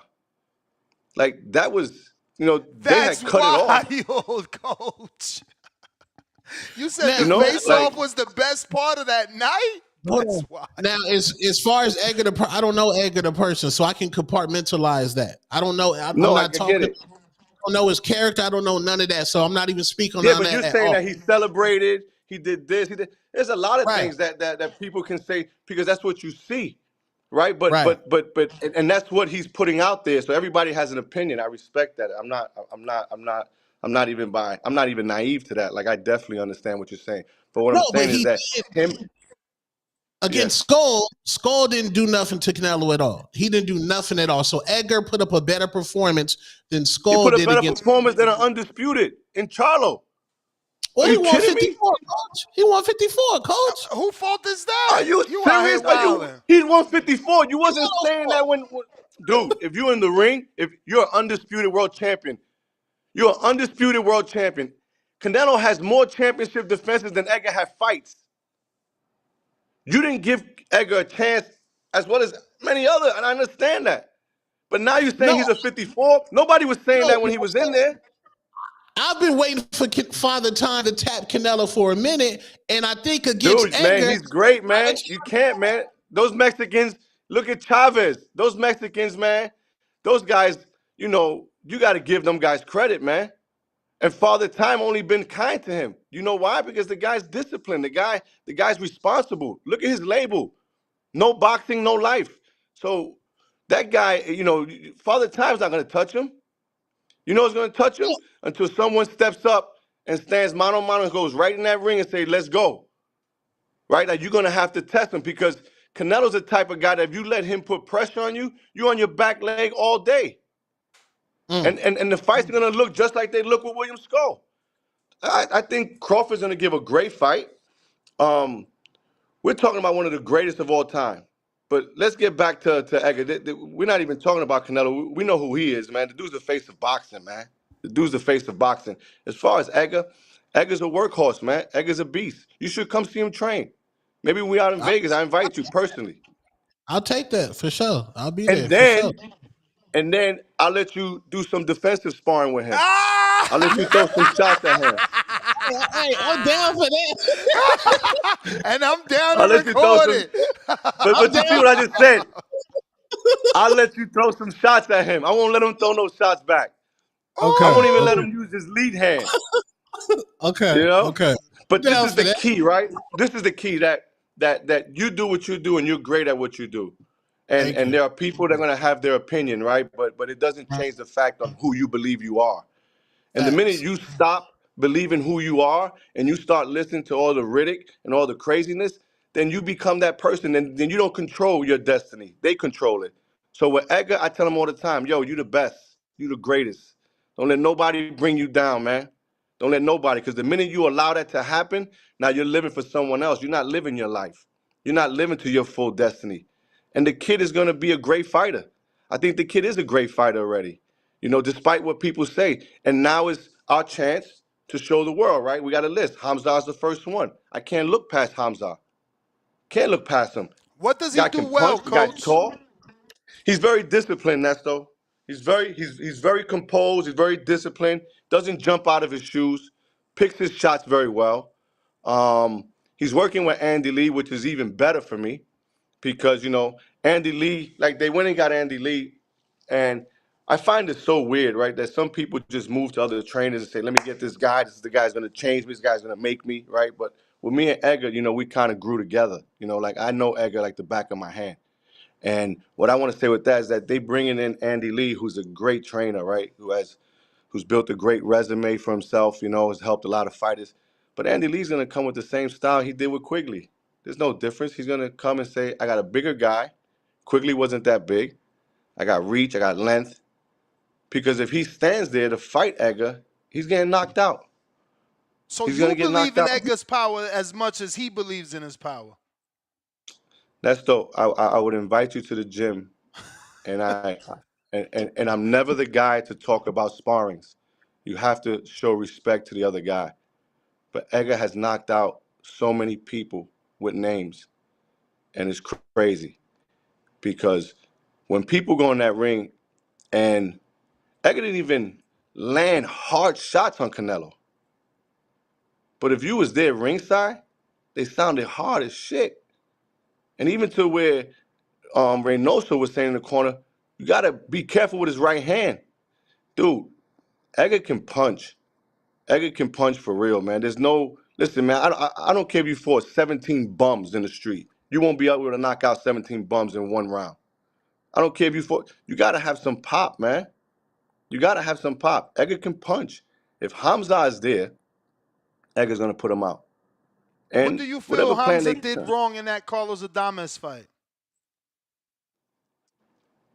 I don't want to talk about it, but if when I see you in person, I'll tell you, Nesto.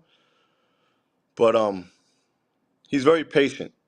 I'll talk about the good things about the guy. He's very patient, very disciplined. Like I said, he's poised. He brung in Andy Lee. I pretty much know what's the game plan. He used Quigley to box Edgar and move Edgar and not let Edgar sit, where he can land those heavy shots. So he kept him, in motion. With Hamza, I think he's too big to do that. I don't think he has the movement to do that. And in fact, I hope the ring is 20 by 20, which is in reality 18 by 18, because you put two big guys in there, there ain't no room to move around.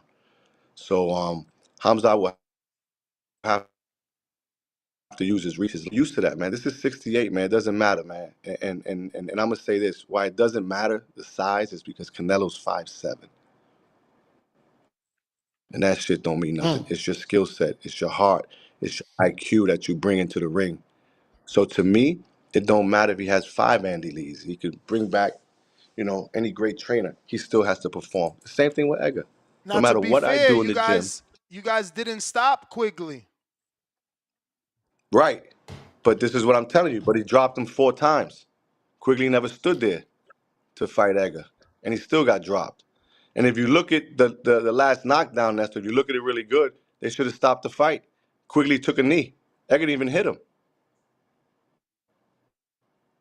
Edgar touched him, and then he took a knee. Look at the last knockdown. When he took that knee, they should have stopped the fight. And he got, they called him for a bullshit knockdown. He got hit on the hip. He lost balance. But the other ones were valid. Quigley fought a good fight, but it wasn't enough, right? And we didn't stop him, but we should have stopped him. That last 4th knockdown should have stopped it. Quigley came prepared, man. He came, he brung a good chin. They had a good game plan, but listen, man, that was Edgar's first fight back with me. and no one can say that Edgar hasn't gotten better. You know, people probably hate on what he did after the Canelo fight, but right after the Canelo fight, as soon as it was done, people were praising him. How great of a job. But the ones that don't like him, they're gonna say he ain't win around. He didn't do this. He didn't do that. He didn't do that. Which is which is fair, man. Look, it's all fair in social media, man. Then you shouldn't be on social media, and Edgar knows that. It's fair, man. It's fair game. You know, like if you're gonna put yourself out there, it's fair, man. That's why I'm not on social media. I'm not gonna give someone the opinion. They're probably opinion on what I'm saying now, but what I'm saying right now is facts. It has to do with boxing. It has nothing to do with who I am as a person. But Coach, it's fair to be game. clear, were you with Edgar for the Steve Rose fight? No. Okay. My first fight with him was Quigley. I was separated from Edgar for 4 years. So your last fight with Edgar was which one? His 12th fight, which was his second fight with Top Rank. Yeah, I left him. He was 12-0 with 12 first round knockouts. So You remember the yeah, name of that one or no? Nah, the fight was too quick.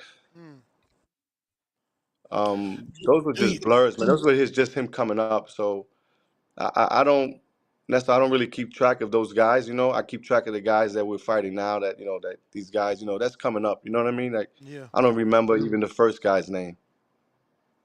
Go ahead, Tone. Like, do you guys feel you have more pressure fighting Shiraz than y'all do against Canelo? Or any pressure at all? Or any pressure at all? Nah, he doesn't. I'm glad you asked that because it's funny. We were just talking about it yesterday after we trained. He doesn't have any pressure. Like that Canelo fight took him to another level in terms of his mentality, his preparation in the gym. Like you talked about, is he a hard worker? Yes, he's always been a hard worker. Now he's coming with more of an IQ, right? Now he's picking a lot of things up. He's seeing them clearer. And that comes through time, through a process, right? And you have to go through that. To become gold, you got to go through fire.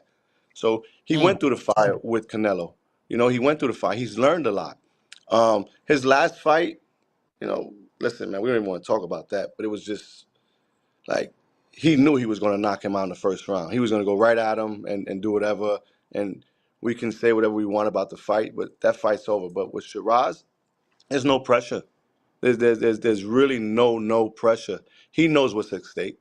Like, Edgar knows. He has himself out there in social media. Edgar can handle all that pressure. Like, I'm gonna be honest, he is a master at handling social media. Like, there's so many people talk about. He don't even have a world title, but he's always in conversations. He's always in these big fights. So how does that happen? The kid knows. Give him credit or don't give him credit, but the facts are the facts, man. Like, he's flamboyant. He knocks people out. Even that Canelo show, they made money. Canelo wasn't saying what he said about William Skull. Like, he didn't say that. Oh, well, recently Canelo came out hating. Canelo He came out. just put that out. He just put that out recently, right? But then Edgar went and put a picture of his face up and was like, "Did I run?" Right. So what are we talking about here? So maybe Canelo says that because it's at the spur of the moment, but everybody's seen the fight. It was a very entertaining fight. It was a very entertaining fight. And the ones that don't like Edgar, obviously going to say he lost every round. But you got to give him credit, man. Like, no one thought he was going to do that. No one thought he was going to do that. They're guys that were world champions didn't last with Canelo. And that kid took Canelo's best shot, talked shit to Canelo through the whole fight. If you was there, you hear him talking shit. Canelo said, "You hit like my son." He's like, "You hit like my son." But it was an entertaining fight. And I think if they ever meet again, it'll be a different fight. Why? Because the experience is there. The confidence of knowing that you took Canelo's best shot, to know that you didn't give Canelo your absolute best in terms of what you wanted to do, right? It was a tremendous experience that we're going to see with Hamza. And I don't want to talk past Hamza, but we need to take care of business on the July 12th. And then we'll move forward, whatever's offered. But Edgar's the real thing, man. Edgar's the real thing, and whether you like it or not, people love him in social media and people hate him. So that means that you are drawing 100% of the social media networks that are out there, the ones that hate him and the ones that love him. So, and the ones that are indifferent are just sitting there wondering, do I hate him or do I like him? So he's controlled all three parts. So the kid's doing his thing, man. You know. I got a couple questions from the people, and we'll get you out of here. Donald in Baton Rouge, would you train an MMA person or work with Jake Paul? If Jake Paul's gonna fight a real fight, yeah, I'll work with him. You don't think Julio Cesar Chavez is a real fight? Yes, I'm sorry, Nestor. Yes, it is, 100%. All right.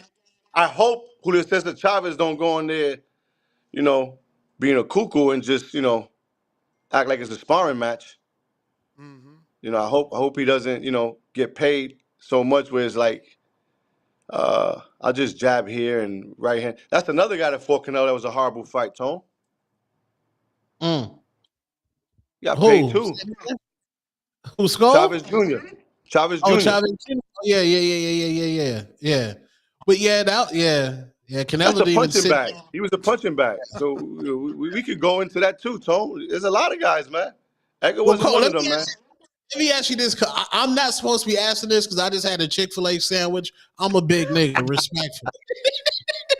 but Edgar didn't. He missed weight the last time. Should he be a 175? No, Edgar, what happened was I can definitely say Edgar was sick. I was gonna call the fight off. He caught the flu. Edgar didn't train for 8 days. Edgar got sick, and we didn't want to call the fight off because of so much shit that was going on. So we were more like hydrating him, man. And he really tried. I stopped it. I didn't want him to go further. It wasn't that important. His health was more important for me. He doesn't talk about it, but Edgar was sick. He had the flu. He caught the fever. It was like 9 days before. We got the fever down like on the 8th, 7th, the next day or so. And then he really couldn't train. It was more like we were babying him. He was on a treadmill in air condition. We were walking him just to try to, keep some of the weight down. And then when we got close, he gave us everything he could. But he has no problems making weight. Like right now, this is the best he ever been. He came into camp. He's 200 pounds. And we're like 9 weeks away. And by next week, he'll probably be like 195. So Edgar will be in the best shape of his life. He's already doing his thing. He's a big kid, Tone. Honestly, man, if you see him in person, he's just a big guy, man. He's just a big, big guy. He's thick. He got big legs, so he's a big guy, and naturally, his father's a big guy. So, he's not a small 68. I got Ali and Dago. He says, what up, Mark? What fights that aren't made yet that you hope happen one day? So I guess that's anybody, not just Edgar. Yeah, the Crawford and Canelo fight is gonna be a great fight, man. Like I love to see that. I love to see. Wait, so you don't think Crawford's too small? Crawford is just an absolute tremendous fighter, man. If that's the case, Nesto, then we would think that Canelo's too small. He's 5'7". I don't think Crawford cares about size as well. He is a phenomenal fighter. He's a great fighter, man. That's going to be, contrary to what people think, I think that's going to be a phenomenal fight. I think that you're going to have two guys that are super intelligent, and Crawford is not the type of guy to do what Skull did. Crawford's on another level. So, no, I like that fight coming up. I don't know, man. We can see all those fights that just happened. They thought it was one of the best cards on Ring Magazine or Ring Boxing with all these other guys, and it turned out to be sleepers. So I don't know what's out there. I'm not one of those guys that sit back and see what great fights are going to come. I just take care of what I got to take care of.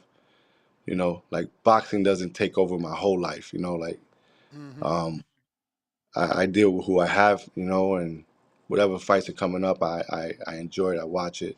But in regards to Edgar, I don't want to look past Shiraz, So after this fight, whoever they have for us, we'll be willing to sit down and do something. I got Malcolm, Bronx, New York. Which borough do you feel is the dirtiest and why? Yo, wildin'. Yo, wildin'. So, listen, man, I'm from the Bronx, right? So they always say that the Bronx is the dirtiest, man. But listen, man, but if you're from New York, man, they got, man, Brooklyn, there's some grimy spots in Brooklyn, Manhattan, Queens, man. It's just, man, there's dirty places in all over the world, man. You just got to find those spots, man. But I don't know, man. When I lived in the Bronx, man, I didn't think it was the dirtiest, man. I love the BX. So when you're born and raised there, you don't see what tourists come in and see, and they go to Times Square. They don't go to the Bronx. They don't go to certain places in Brooklyn. But New York is those 5 boroughs, man. But the dirtiest, I don't know, man. You're from the BX, you shouldn't be talking about how dirty you think your town is. Pound for pound, 165. Coach, appreciate you. Excuse me, appreciate your time. El Consejero here from Washington State. Do you believe boxers can be in therapy while still fighting and not lose their competitive edge? Be in therapy, are we talking about mental health or what therapy are we talking about? Yeah, he didn't say, but I would say yes because Rolly just came out on a podcast last night and said that he was in therapy and he got closer to Jesus. And, he had a very bad year, the year of the Isaac Cruz fight. And, Right. he said if you would have told him 2 years ago that you was in therapy, he'll call you a pussy. But now he understands that was the best thing for his life. So, Right. That's why I'm glad he you didn't lose his competitive edge is all I'm going to say. No, I'm glad you clarified it, and that's what I was looking for. Because therapy, if there's a natural injury, I would say you have to be careful, don't do it. But in therapy, as far as mental health and looking for that help, whether you go to a facility and you rehabilitate, but yes, you can definitely do it, man. Rolly, as well as many other athletes, have done it, So how you receive your therapy, he said he found it through Jesus Christ, and I believe that God helps us through everything. I think that there is all things are possible through Christ Jesus who strengthens us. So I'm happy for Rolly, and the answer is 100% yes, Nesto. I truly believe that if you have that willpower and you can do it, I think we all can do it, man. So I totally agree. Yes, they can.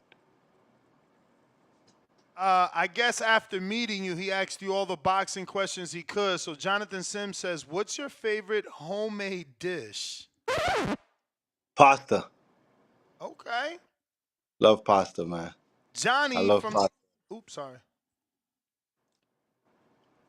We're good. Okay. Johnny from the Hangout Spot says, I have no question. Just wanted to show Coach Mark some love and that I appreciate him always treating me like family. You a real one, Coach, and I'm blessed to have you as a friend. 100 emoji. Salute, Johnny. Love you, Johnny, man. I appreciate it, man. You're always welcome at the house. We got to make Tone a fan, man. We got to bring Tone down, man. Tone Tone never will even make you been a to fan. Florida, man. Tone never even been Yeah, to I Florida. never been down there. We trying to set I'm something a, up for June. We got 2 dates in June where we could potentially be in Florida, so we could definitely stop by the gym if we oh make man. that event happen. Oh, definitely. We have some Chick-fil-A for you, Tone. I eat that with you, Yeah. man. I got you, man. Is there a basketball court on Pro Box facility? I could put one there. So you want me to put one? I'll put one there, so I'll put That one is a right big inside the parking gym. lot. That is a big parking lot. Dude, I can even put it in the event center. I'll put a Oh, hoop up inside. there you go. I got Adrian. It says, good morning, good afternoon. Adrian from Lakeland, Florida. Is Shiraz jab his best weapon in his arsenal? And other than the Edgar fight, what other fight are you most excited for on the card? In regards to Shiraz's jab, I think the lead hand is super important. we're going to get around it pretty good. He has to keep that leverage and that distance. So I'm pretty sure he's going to use it to the point where he'll try to land a right hand and or a sneaky uppercut. So he's going to have to create some leverage and distance with that. So yes, I would assume that for this particular fight, that would be his best option, his best punch would be his lead hand. And what was the other part, Nesto? I'm sorry, what was the second part? What's the other fight you're most excited Other for? fight. Um, the Matisse. Okay, Subriel No. Matias. Oh yeah, yeah. Yeah. Those are going to be action fights. I'm not sure about the Shakur fight,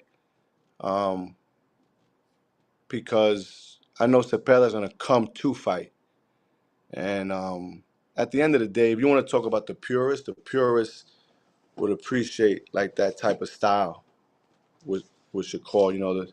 But then the boxing fans, they want to see contact, they want to see engagements, they want to see shots, they want to see. So Cepeda's going to make that happen. He's gonna, but I hope it doesn't turn out to like another, what's the kid's name? Oscar, that fought Shakur. Oscar Valdez. Oscar Oh, Valdez, or De Los Santos. Or De Los, yeah, No, he kind of. no. Oscar Valdez, Shakur picked him apart. Shakur kind of like just punished him. But I think Cepeda's a better fighter. So let's see. Shakur's gonna have to show that part of him. So it's gonna be interesting. But I like Matisse's fight. All right. Let's see. We got George Foster in the UK. Does it make your job any harder knowing this will be Shiraz's first fight with Andy Lee? Nah, not at all, man. Like, listen. At the end of the day, they got to perform in the ring. So it doesn't make it harder. It's just, listen, man. I'm not a guy that bash other trainers, or I don't bash fighters, man. These guys give their life to the sport. So I respect Andy Lee as a competitor, and I'm a competitor as well. And he has to get Shiraz to do what he has to do. If he doesn't get Shiraz to do what he has to do, then it's gonna be an early night. I don't fear any trainer or any fighter. When I step in there with any of my fighters, I think we always have a chance to knock them out, not win, but knock them out. So that's the key, Nesto. That you don't leave it to judges, and we don't talk about trainers. If Shiraz is laying on the floor, then we don't have there's no questions here, And then we're not talking about trainers. At the end of the day, these guys got to go in there and fight. So I'm not worried about that. Coach, is your gym open to the public? And if not, do you recommend any gyms in Lakeland or Plant City? There's a gym my gym is not open to the public. But there's a gym in Plant City that's pretty good. It's called Plant City Boxing Gym, and that's a good place, to come and work out. I don't know anything about Lakeland. I should, but I don't get out very much, man. It's from the gym to the house, man. All work, no play. Rodden, L.A. Coach, if no Plano Munguia fight for Edgar, who do you think will be a good option for Berlanga? No disrespect to the caller or the question, but I don't even look past any of these fighters. Good. I don't look past them. We got Shiraz, man, and whoever they bring to the table, they bring to the table. We got Trucker Cheesy. Coach, is the Stairmaster good for endurance for men? Just asking for a friend, laugh out loud. Listen, man, it's good, man. If you don't live in New York, man, where you got to walk up 10 flights of stairs, yeah, listen, man, any cardio that you can do, man, Stairmasters, man, then listen, man, anything is better than not doing nothing, brother. So do the Stairmaster, do it at the highest level. You know what I mean, Tone? Do it at the highest Coach, level, get they your told steps in, me man. They said I can't be on the Stairmaster because there's only women on the Stairmaster. I'm trying to get my cardio, coach. It's nasty. Nah, honestly, a Nesto. Yo, Nesto rather have you playing ball, running up and down the court, man, than being on the Stairmaster, For man. You know what I mean? real. For That's real. great Unless you cardio, you know? single. Unless you single, then you could talk to the girls that's gonna be on the Yeah, right or the left of you of that Stairmaster. yeah. Listen, I'm not gonna get into that. Listen, get on the court, Tone. It's better to be on the court, Tone. Get on the court, man. I don't Yes. think ain't nobody wanna walk behind you while you're on the Stairmaster, brother. You know what I mean? So if you're gonna get on a Stairmaster, make sure it's at a 24-hour fitness and it's like 3 a.m. in the morning, man. You know? But you can't go towards rush hour, man. That's wild. Nah, man. Two more. You got Actually, it. is it two more or one more? Let me make sure you ain't trying to double up. But anyway, we got Dwayne that says, salute, coach. Did you ever plan on getting the skull fight before the fight with Canelo so that Berlanga could have been a champion? Skull had called us out, but it was all premeditated, right? So if he called us out, right, the minute he called us out, he sent a video, put it out there. Let's get this fight as soon as possible. That was all part of the plan for him to fight Canelo, right? That once they knew that he was interested in fighting Edgar, Canelo stepped in and took that, right? Because if we would have took that fight, I think we would have beat Skull easy as well. But how do And you then beat a guy that's moving that much, man? I ain't even think Canelo deserved the Edgar's a win little over bit that. bigger, and I'm gonna be honest, right? I think Edgar would have put a lot more. Like Edgar would have engaged a lot more. I think Canelo. I like what Canelo did. Canelo, what he basically did was like, I'm not fucking chasing you. I'm gonna chase you a little bit, but I'm not gonna chase you that much. I'm the face of boxing. You're gonna have to stop every now and then and exchange with me.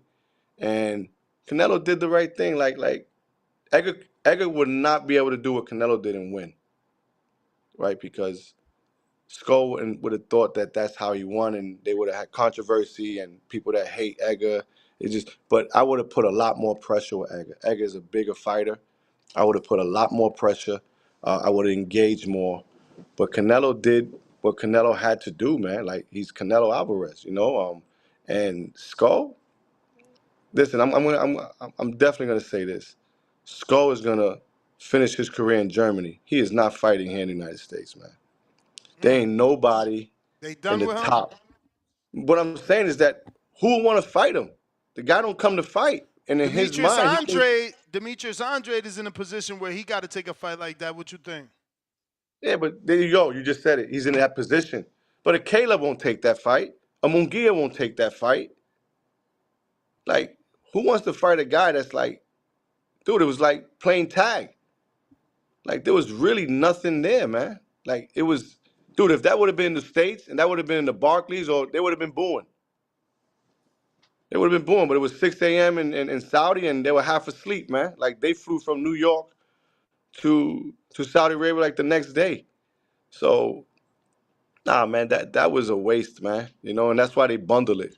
You know, Coach, do you know any, do you have any stories of Emiliano Moreno who fights on Pro Box, or is he only fights on Pro Box and doesn't ever train at Pro Box? he doesn't train at Pro Box, but his father's a good guy. I know them.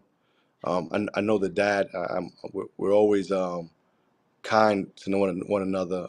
Respect his father. Emiliano's a very, very good young fighter, man. Yeah, no, I'm Very going good to young see fighter. him spar. He's sparring in Top Rank today. I wanted to wrap up with, you said maybe you invite Tone to Vegas. You guys coming up here? You not staying in Florida? No. I'm saying when we stop by. Okay. You know, if we stop by in Vegas, we're definitely. But no, we're heading out to Colorado on Monday. Oh. But then we got to be back. We got to be back in New York for the press conference. I believe it's Thursday or something like that. And then we're going back to Boulder.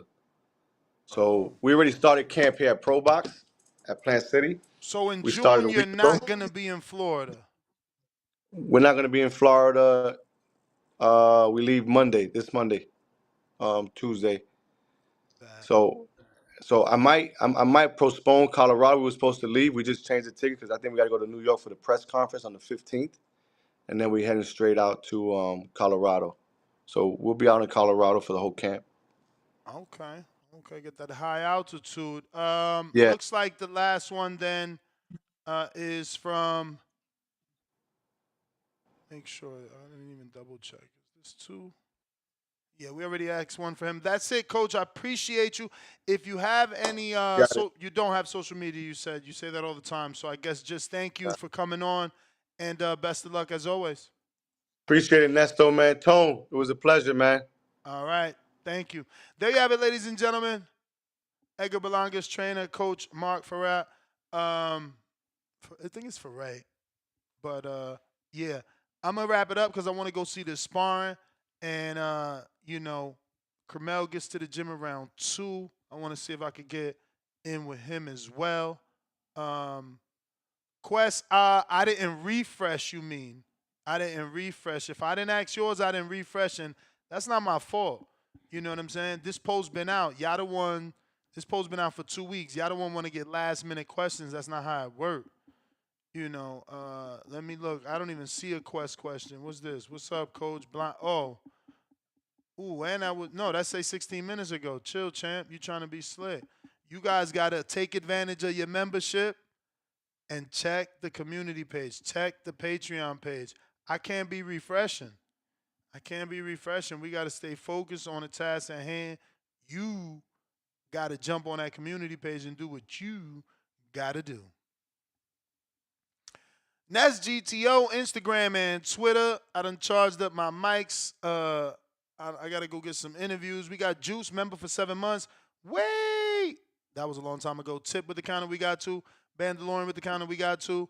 Coyote Blanco, $2. Quote unquote, no bag. Yeah, man, stick to boxing. 0 ball knowledge. I don't know what that means.